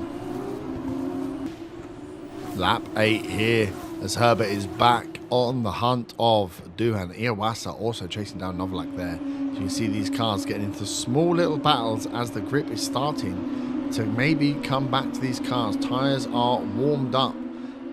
Tyres should be getting really to the end of their use. We will not be seeing any pits here today. We're not expecting any pits anyway from these cars on these wets with this 10-lap race. Can Herbert make up any places here at Silverstone? Doohan struggling to keep the driver at bay, defending well as Herbert's going to take... Is that the move on the inside there? It looked like he may be just good. He's a crumb across the racing line. He's wheel to wheel. Oh my God, he's pushed Doohan wide. And Herbert's made the move. Made the move on Doohan, forcing Doohan wide there off the racing line. As he gets on lap 8 here up into 7th position. That was a 7-lap chase of Jack Doohan there. And in the end, Herbert forcing Doohan really wide off the track, I think, in order to keep the move in after initially himself taking the dirty side of the track, the wet side of the track. But we have seen one overtake in this race here today. Silverstone bringing the delights. So we're seeing this front end not really causing any problems. Doohan a second now drop back behind Herbert as the front wing, the front wing damage we saw not really stopping him in any way here. Iwasa is a big 1.7 seconds ahead with 2 laps to go as we come towards the end of this race. This might be all she wrote for Herbert as long as he can hold on here. Is he going to push aggressively to try and catch or just hold on to this position he's gained from Doohan? Fought hard for it. Here we go, lap 9, Doohan sat in behind. Iwasa still at 1.7 seconds. Herbert made his move for his 1 place improvement and is now looking to see out the rest of this race. Pourchaire leading the race. Martin's in second, Daravala in third. Herbert making his way up to 7th place. Great shot here. As you can see, the front end damage that Herbert undertook in that move, or the move before the move. Scuffing the front nose and losing the side guard on that front left, but not affecting the performance overall. As we go into the last lap here at Silverstone, Herbert 7th place, not really gaining too much on Iwasa, holding off Doohan on this wet day here in Great Britain. Way to buck the trend here, Silverstone, by giving us our first full, absolutely soaking wet race. The drivers, Behrman, have kept the cars on the track. There's been very little in terms of moves made. It's been what would be normally a DRS train all the way around. Cars nose to nose as they just make their way round in the formation in which they qualified in. That's the words I'm looking for. As we see Herbert here. Oh, he's starting to close the gap into this last lap on Iwasa. Half a second now as we see them come round. Good amount of points here. 7th place for Herbert, looking his main rivals. Vesti down in 15th. Iwasa up in front of him on a point, but he'll be closing the gap slightly. Getting some points here is always good. As well as obviously then you've got those front 3 that are just going to keep pulling away. Herbert needing all the points he can to get himself into those top ranked positions on the F2 grid, because without that, the F1 teams will not come knocking. As Herbert now is right on the back of Iwasa. The 2 Red Bull cars almost looking identical, but they are 2 different teams as we come over the line to end the British Grand Prix. 7th place for Herbert, 1 place improvement and a wet race. Nice. Gonna drive out the day as well. This man likes a celebration and he's got the opportunity to do it. Théo Pourchaire takes the checkered flag. Pourchaire with the win. That was a horrible race. So difficult to get the moves done. Momentum is everything at this mid-stage of the season. We're getting towards the business end of things. What a brilliant way to continue that momentum into the end of the year. An amazing race today, and a very well-deserved one too. The team worked very hard to get exactly the right setup out of the F2 car that works for them, and the results speak for themselves. All right, we're not on the podium. Let's skip that. Not bad overall. Up to 5 on the podium. Well, what a Look at weekend that has been. Please join us next time for another thrilling instalment when Formula 2 returns. 7 points. I also think we got 1 place there. Well, actually, we started down in 9th, right? So up to 7th. 7 points overall. Could have been so much more with such a wonderful track. If only, if only. Standings, where does that put us? Up, still in 5th. 67 points, pulling away from Iwasa. Vesti still in front of us by 3 points. So we will be hunting down that 4th place. Just 3 points, Vesti. Will be coming for you. Where did Vesti actually finish then? He must have finished outside the points. Yeah, easily outside the points. 15th. So Vesti struggling. So we'll be back next time to see how we get on. And hopefully have some better weather. Woohoo!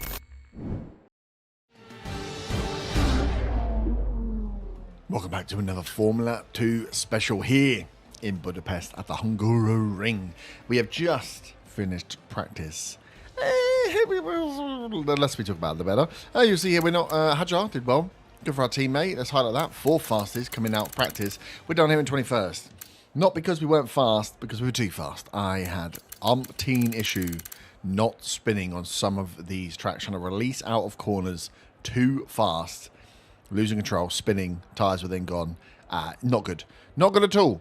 First start practice was fine. Track was good. As soon as I started getting comfortable, it all fell apart. So looking forward to this one-shot qualifying, where if it all goes wrong, God knows where we'll be. As we sit 5th in the rankings overall, 67 points, trying to catch Vesti to get into the top. Obviously, Martin's Porsche and the Rivala, we are hunting down to try and make sure that we are the one that gets picked when the Formula 1 teams come knocking.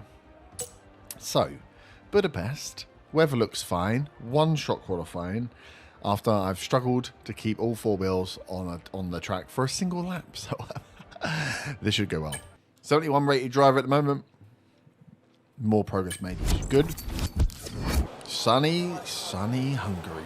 Okay, one-shot quality, then into a 13-lap feature race. Can we get ourselves better than 9th? Or, looking at practice, can we get ourselves better from dead last here in Hungary? Can we get another top 10 so we can get some more points on the board in a race that isn't absolutely peeing it down like it was at Silverstone? Okay, on the softs. Does look like it's going to be a soft and medium race then. No super softs here. Track temperature 35 degrees. Weather is looking good. Let's get out.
Tentative as hell.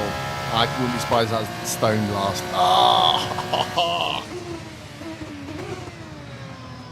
The wiggle on that second or third corner really did me dirty. After 2 such good races, With to qualifying come in. complete, all that remains is the main event. We'll be live and uninterrupted for the feature race tomorrow, so make sure you join us then. Wow.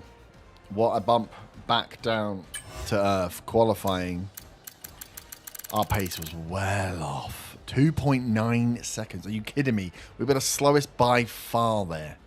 That makes no sense going race to race. We weren't that wiggly. Okay, well, we know what we need to do from the back. Hajar, 18th after qualifying so well. I mean, we're still a way off Hajar though. 2.5 seconds. That is ridiculous. Not good qualifying, but we know that we can make places up. We know we've got some, there's some long sweeping corners here and some areas to take it faster than we necessarily should. So I'm hoping there's enough space to make some nice overtakes here. Getting into the top 10 though, might be a stretch too far. Okay, 13 laps. Hungaroring. Welcome to the Hungaroring here in Hungary, just a short distance from Budapest. This is a circuit with a lot of history in motorsport. Which of our F2 drivers here today, I wonder, will add to that legacy? The Hungaroring is located 12 miles northeast of the capital, Budapest. It's 2.7 miles long, featuring 14 corners, and it's got a reputation for making overtaking difficult. Nevertheless, there's a history of some truly exceptional races here. Let's hope our Formula 2 drivers can serve up some more of that today. And here are the driver grid positions for today's race.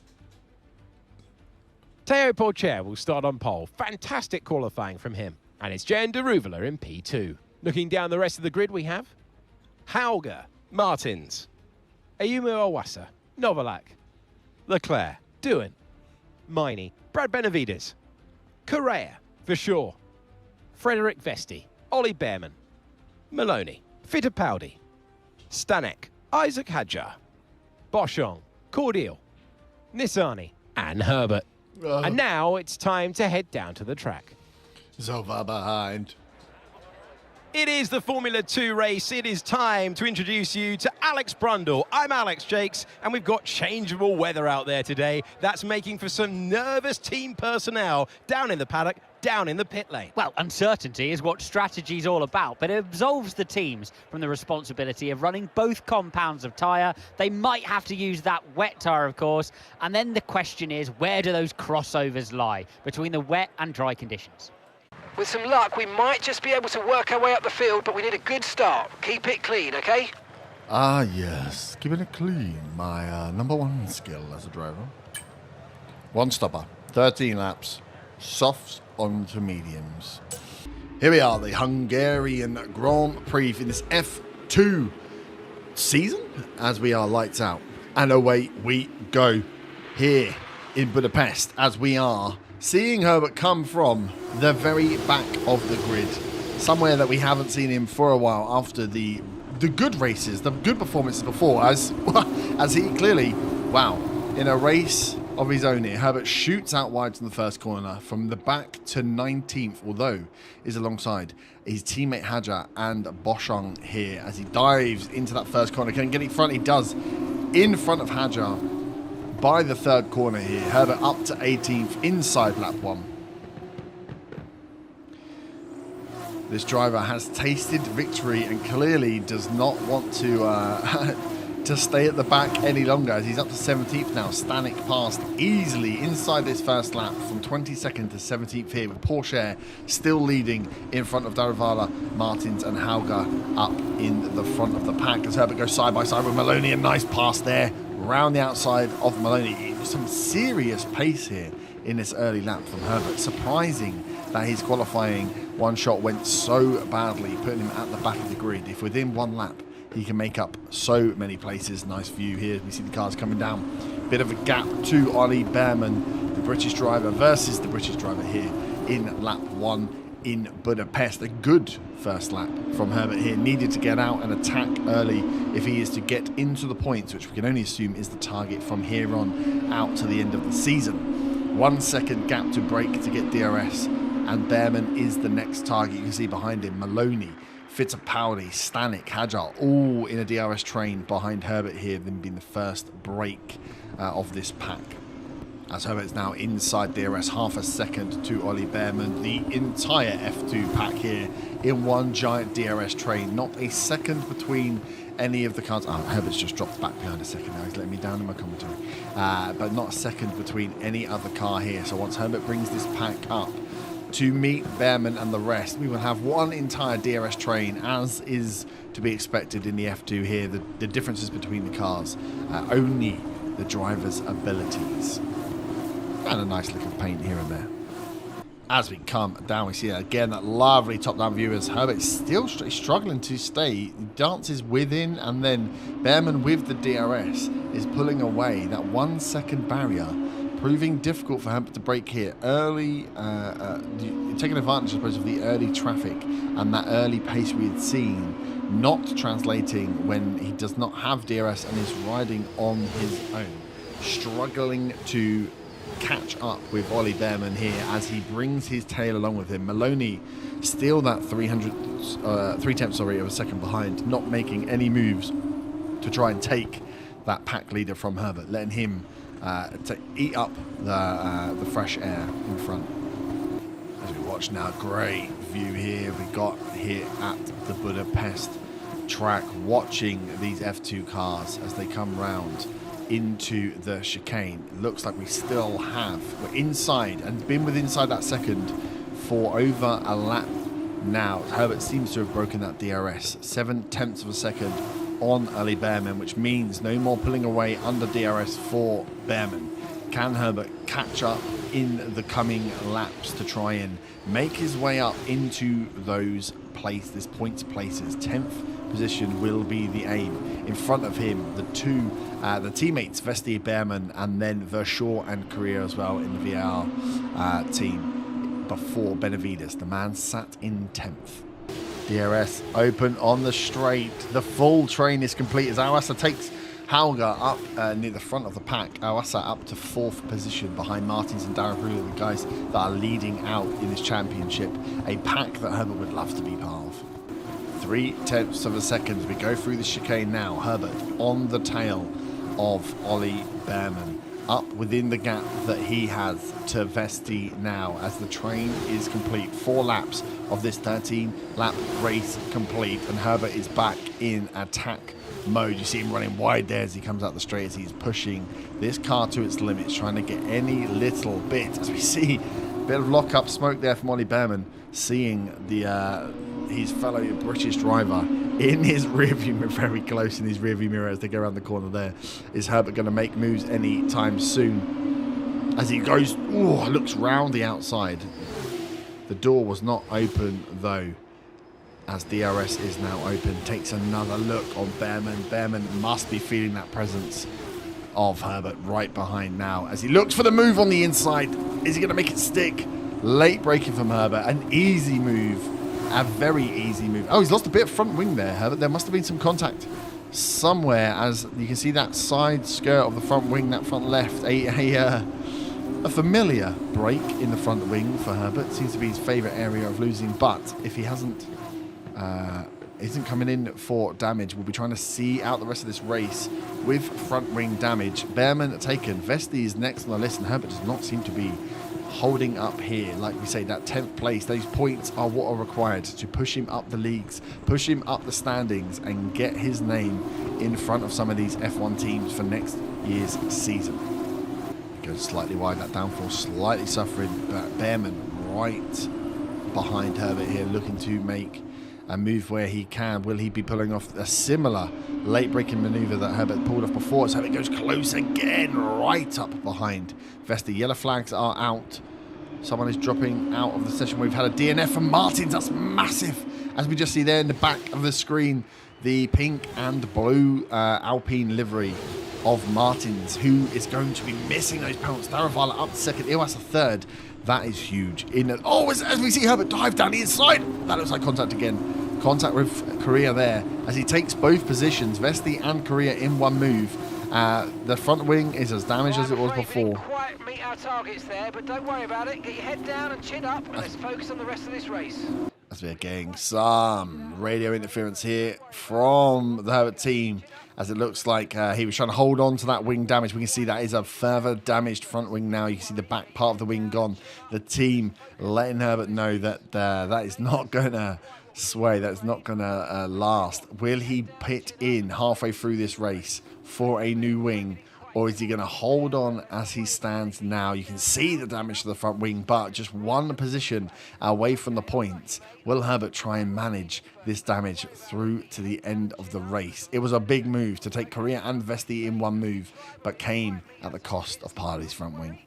As we're seeing the teams come in for a pit now. Herbert coming in early for the pit, first for the pit, as we are going to see whether the undercut or overcut is more effective here by the teams. Can he get out and have a good stop? But it's been an area of work required by this F2 team as they lost certain amount of time. Will a new nose wing be going on as well as they pull in? It doesn't look like it. It just looks like the mediums are going on.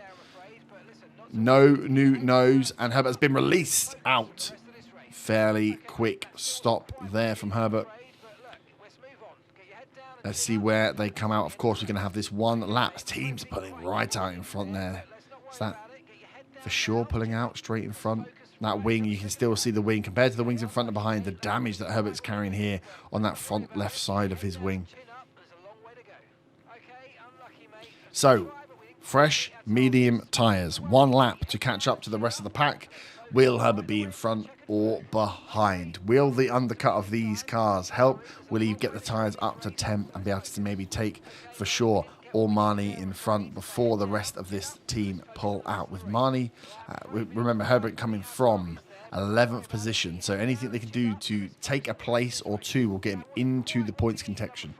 Nice overhead shot here of the chicane, as well as we can see the gap with Herbert behind for sure here as we are pulling around the tee. This is being led by Hauger, it looks like. Yeah, cannot see the Alpine of Duhan there. So, Hauger leading this pack. There's Duhan coming around the corner first, led by the next pack. Herbert in tow behind for sure as we are coming round to the main straight and joining the rest of the pack who are pitting. So, where will these cars join? Will we see Herbert gain or lose with the undercut on the rest of the pack? Lap 8, as you can see, all the cars merging now as Herbert is up in 11th. First corner round, he goes close again. For sure, the man he was behind, he is taken into 10th position as we start lap 8 for Herbert. Into the points reckoning from the back of the grid. Martin's the only DNF here in today's race. Can Herbert push any further to gain any more points here? Still carrying all of that damage to the front left wing. Doesn't seem to be slowing him down in any way, and the undercut working perfectly for the team here. Hajar, his teammate, down in 17th place. Losing out due to that priority making of the team as Herbert looked down the inside there before the chicane. He has gone down the inside. He's gone down the inside of Hauger. Oh, he's made the move in the chicane on Hauger. Cut across that favoured left side. Can't get any more damage, can it? Herbert pushing. Now, how much more can that front left wing take as they dive again around the corner, building a gap to Hauger straight away. 1.5 seconds to Marnie, up to 9th position. 8 laps gone here in Budapest. Okay, gap now building. Herbert sitting out in no man's land. 1.2 seconds behind is Hauger. 2 seconds in front is Marnie. As you can see, the pack behind vying for position for sure. They're just taking the lead from Hauger. But yeah, we've seen Herbert now sitting ahead of his pack, but behind Marnie and those in 8th place. 9 laps into this race with that damaged wing and these medium tyres. Will Herbert be able to make any difference here, or is this is where he's going to sit for the rest of the race? Porsche is still out in the lead. Darvala 3/10 behind in second, and of course Martin's DNFing another one in that front pack, looking for the points in this F2 championship season. You can see him running wide still. The grip, or the downforce, sorry, not quite there with that wing, but time is not really being gained or lost. 2 seconds to Marnie, 1 second behind to for sure. DRS broken in front and behind. As we see Herbert flying, trying to do whatever he can in this slightly damaged car as we come into lap 10 of this 13-lap race here in Budapest. You can see the cars behind with their DRS trains for sure, using the DRS to overtake Hauger and bring himself within half a second of Herbert. Herbert might find that he is having to defend from behind more than in front as this front wing damage and the tyre wear starting to show. Herbert's speed starting to drop off here. A 9th place from the back of the grid would be an excellent finish for this young driver, but with 3 laps to go and a hungry pack behind, will some of them be taking these places back? Points required for sure. Hauger, Vesti, all will be looking for these points if they can get in front of Herbert, as he's the very aggressive driver is having to switch to a defense mode rather than his usual attack. As we go across the line, look at this, 0.3 of a second for sure behind with the DRS as he looks to make the move on the inside of Herbert. He's going to have to defend. He's giving him the space. Late braking though. Herbert stays in front into the first corner, into the DRS checkpoint, as DRS is flicked straight back on again, and Verschoor is going to come at him again. Lap 11 here. Herbert 2 seconds, 1.9 seconds to Marnie in front, but more worrying is the hungry pack. Verschoor, Hauger, Vesti, Correa, Maloney, Behrman, if we remember all the way back at the beginning, Fittipaldi and his teammate Hajar, all behind, all within DRS trains of each other, all looking to take these points places away. 2.3 seconds to Marnie. Herbert is losing speed as he is in full defense mode here. 2 laps to go. Verschoor is hunting down those positions taken from him after that pit lap, after the rejoinings, after the pit changes, when Herbert made the move and took the position. As we see, there he goes. Verschoor pops it out. Again, a super late break from Herbert. Leaves a bit of a gap for Verschoor there as he pulls in behind to get the DRS and the slipstream behind Herbert there on the second DRS straight. Herbert does enough again with a bit of late braking to hold off the attack of Verschoor. 12 laps into this 13-lap race. Through the chicane then. Can he hold off any attack on this back half of the course? Get any time here? Seems to build up time, surprisingly, with that front wing, that downforce, lack of downforce from the front wing. Builds up a fair gap coming down that middle section before we get the 2 fast corners at the end to finish the race. And of course those then DRS zones. Herbert trying to build whatever gap he can to the Verschoor to hold on to 9th place here in Hungary. Here he comes. DRS is open. Verschoor is hunting. Herbert moves over to block the inside, moves back to block the outside. No move made from Verschoor this time. Doesn't have the ability to pick a side and give it the full beans, the full send required. Something that Herbert's become quite accustomed to, as we've seen even in this race, taking 2 or 3 positions with a full send down the inside at the cost of part of his front wing. As we are into the final lap here, can Herbert make it round from 22nd on the grid, the very last position, up to 9th, helped by a quick pit stop and an undercut? But points on the board will be an amazing result here after what were some very good races in the previous 2 sections. But it all comes down to these last few corners. Verschoor will be looking to up his position. Hauger will be looking to get into those point placements. Who is going to come out with some points here in Hungary? Gap is 0.3 of a second. 3.2 seconds is Marnie away from Herbert. As we see him come around the last corner, he's not going to have enough time to get out in front and across the line. Herbert, 22nd to 9th. Good points placement for this young driver, but could it have been more had there been less damage? Oh, as the cars coming to blows right at the end here. But really lost pace once we changed over What the a tyres. superb performance from Jan Daruvala, who takes the win.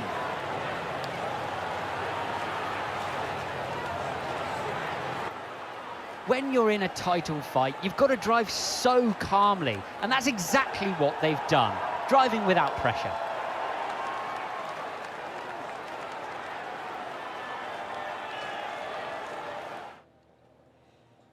Our drivers are making their way out for the podium celebrations, and it's going to be MP Motorsport picking up the winner's trophy.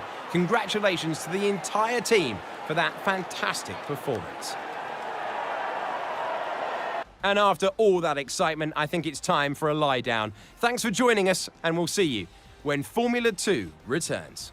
Nice. So 2 points from the 9th place finish, but Iwasaki getting some point, getting 3rd place, getting on the podium after Martins was kicked out, I think is going to have quite a big movement on the standings. Oh, he doesn't. He does stay in fourth.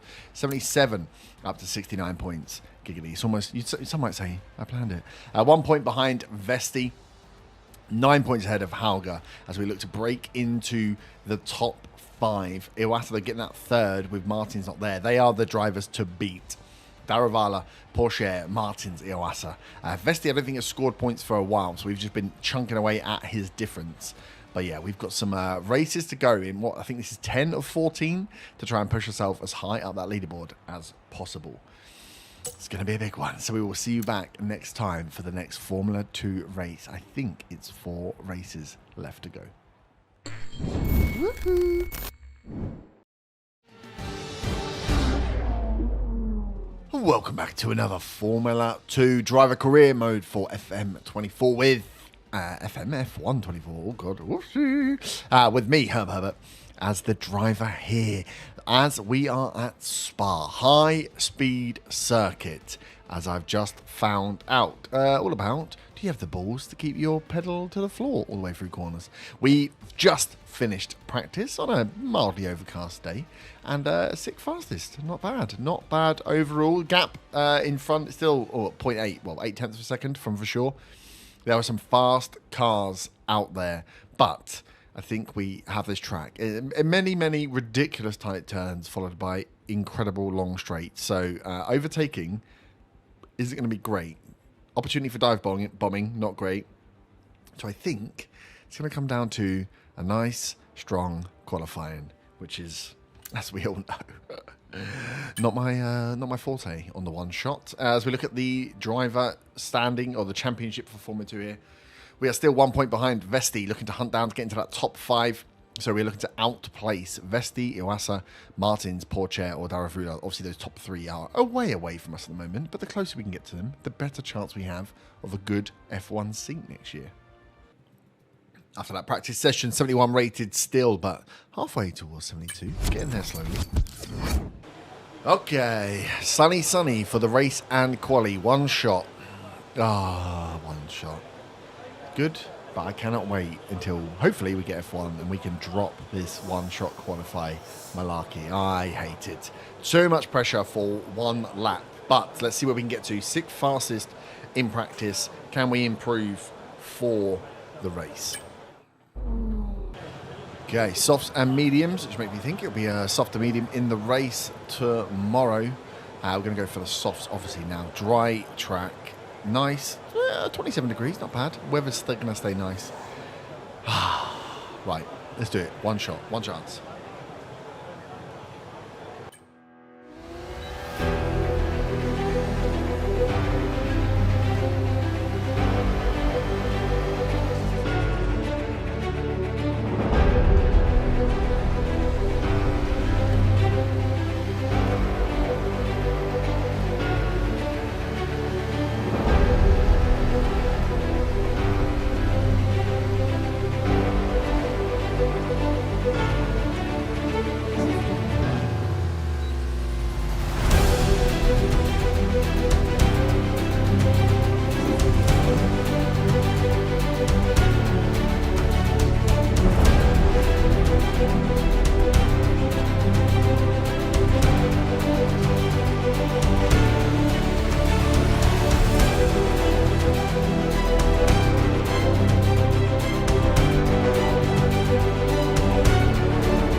And over the line.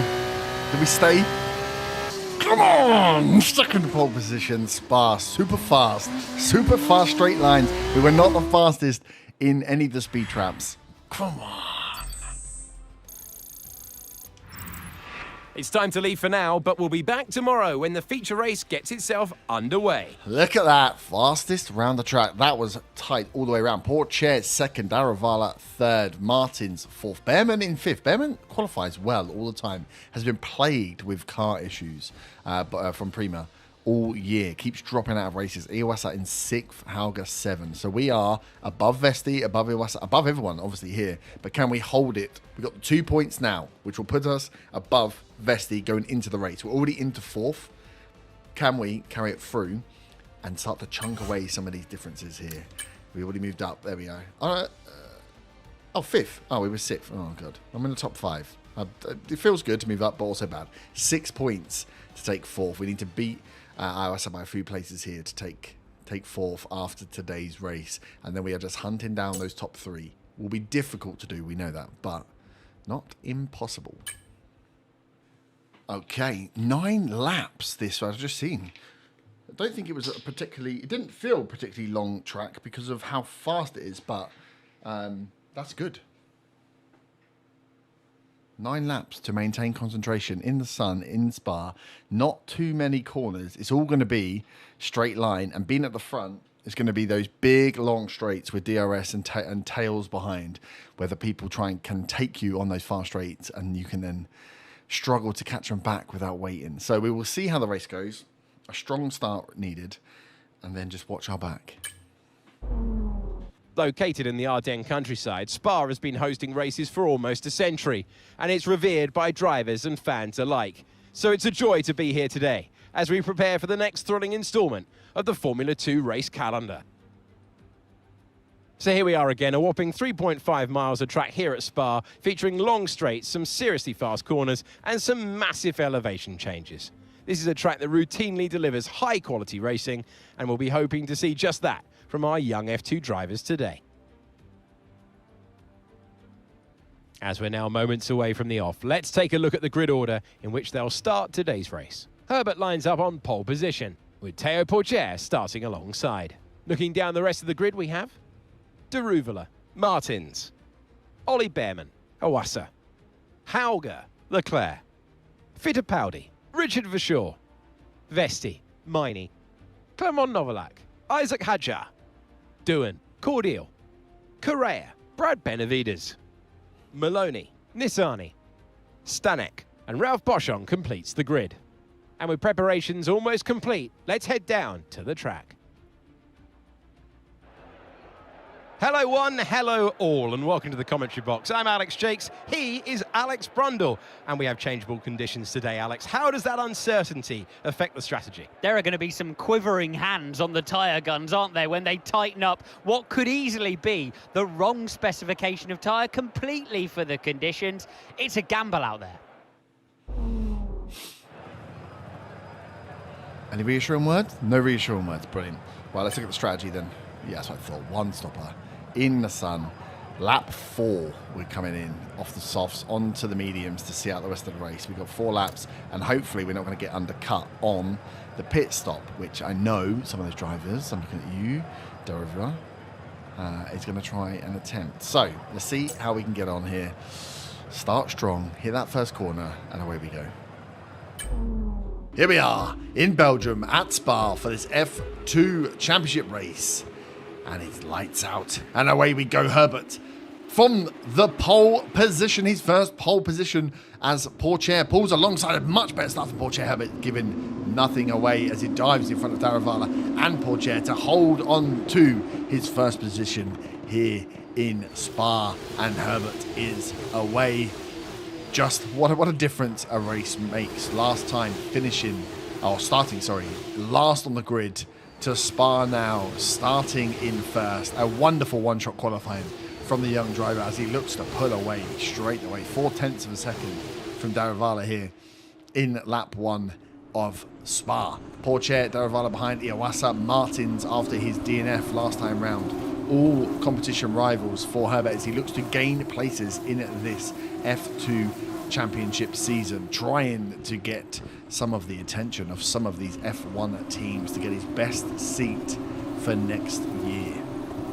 Spa, a high-speed circuit, lots of fast corners, lots of late braking required and nerve to keep your foot in, and we know Herbert is full of confidence here as he leads that pack. Daravala keeping himself close though, going wide there. Gonna watch that as Daravala makes his move straight away. One mistake, it was all it took for Daravala to make his way round the outside of Herbert, round wide into the corner as Herbert now is right back into second, but with DRS himself. Can he make a move early again as he's looking already to pop round the outside? Daravala moves the outside to block as Herbert takes the inside track, forces himself and Daravala wide and takes the lead again. Nice bit of racing from these two young drivers. It pushes Daravala back to third as we get this last corner here. Wide take from Herbert there as Pourchaire sneaks back into second. First, second and third in the first lap have interchanged here multiple times. Let's hope this is a exciting 9-lap race here in Spa. Look at this lovely shot as they come down the elevation here in Spa. Something that's difficult to sometimes see from the camera angles as you are taking a lot of blind straights and corners and chicanes, high speed. Just hoping on the other side it's not a slippery patch. We can see Pourchaire here using the DRS on that straight to catch up to Herb as he hits the chicane. No move made yet from Pourchaire, but those DRS straights, those long, fast straights, are going to be a problem as Herb looks to hold on to this lead for the rest of the race. A very different position for him, starting at the front and defending the whole race, opposed to being at the back and attacking the rest of the pack. Runs wide again into the same corner that Daravala used to punish him in the first lap. In lap 2, no such punishment. 0.4 of a second built up on Pourchaire in this middle section, but we know that's all going to get eaten up as soon as the DRS zones are hit. Here we go, nice support, 0.6 now. Herbert looking to stretch out as far as possible to build up, ideally to stretch out to at least that 1 second gap to remove DRS from the picture as he carries a lot of speed through this section. Into that last again, going wide as Pourchaire comes up the inside. I don't believe there was contact there. But all that time lost, that last corner, that last tight chicane, causing Herbert a lot of problems here early in this race. Back to 0.7 here. Can he pull away? Can he get the DRS gap broken from the trailing pack? Build himself a bit of breathing room. Let's look at this shot here, up and around the corner, full speed, foot down the whole way through this section to ensure you don't lose anything before the DRS section is hit. As you can see, the wings will go open. It's Pourchaire and Daravala fighting in the second and third, gaining, look at the speed, gaining the lock up there from Pourchaire on a late break, but Herbert stays in front, losing 2 or 3 of a second in those DRS straights, but making it up in the middle section as he tries again to take that 0.4 up to a second. Nice shot round into the high-speed corner, so you can see the rest of them. This is where he's been running wide, keeps it nice and tidy on this lap as Herbert doesn't gain any speed through there. Maybe better loose is what is required to carry the speed. Only half a second to Pourchaire as he comes into this tighter section. We get a good springboard out before that last corner, before the corner that's causing him all of the problems. A lot of speed taken through there. 0.8 Herbert ahead of Pourchaire here. Put himself more than enough gap for any mistakes.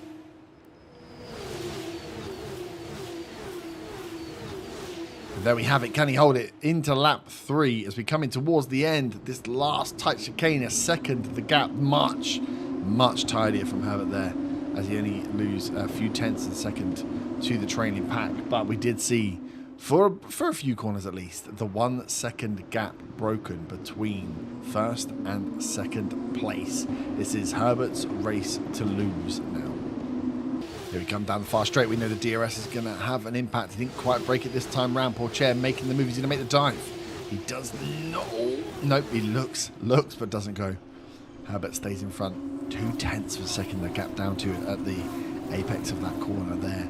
He is struggling to leave this pack behind here in Spa as we are halfway through the 4th lap and therefore halfway through this 9-lap race in Spa. Hajai's teammate down in 13th place as Herbert proving to be the good rookie signing, the new driver being the #1 driver here for High Tech GP, as Herb is out in front here, leading from a great one-shot qualifying. Runs a little wide there. Great one-shot qualifying lap to give him the pole position. Fought off Pourchaire and Daravala in the first lap of this race and is now running away with the lead. As we can see the onboard here, the full speed, you can hear there is absolutely zero lifting of the throttle for this entire section in these F2 cars, slightly slower than the F1 cars. And I wonder if we'll keep the onboard for this chicane, which has been an issue. Oh, he's coming in for the pit now. Coming in for the pit. That was a slight worry there. I thought he'd taken that so wide. Who's come in? Pourchaire's come in with Herbert. Daravana, Martins, Behrman stay out. So Pourchaire, Iwasa, all coming in. Herbert should be first in, first out if the pits stops. Good. No damage to any front wings for the first time in a long while as those mediums go on. And the second half of the race is underway. He's not been released. That's a slow stop to be released on. That looks like Pourchaire's been released in front. Pourchaire has been released in front. And worse than that, Iwasa has been released in front of Herbert. He's lost 2 places to a slow release from the pit crew again. As we are out in these cars. And Herbert, I am assuming, would have preferred to have been out in front to make sure that he gains the maximum amount from this lap, this chasing lap on fresh tyres, getting up to speed to ensure that they don't get overcut by the cars that are coming in the second half of the pack here. So Pourchaire leads, Iwasa in second, in second, and Herbert third. As Herbert goes wide, he's going to look, he's forced, he looked, went inside, and then forced Iwasa out. The 2 liveries of the 2 cars, very, very similar, the Red Bull Academy teams here. As Herbert, look at him, wiggling all over the back of Pourchaire, just letting him know, I want my place back, sir, and I will be taking it at first opportunity. As they come into this fast section, Herbert again looking down the inside. Just needs to be patient. We know that when he makes moves too soon, too rashly, that front wing pays the price. He is 0.2 of a second behind. 15 seconds is the gap from Pourchaire to Bourchung. Is that going to be enough when we come round for the pit stop to understand? Can we see it? Can we see it? As he goes wide, steps inside. Whoa! Yeah, Herbert really pushing these tyres, needs to get them warm as he touches a little bit of gravel into this high-speed section. Looks down inside at the Belgian Grand Prix here. Look at this overhead shot. Herbert just on the wing, letting Pourchaire know that he is there as he goes for the outside, gets forced, defends. Pourchaire defends, but Herbert takes it right round the outside, off track limits. But was he forced off there? Will the FIA have anything to say about that as an overtake? Did he leave the track to gain advantage? We go into that last corner and we are joining up with the rest of the pack. Herbert in first, Pourchaire in second. Will Daravala and Martins be out in front of this pack here? Was the undercut successful? It doesn't look like it was, as Herbert is coming round and out. Will we see the rest of the pack joining? There they are. Daravala out in first, but Herbert immediately side by side surely has the speed. Forces himself in front onto the racing line as we have Herbert in first, Daravala second, Pourchaire third, Iwasa, Martins, Vesti, Behrman, Hauger, Fittipaldi and Verschoor making up your top 10 as the pack rejoin lap 6 here in Spa. Pourchaire again, Pourchaire goes for the double, Pourchaire goes for the double. Round the outside, takes the slipstream, oh my, and he leaves the door open for Herbert to get back inside. What a move from Pourchaire there. Round the outside, uses the slipstream. Iwasa followed as well. Iwasa was up to second there for a second, I think. Daravala losing out down to 4th as we see Pourchaire make a double overtake, but then leave the door open for Herbert to come back on the next corner, take back his first place. Crazy action here as we get towards the end of Spa here. This race is far from over. The pack is back together. Everyone's on fresh tyres and we have just a few laps to find out who is going to be taking that #1 spot. Nice. As Herbert comes around this high-speed corner again, we get to see the heat running off the track here. As Herbert has built up a 6-10 lead to Porsche again. Iwasa in third there. Daravala has not made his move back into third place. He is well and away in front in this Drivers' Championship as Herbert goes onto that last corner. Nicely taken chicane there. But will not like being in fourth position off the podium here for Daravala. As we cross the line, 7 of 9. Herbert in the front. 9 tenths. Can he break? Now these tyres are warm. Now the rest of the pack have settled down and Porsche is having to defend. Can Herbert break the 1 second? Has he got enough to get away from this pack? Or is Porsche going to keep him close? Porsche had his chance. He took the lead momentarily before Herbert took it back.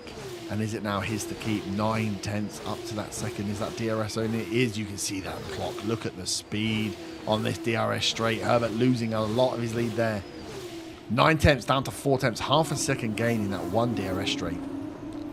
Crazy impact of the DRS here in this F2 season. Herbert runs wide again in this lap, looking to get as much leeway, as much speed carried through that high speed section of corners there, low corners, as he is half a second in front of Porsche here. It's going to be a tight end to this race. Here we are. Herbert in the lead. 7 tenths again as we go into that last. Oh, he's locked up. He's gone wide. He's gone wide. Oh, Porsche and Iwasa are through. I was just about to. Oh, the second to last lap. Herbert makes a mistake, runs wide in the corner that caused him problems early in the race, gets back into second, but takes a knock. There's damage there. That's contact. The front wing again. You can see the side of that front left wing is missing as Herbert has crashed into Porsche at the end of the straight of that lap.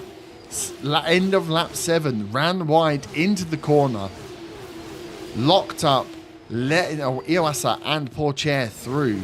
Herbert now having DRS for the first time in this race, if we're being honest. But with that damage, you can see again the same area having to cut the corner in this track, a track where you need to keep all the high speed, keep your corner and your downforce high so you don't lose any edge. With just a few laps to go, is Herbert going to be able to take it back, or is he even going to be able to hold on to a podium here? First down to second. An absolute shock driver error at the end of lap 7. And Porsche takes the lead. You see Herbert here. Herbert now half a second off. Porsche losing, keeping that same gap that he maintained for so long. But now he has someone behind him, Iwasa. 3 tenths a second, 4 tenths a second behind. Daravala there as well. There is a pack behind that wants these podium places. And Herbert is carrying some damage as he runs real wide. Picks up a lot of gravel there. He is pushing this car with a damaged wing to its limits.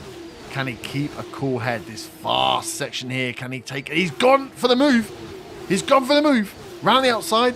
Is Porsche going to... No, he's come back inside from Porsche. Look at that timing. Oh, my God. He's going to try and take him on the corner that caused him so many problems. Takes that, obviously, a lot better than the one before, as he was side by side with Porsche. Last lap here in Spa. Herbert has 1 lap to make. Oh, he's gone into the back. He's gone into the back. The front wing is gone. The front wing is gone. No flags.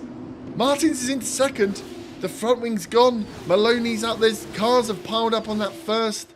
Oh my God, there is no front wing on Herbert's car here in this last lap. Martins into second, dodges round. Herbert managed to keep the car on the track. He's enabling DRS here with no downforce. Can he? He's going for the overtake. He's going for the overtake of Martins. He gets back up into second position. He has no front wing visible on this car in this last lap. Porsche is 2.5 seconds ahead. Herbert is fighting for his life here. Leclerc with a DNF. It's got to have been caused by that crash that happened there. Team Daravala down in 11th place. Hadjar, the teammate of Herbert, up to 10th. Will they get points here from Herbert's mistake causing it? I mean, the FA have got to look into that. The crash, the spin, and then to pull out straight back into the traffic. A bold move. Really shaking up the pack here as Herbert's forced wide as Martin's going to take him on the inside. Again, no front wing on this car. Look at... I mean, we've said that he likes to take damage to the front wing, but that is something else. I don't think I've ever seen an F2 car operate for such a long time with that amount of damage. As he runs wide again, Martins is taking him now. Martins takes the pace back.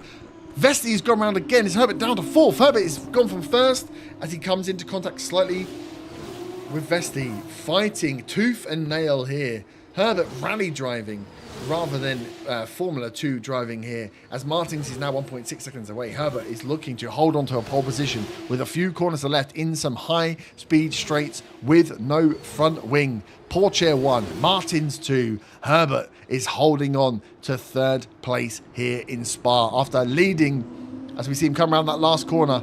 There is Martins, there's Herbert. Cuts it fine, doesn't look like Vesti's going to get the move done, and that is over the line. Pourchaire, Martins, Herbert are your podium, but what a race. Daravala down in 10th, Hajar up to 9th to get some additional points for the high-tech team. My God, Herbert, what is that race? Look at that car. Money at the end. Teo Pourchaire has done it. What a Teo cheat. Pourchaire He brake checked me on the end, destroyed my wing, and we managed to somehow come home without a wing and get third. Such a great experience Should have for been a these first young place. drivers to manage these conditions before heading on to Formula 1. And it's brilliant stuff to take the victory. ART, the French team who have been racing since the 90s in various forms of motorsport, are once again back on the winner's podium today after a brilliant display of driving skill. It's a podium, but what could have been? Oh my God, one wide turn. That last chicane, for some reason, the car just kicked out completely. Lost 2 places, and then that put us into defensive mode. And of course, that meant the wing had to be damaged. Oh, what an end to a race. Bringing back memories of the early races. What a weekend that has been. Please join us next time for another thrilling installment when Formula 2 returns. Vesti come in 4th. 12 points from Vesti. We got 2 for the qualifying, 15 for 3rd place. Hajar in 9th, got some points finally for the team. Daravala 10th, only 1 point. Theo Pourchaire is going to make up a 24-point gap on Jehan. But I can't believe it. That last corner just threw me straight into defensive mode. And once they started pulling by, we're lucky we finished 3rd. We are lucky we finished 3rd. I saw someone went out, obviously, post driver, commentated me. We'll be able to see whether it was my crash that caused the pile up and then Leclerc to drop out. A wild race, yeah. But good points for the team overall. Let's have a look at the standings. Up to 4th. Vesti got points. We are 4 points ahead of Vesti. We are away. 40 points odd, 40 odd. 38 points maybe again behind Victor Martins there, Pourchaire, and then but Pourchaire's gap down to 47 behind Jehan Daravulo, finishing only 10th. He came out 2nd after the pit stop, so obviously had a terrible second half of the race. We are squeezing up in there. A 3rd place could be possible with just a few races left, but Martins, Pourchaire, and Daravala are driving incredibly well. Constructors-wise, 5th for High Tech, 89 points. With Isaac actually bringing some points in, we might be able to get in front of Prima. How Prima have got 118? Oh, Vesti got points there because Behrman's been out. Behrman's got 36 points. They could have had a lot more points, but Behrman's crashed out in so many races. I suppose the early points from Vesti are what are keeping him in. And then, let me just look, where is Hajar? Hajar down in 17th for just 3 points. Well, we're definitely number 1 driver for the team, which is great. But can we push ourselves into the top 3 for the next race here at Zandvoort? 12 of the 14 races here in this Formula 2 calendar as we've just finished practice. Down there, being beaten by Hajar there, 12th fastest overall on the mediums. Then I'm not sure if that's taking our actual overall fastest time or just taking the tyre management track that we had in there. But this is a fun track. Lots of narrow pathways, which is making me worried. Great when you're doing a one-lapper. I'm feeling okay for the qualifying, but in the race itself, not a lot of gaps there for getting around people. So qualifying fast is going to be necessary here. As we remind ourselves, we are 4th in the overall championship in the driver standings, 86 points, 4 points ahead of Vesti. So we need to outpace him, and if we can, outpace Martins, Porsche, and the man that sat at top from the very beginning, Jehan Darulova. One-shot qualifying is the way we are running this F2 season to get through. It's not the best for me because I make mistakes, but hopefully we've got enough about us to get at least towards the front of the grid as our experience increases after another race. 71. Ooh, a good race here today, and we'll be up to 72 overall rated as a driver. One-shot quali, 14-lap feature race. 14 laps is a long race, actually, compared to some of the ones we've been doing. One time, all in the sun though, which is good. So can we get to the front of the grid with this one-shot quali? A cheeky little wave to camera there. Softs for the setup here, so it looks like we're going to be with a 14-lapper, at least one stop, soft to medium, I would assume. Softs for the qualifying. 27 degrees. Let's do this.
Somewhere in that first few corners, we lost it somewhere. 9th. I mean, it's not as bad as it would have been. I saw we were seeing in 22nd after the first couple of corners. Lost a tiny bit. And that was it. This one-shot qualifying, so difficult. If there was one small mistake in there, but 9th place. The grid is set then, so that just leaves the race itself. Join us tomorrow where we'll be live with all the action. And until then, goodbye. Everyone we need to beat is in front of us, which is not great. We were 0.2 off. Behrman taking the pole, though. Behrman coming into some form late on. Now his car's not letting him down. To sit pole, Daruvula, Porsche, Hauger, Vesti. Where is... Someone is missing.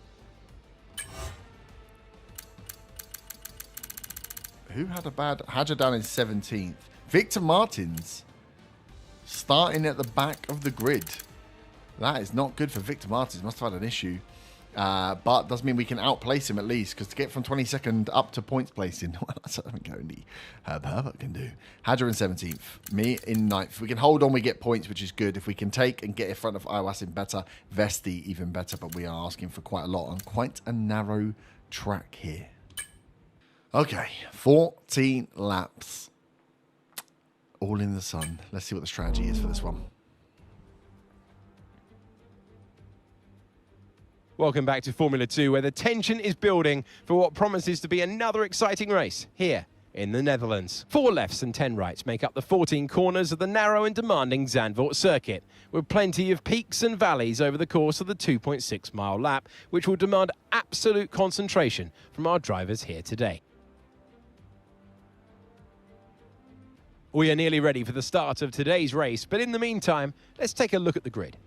A fantastic effort from Ollie Behrman yesterday puts him on pole position, with Jehan Daruvula alongside. Looking down the rest of the grid, we have Porsche, Hauger, Frederik Vesti, Doohan, Iwasa, Novalak, Herbert, Richard Verschoor, Leclerc, Maloney, Ralph Boschung, Enzo Fittipaldi, Stanek, Miney, Hadjar, Juan Manuel Correa, Benavides, Cordial, Nissani, and Victor Martins completes the grid.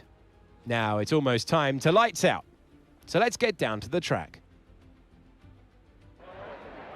It is the Formula 2 race. It is time to introduce you to Alex Brundle. I'm Alex Jakes, and we've got changeable weather out there today. That's making for some nervous team personnel down in the paddock, down in the pit lane. Well, uncertainty is what strategy's all about, but it absolves the teams from the responsibility of running both compounds of tyre. They might have to use that wet tyre, of course, and then the question is, where do those crossovers lie between the wet and dry conditions? Okay, full concentration, one stop, fast finish, 20 minutes. Come on.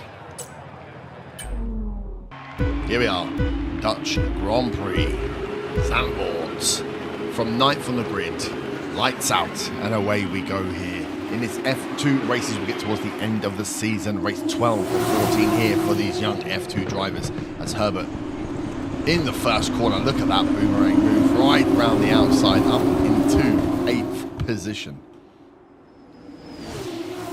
7th now, sorry, 7th. Iwasa also falling foul to Herb's early move on that first corner, as we see the banking corners here that the Dutch Grand Prix is so known for. Into the points position, a couple of good races that do have lots of bit of carbon fibre in lap 1. Again, the front right wing this time of Herbert going as he goes toe-to-toe with Jack Doohan. Feels just like Silverstone, but without the rain, as Herbert is there up to 6th, but taking damage to his car in lap 1 of this race.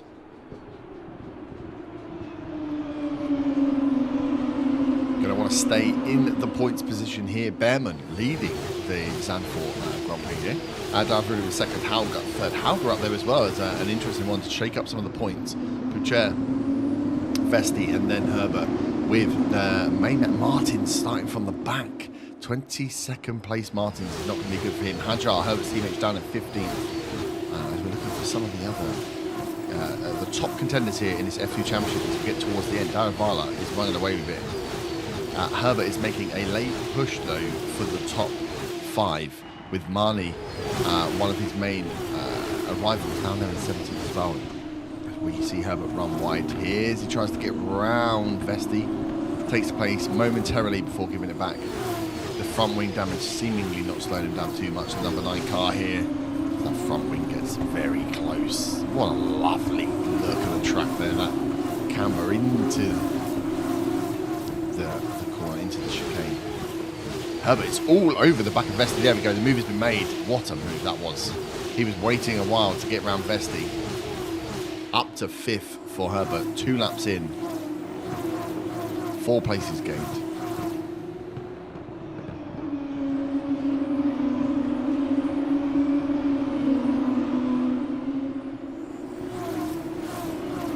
The next on the list for Herbert here as he hunts down a potential podium here in Zandvoort. Tasted victory before and needs all the points he can get. So we will see how aggressive this driver is going to be here, how much speed he has. Seemingly, after 2 laps, has a lot of speed here around Zandvoort.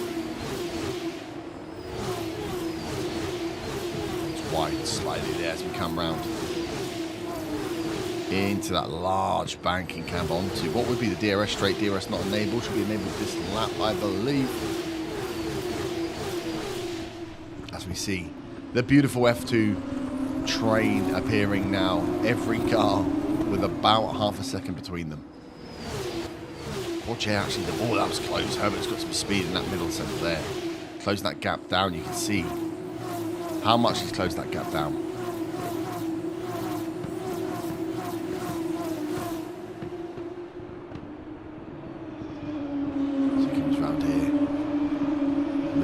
Sometime maybe that middle, maybe that wing now starting just to slow him down, or the pacer has been found here. Oh, he dives in close. No one. Oh, that is oh, nose to rear wing there. Poor chair is being hunted here. As he runs wide again, DRS open, there we go, DRS is enabled this lap, round onto the main straight. But with the DRS train, as seen, oh, it's Daravala going for it on Behrman. Behrman loses the place to Daravala there. Can he hold it in all the way around the first corner? We're up with the leaders here. Doesn't look like it. Can he? Into turn 3. No, Behrman's lost. Behrman down into second place. Quick lock up there for Behrman. As Daravala, the championship leader, takes the lead overall. Back down with Herbert here as he is chasing down Pourchaire. This is where he made his move in the last couple of rounds. He's going to go for the same move again with the speed. Carries over. That is such a slick overtake there from Herbert. He's pulled off the same move 3 times now. Pourchaire, taking the same treatment that Vesti and Duhan had before. Up to 4th for Herbert. Hauger in front. Behrman and Daravala. Hauger, the man, is there straight away, stopping Herbert from getting a podium as the DRS is open. DRS on all the cars in this sort of train, not going to have as much impact as you see in other F1 races, but that doesn't seem to be slowing him down. Look at the pace here. Looking for the gap. Herbert will be better, just waiting for that section in Sector 1 where he seems to be quick and have a pre-planned move ready to go. Behrman pops out of the wing there. Is he going for it on Daravala? He's going to do the same move in reverse. Can Behrman get back into the lead here? Behrman back in the lead, pulling off a carbon copy. So what happened to him in the round before, the lap before? Behrman back in the lead. Herbert in 4th. Hauger must be smelling. Can he smell the fear? Can Herbert smell the fear? Here we get close. He looked outside. Takes a lap to get into the position to make the move, it seems.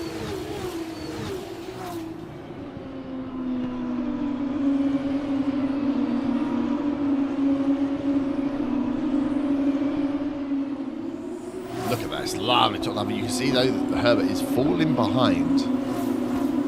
Whoever making those moves is just losing a bit of time here. The odd corner. This last bank round into the straight, and then we've got the DRS to come. Is he inside? He's inside DRS zone. The gap between Herbert and Hauger being the largest across the whole F2 pack here. Herbert leading. Look at the tail on him there. Behrman defends against Daravala this time round. The top 3 go close and are trying to pull away. Herbert's going to want to get back into that fight as quick as possible.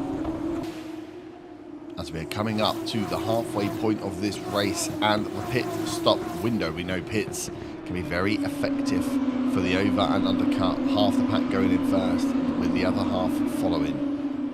Which pack will these front 4 go in on? As Behrman is leading this Grand Prix. Herbert falling behind, 1.1 behind. Is it further damage to the car?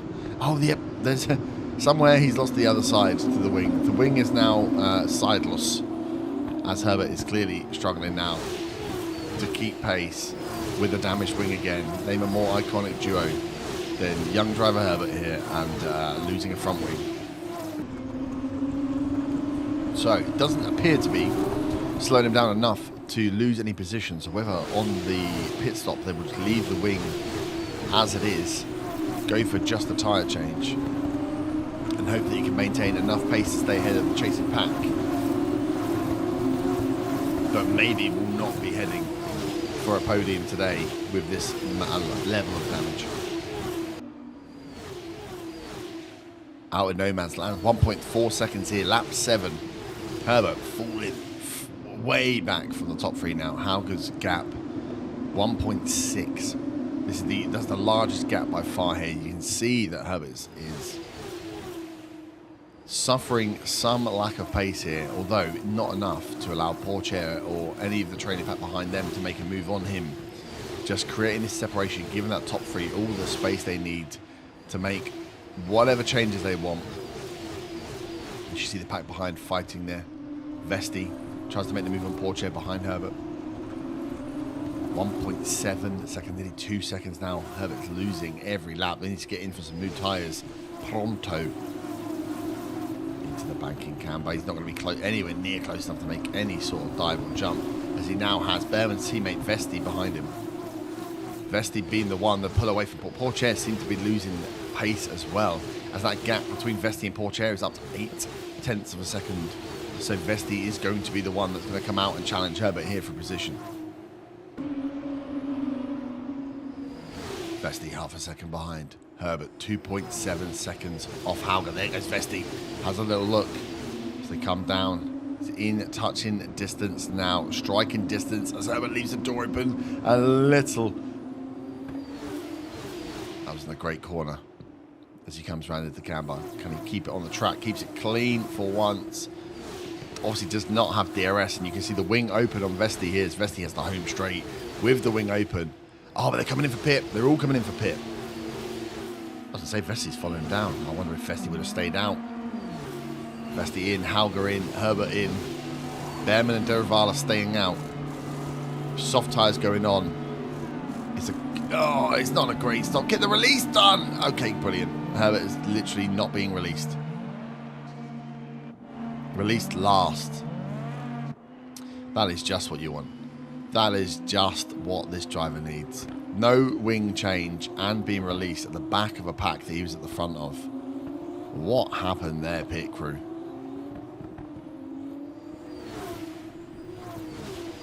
Herbert out in 18th. The drivers that were behind him that are now in front: Vesti, Duhan, Pourchaire, Maloney, Iwasa. 6 places lost on a slow pit stop, which ordinarily for this driver may be able to make back some, but with the damaged front wing as well and the pace that he was suffering with, I do worry with 5 laps left to go. How are points even on the table here for Herbert? As we are coming round to join up with the pack. Oh, he's run into the gravel. Herbert's in the gravel. This is not going well from here, as we can see we're getting round to the front. Let's see how bad the damage is here after that terrible pit stop, as we are round into the DRS straight, DRS open onto the home straight. Can we see the cars coming out? Everyone is on their way out.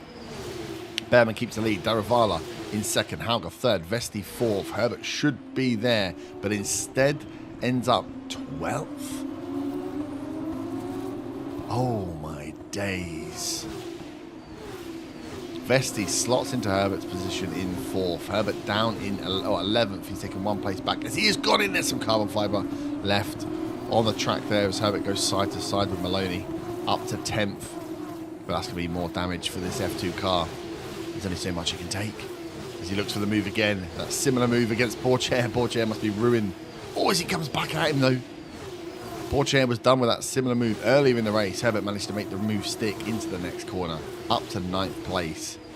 He is fighting now, absolutely fighting to get back and keep some points alive after a terrible, terrible pit stop. A terrible pit release. Lap 10 being completed now, into lap 11. 9th place for Herbert. Pourchaire behind, just inside DRS to catch Iwasa. The gaps are now spreading. You can see a second between Duhan and Vesti, a second between Duhan and Novalak. The pack is starting to fall apart as we get into the end of this race. The softs really being the difference maker here. Behrman still leading with a 2.6 second interval to Derivala. That is a crazy gap for Behrman. The softs really doing him well. Behrman having great form when his car is actually staying on the track. No engine problems for Behrman for once. And look what he can do when he has a car that works.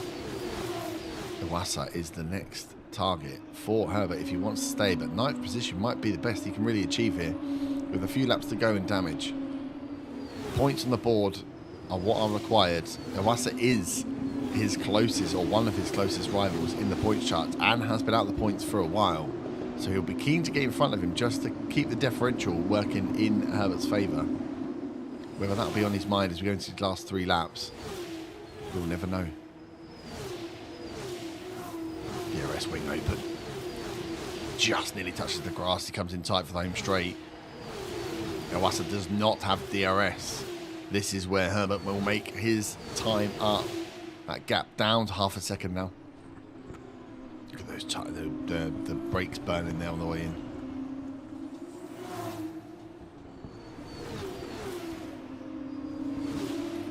Nicely done. This is the camber right. Is he close enough to make the move? Up he goes. Looks down the inside. Iwasa's kept the inside closed off. Not quite close enough to make a move here. He's pushing. He's pushing. You can see he's fighting that car. The wiggle from the slight lack of downforce on the two side wings on that front end. I mean, if there's anyone that's used to driving with a bit of damage on the front wing, though, it's this driver. Here we go. DRS is open. The wiggle of the DRS wing there.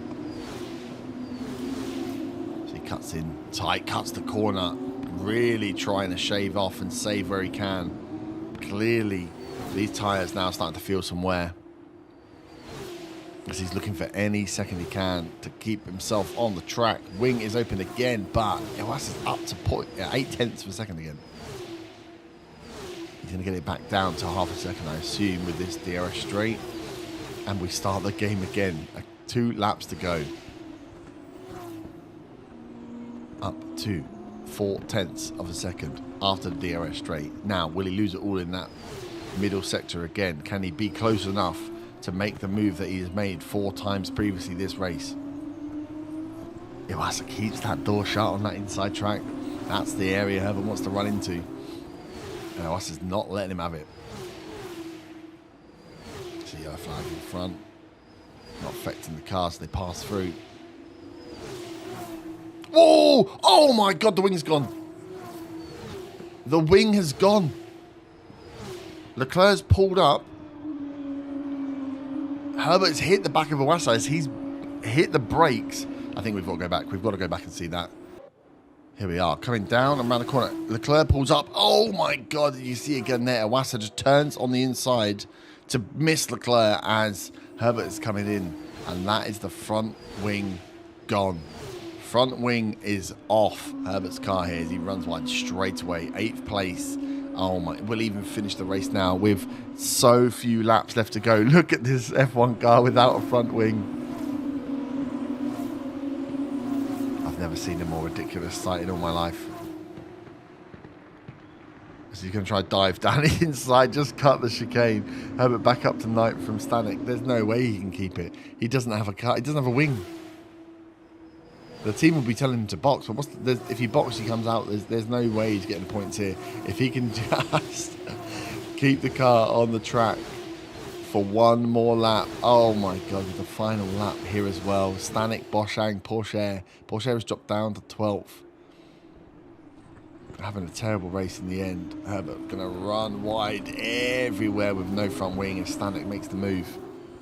I can't believe it. Leclerc pulls up. Iwasa dodges him, and Herbert did not see the pull-up. It happened so quickly. The lock-up of the brakes and Leclerc moving over to the side as Herbert was about to make the move on Iwasa. And he's pulled it right out in front of him. The wing is gone. And Iwasa carries on in 7th. Herbert is holding on. That's contact again. That bit of carbon fibre up in the air there as he comes to blows with Boschang. Boschang is now taking the place. That's down to 12th. Miani disappears and scuttles through that little gap as well. 12th place for Herbert. He is driving here in a banger racing car. Look at this. No front end on an F2 car. He's going to try and cut that. He's going to cut the chicane to try and save time to keep 12th place. As he looks around, Porsche is not getting around here. Last big corner. No DRS for her. Is he going to? He should hold on over the line. But 12th place is no points. What an end to the race there. Iwasa absolutely ruining. And no front end on this car as it comes over the line. The Dutch Grand Prix are one to forget for her. But Behrman, though, takes the victory. 5th still. We are now behind by 8 points to Vesti, who, funny enough, scored quite well, keeping out Dennis Hauger by a single point. But that was, yes, there will be words. I cannot believe there were teams that just parked up and then Porcher, whoever it was in front of me, hitting the brakes. Interesting. We will be back to fight these boys. Fight these guys again. Was it not? Who was it that broke in front of me? Someone broke and took my freaking wing out. Iwasa, maybe. They're all going down. Everyone's going down. The only good thing, Porcher was behind me, which was great. On to the next race and nearly the final one of this series. Woohoo!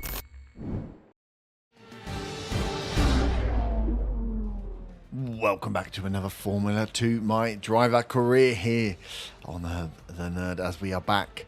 Race 13 of 14. Sorry, 2 races left. 13, Monza, just finished practice. Look at that. Top of the practice times. Monza, a relatively, dare I say, boring track. Straights and a few chicanes, which we can obviously take at very high speeds with our significant lift and coastability, knocking, 0.2 of a second faster than Novalak in second place there. So good standings to go into the one-shot qualifying. Of course, we all know what happens in one-shot qualifying. It's not my best. So we'll be looking to qualify as high up the standings as possible with 2 races to go to push ourselves from 5th in the overall driver standings up to, I mean, can we get 3rd? 2 races to go. If Martin's Porcher, we can definitely outpace Vesti. If they can have some bad runs, is the gap doable? Probably not. 4th might be the best we're going to get, but the closer we get to the top, hopefully the better job we get when the F1 teams come calling, which is what it's all about. Highest placed British driver though, so stick that, Ollie Behrman. So let's see, one-shot qualifying, Monza. Can we qualify well to then have a good race? Better than what we've had in, some of the little problems we've had in the last couple of races. 72 overall rated driver still. Obviously the race will improve that. Right, come on in, lads. Tell us about Monza. One-shot qualifying in the sun. 11 laps race in the rain. We know what happened in the rain at Silverstone. A track, again, we could have done much better at than we did in the race, because when it's raining, overtaking opportunities are difficult to come by. Monza, a lot of straights and then a few chicanes. I'm not seeing huge amount, without using pace, ways of getting around people. So, qualifying well is going to be imperative. Oh, joy. I see Super Softs. Super Softs for quali. Is that Super Softs for quali?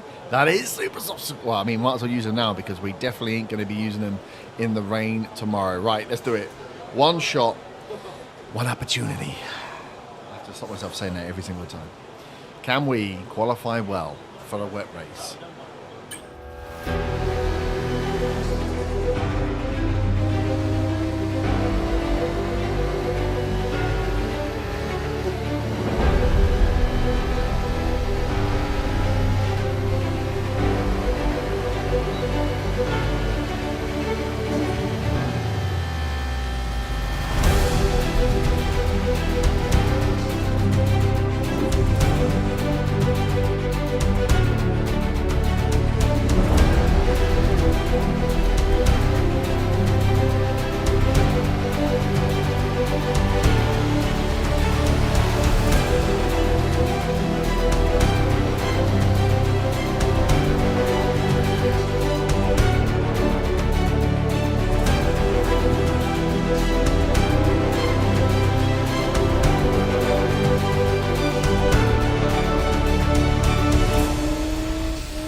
Did it stay second?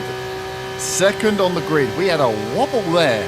I did not go full beans out of one of those corners. For some reason, I just didn't feel the confidence in the super softs. I felt a wobble, held off. I saw us drop down to 20th place. But to get back on that back half of the track from the back of the grid to the front row, gives me some confidence going into the race at least. Second place on the grid. Goodbye for now then, but we really are just getting started. Make sure you join us again for Lights Out tomorrow. Could have done with those points, but between all of our different rivals, should we call them rivals? Porsche beating us by 0.03 of a second there, get the 2 points. It definitely was ours. I definitely just did not come out of one of those corners on full. After the first chicane, I thought that's where I was going to struggle, but I saw us in first and then lost it on the corners that came after. But we're above Martins, which is the key, because Daravala is second. He's first. Porsche second. So Martins is the one we need to beat. Martins is the driver we need the biggest gap on to try and close down those 40 points. I mean, it's going to be... I mean, we could do with him being back in the grid again like he was a race or two ago. And where is Vesti's down in 18th. Hajar in 17th. So we are definitely the #1 driver for sure. Can we now, from the front row, convert to an early overtake in the rain and take a win here in Monza? Okay.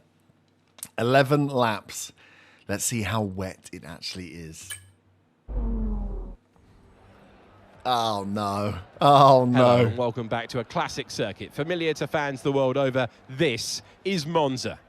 You can hear the cars ready to go. Certainly the fans are ready for some action. We're all set. So let's get this Formula 2 race underway. Monza's emphasis on long, fast straights typically rewards a low drag setup, but teams using that could face some problems in these conditions. Watch out for Parabolica, possibly this track's most demanding corner. We may see cars struggling for grip there.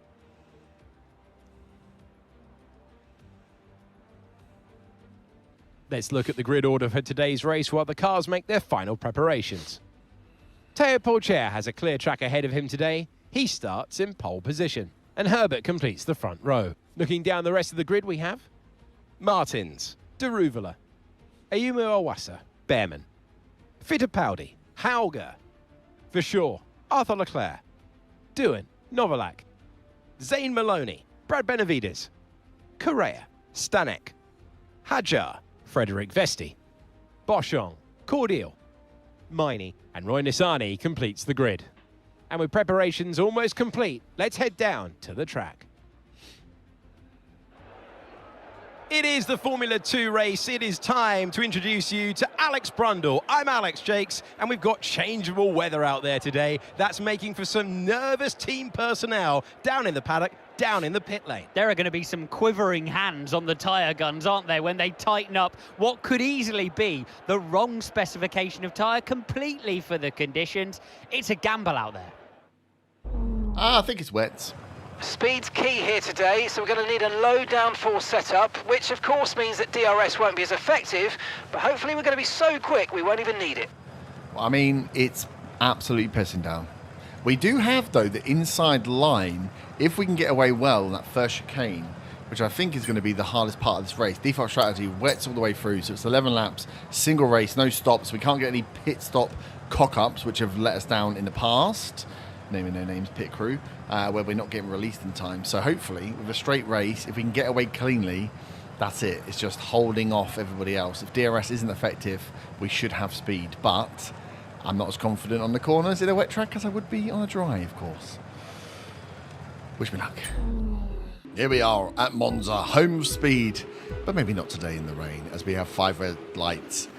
And away we go. Here as the rain is absolutely pouring down. Herbert from the off loses places straight away. Second place, Herbert started on the grid here. Porsche in front. As we see Herbert back up to second in that first corner. Not, oh my God, damage straight away. Was that even from? We know who it usually is from. I don't think it was. I think it's carbon fibre from behind. As Herbert gets away with a fairly clean front end. Porsche pulling away almost a second. The front wing of Herbert looks clean. It may be elsewhere on these cars that we saw the carbon fibre fly. But there were cars that touched here in the start of this race in Monza. Normally the home of speed, but look at this. That's almost like a crawl cameraman. He's struggling to slow down his movement as the back end goes out on Herbert there. First second here, 1.2 seconds. Porsche is away in this race as Herbert is holding up the rest of the pack in second. Martins in third. Much better performance from Martins in qualifying to get up here rather than back of the grid where he was last time. Daravala fourth. Iwasa in fifth, the man that ruined Herbert's race for trying to dodge Charles Leclerc in, Arthur Leclerc in the last race. Behrman in sixth, last race's winner. As we are looking at the business end of the season here. Oh, there was some damage on that front end, but it doesn't look like it took any carbon fibre off. The slow speed of the... oh my God, as the cars are sliding around there. Yeah, the load speed in the rain obviously helping limit the damage here. And look at that, it's absolutely bucketed down here in Italy. Porsche leading after one lap, 1.7 seconds to Herbert. He's got some time to make up as we need a bit of a clean drag to start pulling out. We need that racing line to appear in the wet here.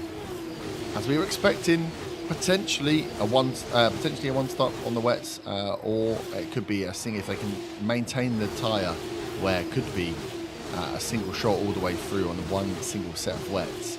All depends on the weather and how the drivers are feeling as we go through the chicane, the slow speed chicane. Herbert up though, making time up. He's got a gap, 1.4 seconds to Martins, but he's cut his gap to Porsche in front to the second. Not that DRS is going to matter because it will not be on here in this race. Hajar, Herbert's teammate, down in 19th, really struggling. Herbert coming in as a rookie this year and really proven for the high-tech team to be the #1 driver. As we come down 2 laps, Herbert within the second now as he's gaining on Porsche here. A long race, but those two sitting 1.8 seconds, nearly 2 seconds in front of Martins now as they are starting to pull away from the rest of the pack. A wet day. Herbert had some speed in Silverstone, managed the wet fairly well.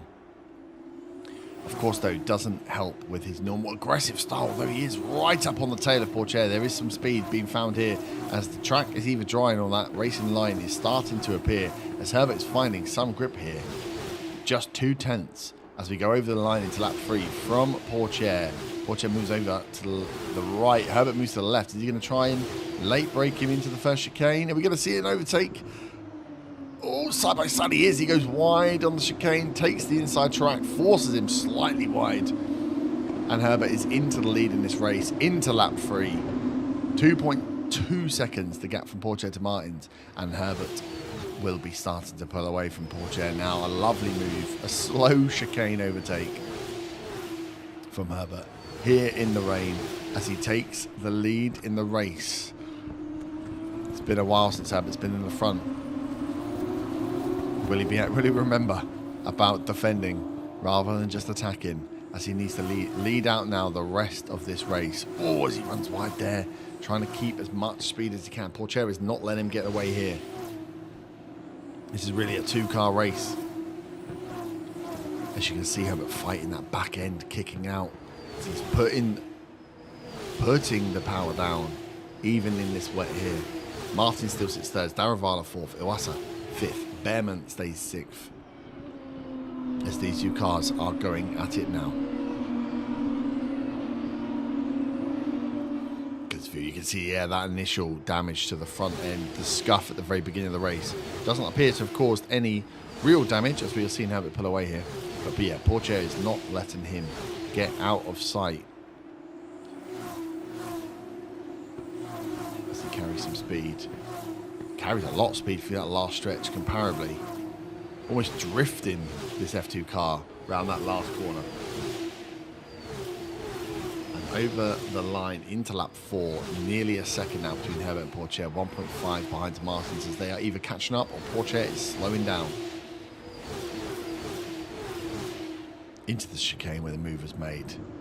Nicely done, keeps it on the track, and away he goes. This is Herbert's race to lead from now. Hajar down in 18th, needing to get some places. Fittipaldi DNF in. We've had one DNF already today in the rain. Behrman 6th. Really want to improve, get a little tell you, he's going to push for a podium, although in the rain with these similar spec cars, any overtaking is incredibly difficult, as we saw back in Silverstone. A few places here or there if you can, but you are not making deep, well, especially for Herbert, he's not making deep lunges and dives down the insides, taking multiple cars, as we can. We need to make sure we keep the cars safe and on the track in this weather. Here we go, lovely helicopter view here. As you can see the lines, the slightly different lines that they're taking, even in this wet. Should be trying to follow where they can to get rid of the debris. So Portier will either sit in the spray of Herbert and take a slightly drier track, drier in inverted commas, or try and step outside of the spray to see where Herbert is running and kind of forge his own path. All the cars that follow behind will then have that decision to make. As you see, you can actually start to see the track now starting to dry out onto the racing line. The water, the surface spray from certain angles you can see is cleared up, meaning that there is a better path to take on this track here. Here we go into lap 5. Herbert still maintaining, or not putting away though. Portier still not letting this race go.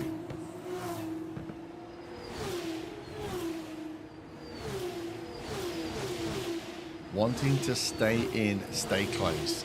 This is not Herbert's for the taking yet, and we know late mistakes in these races, especially in the rain where you are concentrating for such a long time on just keeping the car steady. Every single movement requires 100% concentration.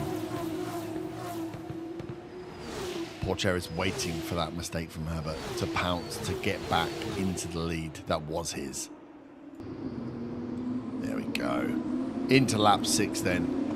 The pack is barely changed. Herbert 1.5 seconds to Portier. Portier 1.6 to Martins. And then Daravala, Iwasa, Berman. The same since we've had since lap 3 when Herbert took the lead here. The same lineup. The same ranking here. The rain is continuing to pour. So the big question here will be, can Herbert go all the way on these tyres? Or will we be seeing pit stops? And if he does pit, does anybody else decide to not pit to try and take away a victory here? From the front, he has a decision to make. Can he maintain the pace? Can he keep the tyres going till the end? Or is a pit required here? It has been wet, and the wets tend to have a decent life to them. Look at that view. You can see now here, that's the clearing of the racing line on that left-hand side as they come down to the corner. As the wider track turns into a narrow one, you can see the surface water has now started to disappear, even though it's still heavily raining. It's great view as well. Herbert is not taking that racing line, deciding again to go for the drift as he comes over the line, nearly 3 seconds ahead of Portier now. This gap is humongous. Herbert pulling off some fastest laps here. Late into this race, these tyres have hit their optimum. Clearly, the track is at nice pace because Herbert is not stopping. He is only getting faster here in the rain. The British driver loving the rain. Anything more meme-worthy? Look at that gap, 2.7 seconds. Herbert is well away in the lead now. Dare we say this is another one that is his to throw away. As we see, yeah, the spray starting to reduce now. The tyres looking good from that angle there. The rain is still absolutely bucking out. Look at these fans out there still waving their flags. Absolute heroes out in Monza as it is brutal rain out there. Non-stop heavy drops. The track is soaked. The visibility isn't even great for those watching. No, Stewarts don't even seem bothered. 4.2 seconds as we go into lap 8. 4.2 seconds. Herbert is absolutely finding the speed here. It looks like he had a little wheel spin there. Lose some time. No, 4.3. He's got faster if anything. Absolutely loving Monza. He's come here to find speed, and I'll tell you what, he's not going to let a bit of rain take that away from him. as he is flying through, beating his own fastest laps.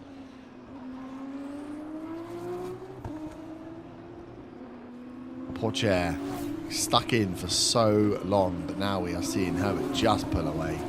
Even the gap to Martin's now 3.3 seconds. From the F2 championship leader, Herbert is now 7 seconds ahead. And it's quite the lead here in F2. Okay, as we get towards the end of this race, is Herbert going to take some of that lead and get a fresh set of wets to try and put down some better time? I mean, it doesn't seem like he needs them with the pace he's been setting. If anything, maybe should have been holding back and keeping the tyres safe rather than absolutely running them into the ground with some fastest laps whilst he's 4 seconds ahead. But we're not team principals. We can't tell him what to do. As he comes over into lap 9. 4.4 seconds. That is wild. Everybody staying out. Right, looks like we're going to the end then. 2 laps to go. He's not even at the chicane and Herbert is gone. Nearly 5 second lead here. This is wild. Absolutely wild. He can afford to make mistakes. Running a little bit wide there, picking up a little bit of spray from the outside. Needs to be careful he doesn't push it too far or lax off too much. But, I mean, with 4 seconds. Oof, again. Just cutting the line, just cutting the racing line. You can see the spray that comes up when the line has not been taken there. Just picking up some additional water. Might be cooling the tyres down. And he's just edge of the track, touching. There's some slight, just the boundaries of the racing line being pushed here. Maybe a little bit too much. Maybe just pushing it a little bit too hard here. Just take a break. I know these racing drivers run at 100%. As he carries that speed through that last big boomerang corner. Look at that, all the way around. A large 180 onto the main straight into lap 10. 5.4 seconds ahead. You cannot even see Pourchaire coming round the straight. There's no other car on the track here. Look at that for a picture. Herbert. Oh my God. And as we say that, he runs right over the chicane, right over the bump. Oh, they've all come into pit. On lap 10 of 11, everybody is in? No. They've all come in for fresh wets for 1 lap. Herbert is out there racing on his own for the last 2 laps. As they're all in for fresh wets. The rain hasn't stopped, so they can only be coming in for wets. 42 seconds. Daravala's up to second. No, Pourchaire is down to 6th place after changing for 2 laps. Is it worth it? Herbert is now really racing on his own. Out in front, 41 seconds. Everybody else taking the pit. He could take a pit if he wanted to now, but if he feels he's got the tyre wear in him, he could crawl round at this pace. Look at that rain. Look at that rain. Monza's really given us a show today from the weather front. As Herbert is cruising now. Coming around is this going to be into the last? We're not going to see anyone else on the track. Is he going to go for the overlap?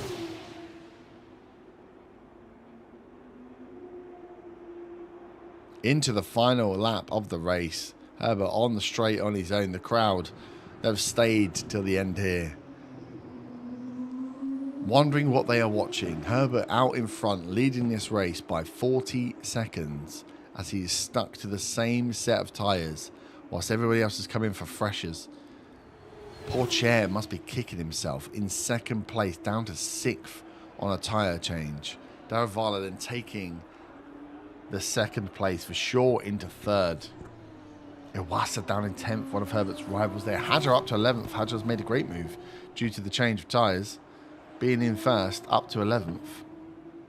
But even the teammate, the high-tech teammate, is coming for a... Or did he not come in for a change? Is that how Hadjar's made up that many places? What a topsy-turvy table. Martin's down in 16th. As Herbert is pure cruising now. Even Daruvala starting to pull away. These fresh tyres giving these guys something to drive with. Let's have a check-in on Hadjar. At least he's in a race, eh? Number 9 car. That's Herbert, 36 seconds to Daruvala, the F2 championship leader, as we see Herbert's car now. That little damage from the beginning, not slowing him down. The wet weather, not slowing him down. And a pit stop, who needs those? Round we come. Last big bend. Crowd in the background. Here he comes. Grandstand on the inside. Grandstand on the outside.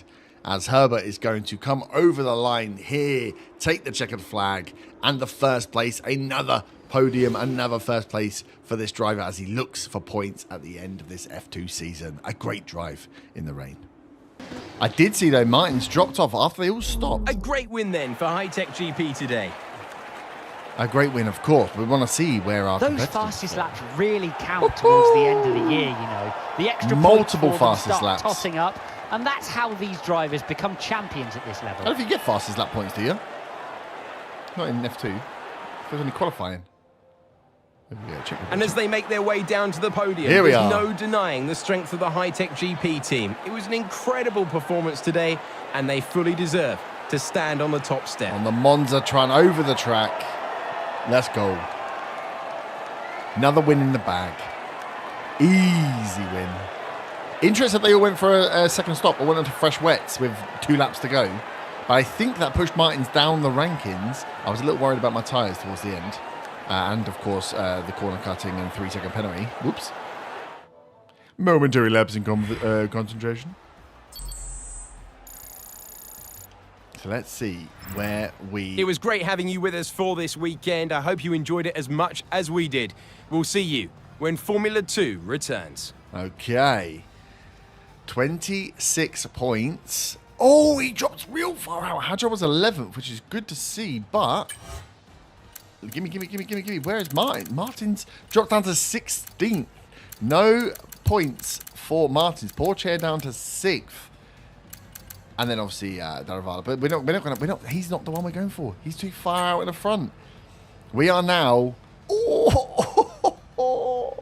Look at that gap. 16 points to beat Victor Martins. He has another bad race. We are now up to 4th. We have left Vesti in our rear view mirror, as Martins is our next target. Can we make up a 16-point difference in the last race to take 3rd?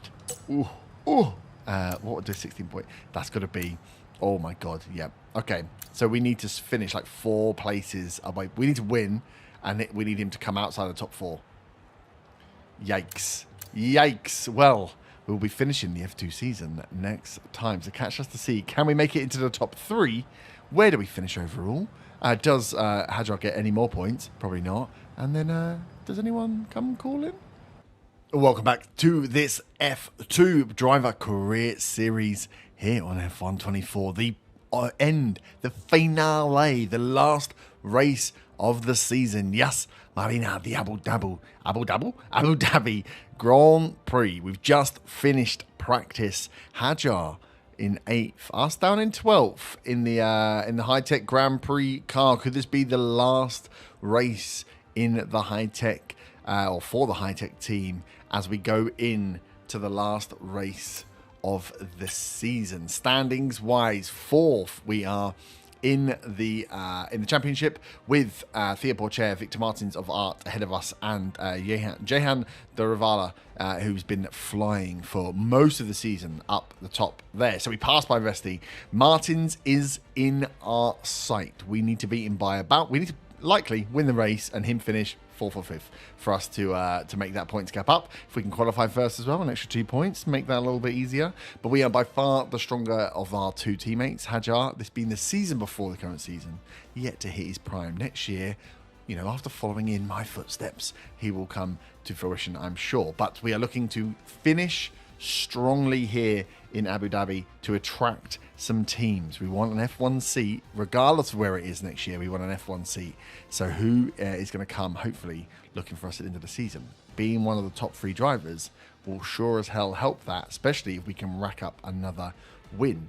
Quick look at the constructors. We are still 5th with High-Tech, 115 points. Most of them being our points, of course, because we can see we've got 112. So 3 points from Hajar. Thanks, mate. MP Motorsport clearly leading with Jaraval. And then I'm surprised, actually, haven't got more together. Who's the other MP? Oh, Hauger's the other MP Motorsport driver. Big, big things. But let's not talk about it. Let's do it. Let's get into one-shot qualifying here in the sun around the marina. Those points should tip us over into a 73 rated driver now as we get to the end of the season. Nighttime, one shot, and then in the day, 12 laps in the sun. That'd be good. I mean, like a nice sunny race here. Last of, hopefully, of the one-shot qualifying, as we'll go to a more standard qualifying format if we make it into an F1 seat. So, can we do it? 1 lap. This is an interesting circuit. Found it a lot more fun to drive than the others. A lot more challenging, and I absolutely kill tyres. So, let's see how we get on. No pressure, Herb. Cheeky wave to the camera. Soft for the race. It looks like to me a soft medium race. Slightly, definitely going to be a pit stop in there because, my God, we do go through tyres here in Abu Dhabi. So, night time, 31 degrees still. Can we do it? 1 single lap. Come on.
Oh no, it's not good. I lost it when I mounted the curb. Mounted the curb 16th for the last race. That one chicane, I came across, I hit the curb, and as soon as I hit the curb, I went from 1st to 22nd. For God's sake, let's have a look at the timings. The grid is set then, so that just leaves the race itself. Join us tomorrow where we'll be live with all the action, and until then, goodbye. Martins is in 8th, so we need to pass him and get even higher. Oh my God, Hajar's in 11th. We are all the way down in 16th. What an absolute cock-up in terms of a lap that was. One curb absolutely ruined me. My God, I cannot wait to see the back of Hauger's up there as well. Oh no, and Vesti's in 4th. Oh no, all the people. We might actually not hold on to 4th. Ah, crap. Well, it's all into the race now. One last race in the sun from 16th. My God, I hope we get good pit stops. I cannot seem to get this pit release to work for me ever. 12 laps in the sun. Let's have a look at the track, have a look at the strategy. Welcome then to the United Arab Emirates. Our F2 drivers are on the grid and we're moments away from lights out for the start of the Formula 2 Abu Dhabi race.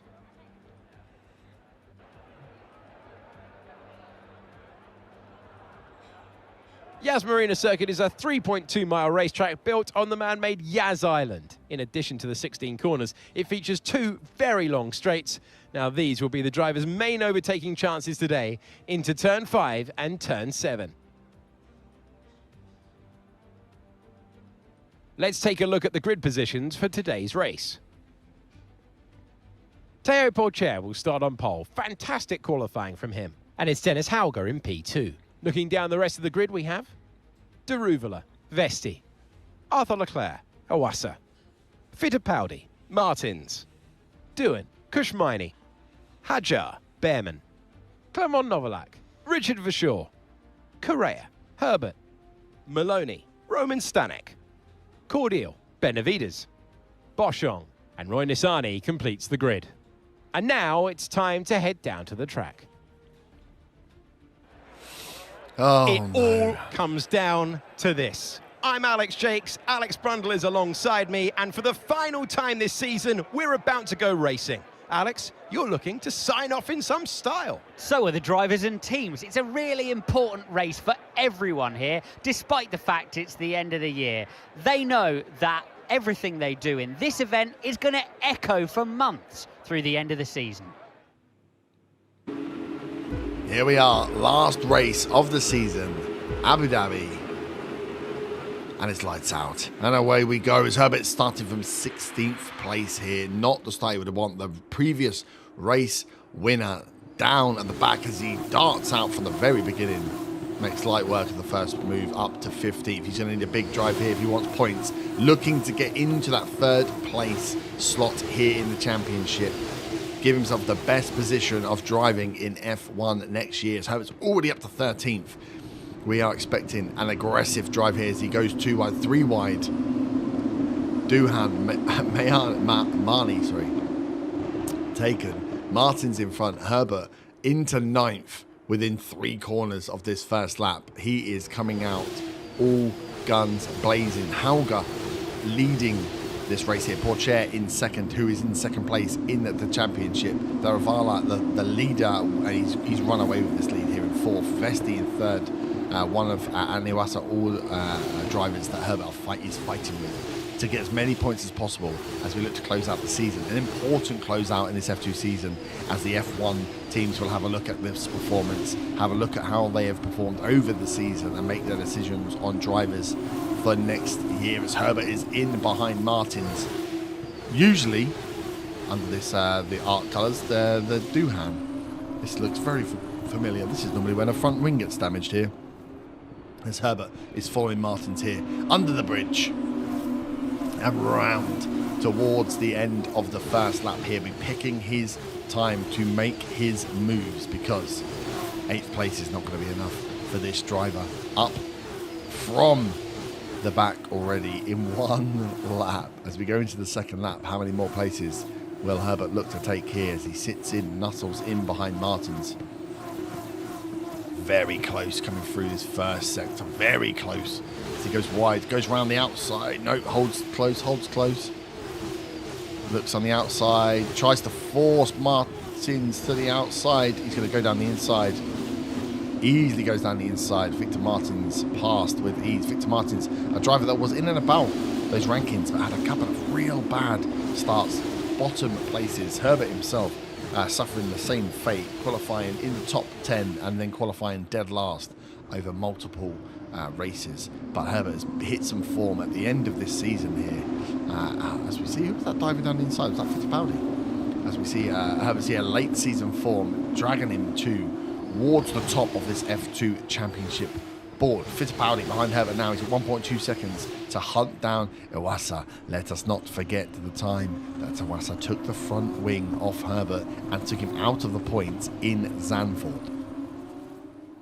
Hoping for a clean pass this time. Hoping to keep a full wing for the whole race. But should we buck the trend and get you to finish with a complete car, no carbon fibre missing?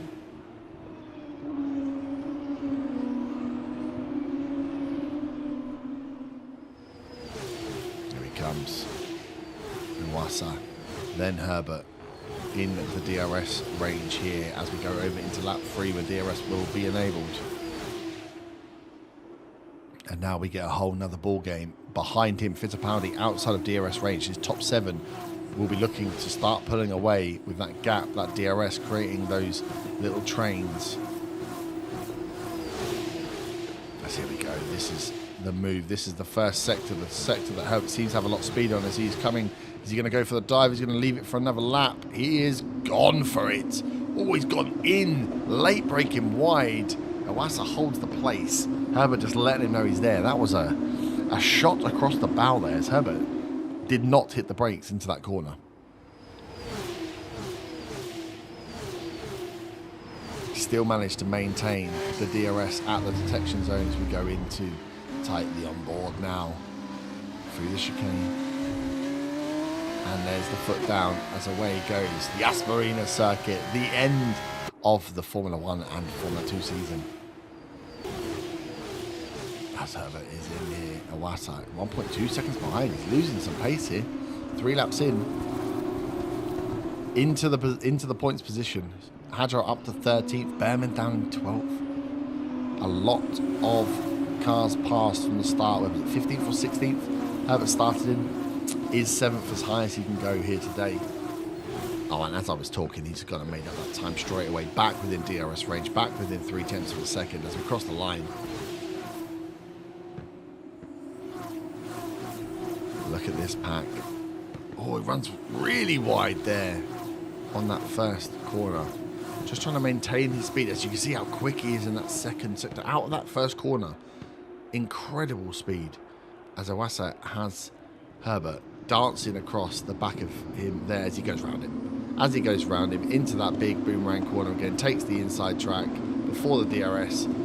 Herbert up to 6th. He was so close that there was barely even a pass. There was barely a fight from Iwasa there.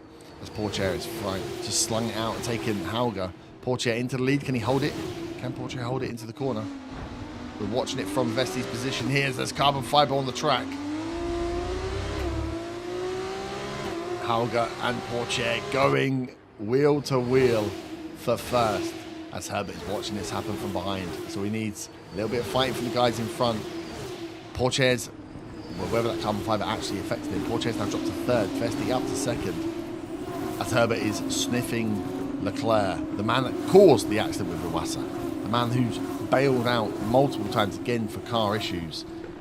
But as he locks up again, Leclerc locks up in front of Herbert. Have we seen any damage? We'll see a scuff on that front wing, I'm sure. The front wing stayed fairly clean.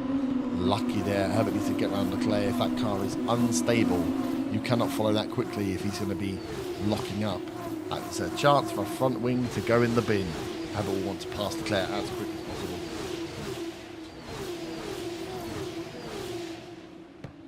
As we're into lap 5 here. What a race, up to 6th position. How high can Herbert go? This is his fastest sector here, sector 1. As he is in, he's going round on the boomerang, keeping that speed in as he is in the back. As he goes wide, he's going to go on the outside this time. Or is he going to go for the standard inside? He's going to go for the boomerang around the outside of Charles Leclerc.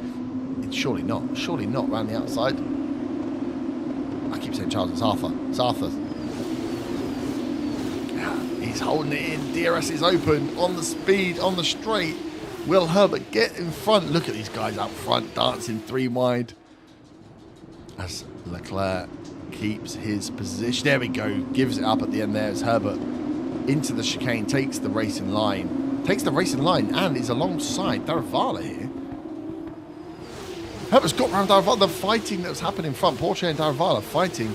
Herbert has managed to sneak in past and is right on the back of Pourchaire here.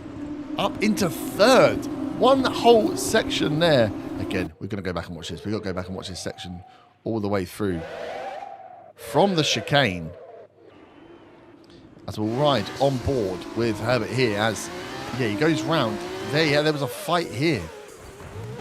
As Leclerc's passed, as we go round wide on the chicane, but they have 3 wide into the chicane, which slows everyone down. Herbert takes it wide and gets the fastest sign-off. And there is Daravala past Porcher. Then we are right behind with the DRS. Right behind as he then waits, goes on the inside. Porcher gone.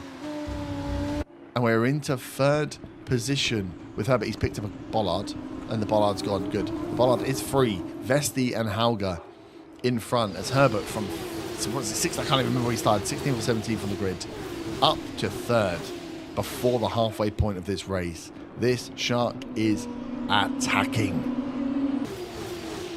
Oh, there we go. That was in the... Hauger brake checking Herbert into the pit lane here. They should have been going slow enough. Again, that front wing, we saw some carbon fibre. There's no visible damage here. Now, pit stops are the nemesis of this high-tech team. Can they actually get him in and get him out quickly? The medium's going on. The car is down. The car is ready for release. Release the car. Jesus. Herbert's been released. But it doesn't look like he's been released. Oh, no. Maybe. That looks like Hauger in front of him. Is that Hauger and Vesti? Yes, he's come out exactly where he went in. Finally, high-tech have managed to pull out. Oh, under the bridge of the pit release. Lovely. They've actually managed to pull out a pit release and get Herbert back in the position in which he went in. We will take it. So, 1 lap. 1 lap. Fresh mediums to get them up to speed. Where are they going to come out? Daravala leading the race for now. Leclerc stayed out. Fittipaldi, Martin, Behrman, Hadjar all staying out. The other halves of the team. As we're into that chicane, as he's gone over the bump there. 1 lap ago, the chicane gave Herbert 3rd place. As he's holding on to Hauger. Hauger is losing Vesti though, so we get the slightly juddery helicopter cam here. As he looks to make the move on the inside. Oh my God, Hauger. Just left the door wide open. As we get the lovely helicopter view as Herbert goes into 2nd. You can see the gap. He's going to not let Vesti get away. Well, preliminary 2nd as we are coming round under the bridge. Look at this camera shot. Abu Dhabi, what a track. As we're coming close to the start-finish line and joining up with those that are leaving the pit. Obviously, they go under the track and come up on the other side. So where will they be coming out as all the pit crews are in? You can see all of the positions changing hands. Will Vesti come out in 1st and Herbert 2nd? Where will Daravala come out onto the track? Nowhere to be seen. Nowhere to be seen. There he is, Daravala. Nearly a 2nd but behind Herbert out in 3rd. As Vesti has a 1.7 second gap on Herbert. 7 laps of this 12-lap F2 race. No DRS. Can he go from 17th to 1st in the last race? Can he keep the front wing intact? We've had 3 close calls.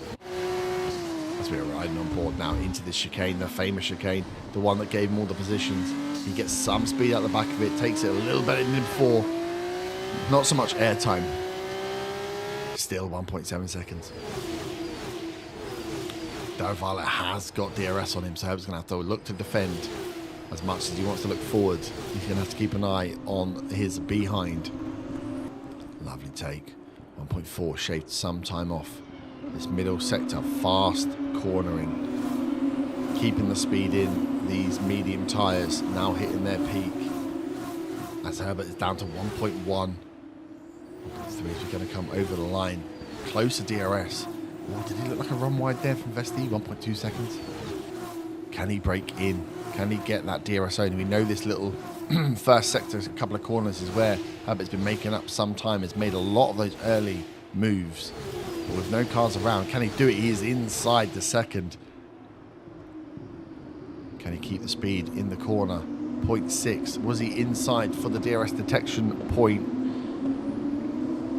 The wing is open. DRS is enabled. Vesti, you better be worried.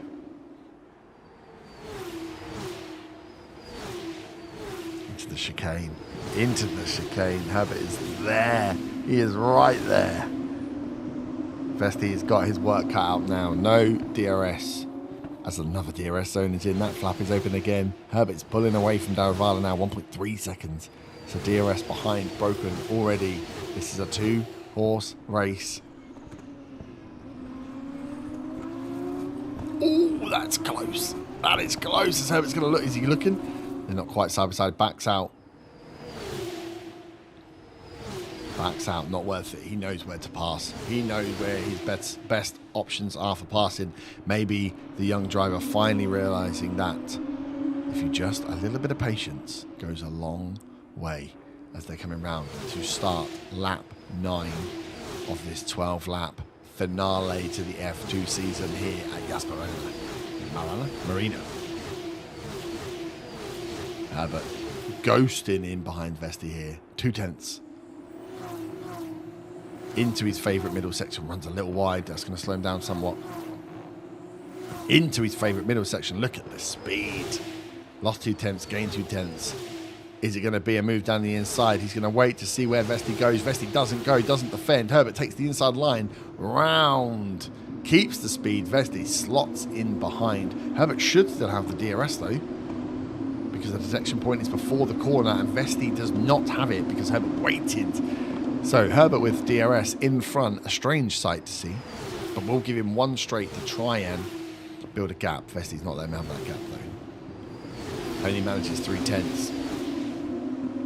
The slipstream helped Vesti stay in touch as now the hats on the other foot. I was about to say the shoes on the other foot. Vesti DRS behind Herbert. Herbert now in defense mode for 4 laps. We get this overhead camera again as we see. Will Vesti make a move? Doesn't make a move. Where Herbert's also took Hauger on that corner on the inside there. Backed out Vesti down to 6/10. As we go round the Marina Bay. Under the bridge.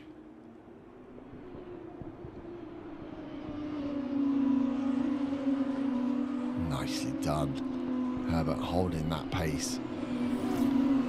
6/10, 8/10 up to through this sector here as he comes over to cross the line, lap 10. What a finale race here, and what a drive here from Herbert. It's got to be drive of the day. If he stays where he is now, from almost the back of the grid to first place, to put himself in the best position to gain that F1 slot, that seat. Which teams will come a knocking for these young drivers next year? Will Herbert be racing in Formula 1 or will he be back in Formula 2? Will he be racing with some of his fellow F2 drivers? Competition here. As we go through the chicane. Nicely done. 1 second of it. Oh no, you might catch up there. Where's this DRS zone? It's still there. I don't think Herbert's going to get enough out to break the DRS. Too many DRS straights. Vesti's keeping that pace. He does not want to let him go. Nice. Into the bridge. Into the penultimate couple of laps. Herbert nearly a second ahead. Trying desperately to break DRS to give himself a little bit of breathing room for the end of this F2 season. Be nice to have a, I'm sure he would love a quiet finish, but I don't think Vesti's going to let him have it as we are into lap 11 of 12 here to end the season. The fast first sector from Herbert. Can he break away here? So you look at the speed he takes out of that corner. Immense. There he goes. Down into the first DRS challenge. They'll flap, the wings are open. Herbert, 7/10. Will Vesti close up enough? I don't think he's going to get to close up enough on this lap. Into the corner. Round the chicane. There we go. Into the second DRS detection point, and then second DRS straight. That's how it comes round. Vesti, 3/10. This is the one. This has got to be the one. If you're going to do it, Vesti, now's the time to go. Right on the tail. As Herbert defends well, Vesti does not go for the move. Does not make the move. As we're going to go through and under Herbert still in front, not able to get out, only 4 tenths, nowhere near the lead he had in the prior lap, going into the final lap of this race. Herbert in first, Vesti second, Daruvala third, Leclerc fourth, Porsche fifth. No DNFs. And one hungry driver looking to defend for one last lap. Can Vesti do anything here to get back with the last few DRS straights? Herbert is away for the first. Can he beat him? Can he beat him? Big corner.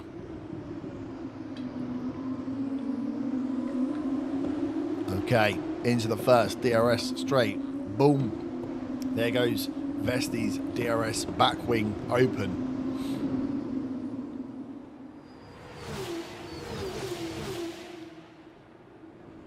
He's going to be fighting Daruvala for second or third here. As he comes around. Nicely done, nicely done. Second DRS straight. This is the one. This is the one. Vesti, if you are making your move, now is the time to go. Herbert needs to defend. Vesti's got round. Vesti's done it. He's made the move into the corner on the last lap. Oh, and he's backed out. Oh, my God. That was close. Herbert cuts across, goes wide into the corner, but stays in front, refuses to let Vesti have it. Vesti got side by side into the first corner, or the first part of the corner. The second part, Herbert stayed in, used the full track width, and stayed in front. As we have seen him come around now for the last corner, Herbert did enough. Vesti tried his best, but that is it. Over the line, Herbert is your race winner and up to third in the championship. What an F2 championship this has been. Where will we be seeing this driver next year? Nice. So another fantastic victory for High Tech GP today. Another fantastic credits victory. Are rolling on the Boom. season, and they can really build on that. A satisfying way to go into next year with full confidence. Okay, so this is the big moment. Did Martin stay in 7th or 8th? Did we do enough? I know we had to get in front of Vesti. And it's time now for the podium celebrations. And how well deserved is this one? What a fantastic victory for High Tech GP. Boom. Right in there. Go on. 14 races, a good start, a slow middle, and a strong, strong finish. As we pick up another win from another, what was that, 9th place we started here? 9th, 10th?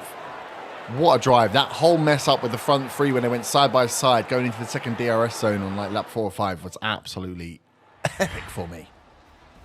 Don't miss an opportunity lightly. Just shy of, ooh, or the podium parts, whatever the hell that is. Well, what a championship it has been. Young talent shining through once again. I've been Alex Jakes. Martin, my thanks to Alex points. Brundle and the whole team. We'll see you next year 2 when points for Formula mines. 2 returns. Hopefully we won't see you next year. 24-point jump we had on Martins, which means standings-wise into the top 3. Come on. 117 from the lead, though. Daruvala absolutely mopped the floor with the rest of us. But yeah, we ended up topping Martins by 8 points. We needed to beat Vesti. Vesti come in strong there. I was worried that if Vesti had beaten us, that the points gap would have meant that they had stayed or possibly got back in front of us and took that third place. But we were there. Third, number 3 ranking overall of the Formula 2 drivers. That is pretty damn good. Do we get High Tech up any further? No, not quite. 4th for High Tech in the standings. And like I say, 141 points. 138 coming from one single driver. Oh, thank you very much. Hajar down in 18th with 3 points for the season. And Behrman down there in 10th. Not doing great. He did have a lot of problems with the car early on. A lot of DNFs, a lot of bailing out because the car was not doing what it wanted to do, especially when you see Vesti up here. Had he had a better car, better luck maybe, Doohan down in 8th. Oh, but Porsche, yeah, just pipping us there. That's still a decent gap to make up. But 3rd overall in our first season as a Formula 2 driver. Now, before next season, the question is, do we move? And we'll have to find out whether that happens next time Have a great evening. Bye-bye. Woohoo.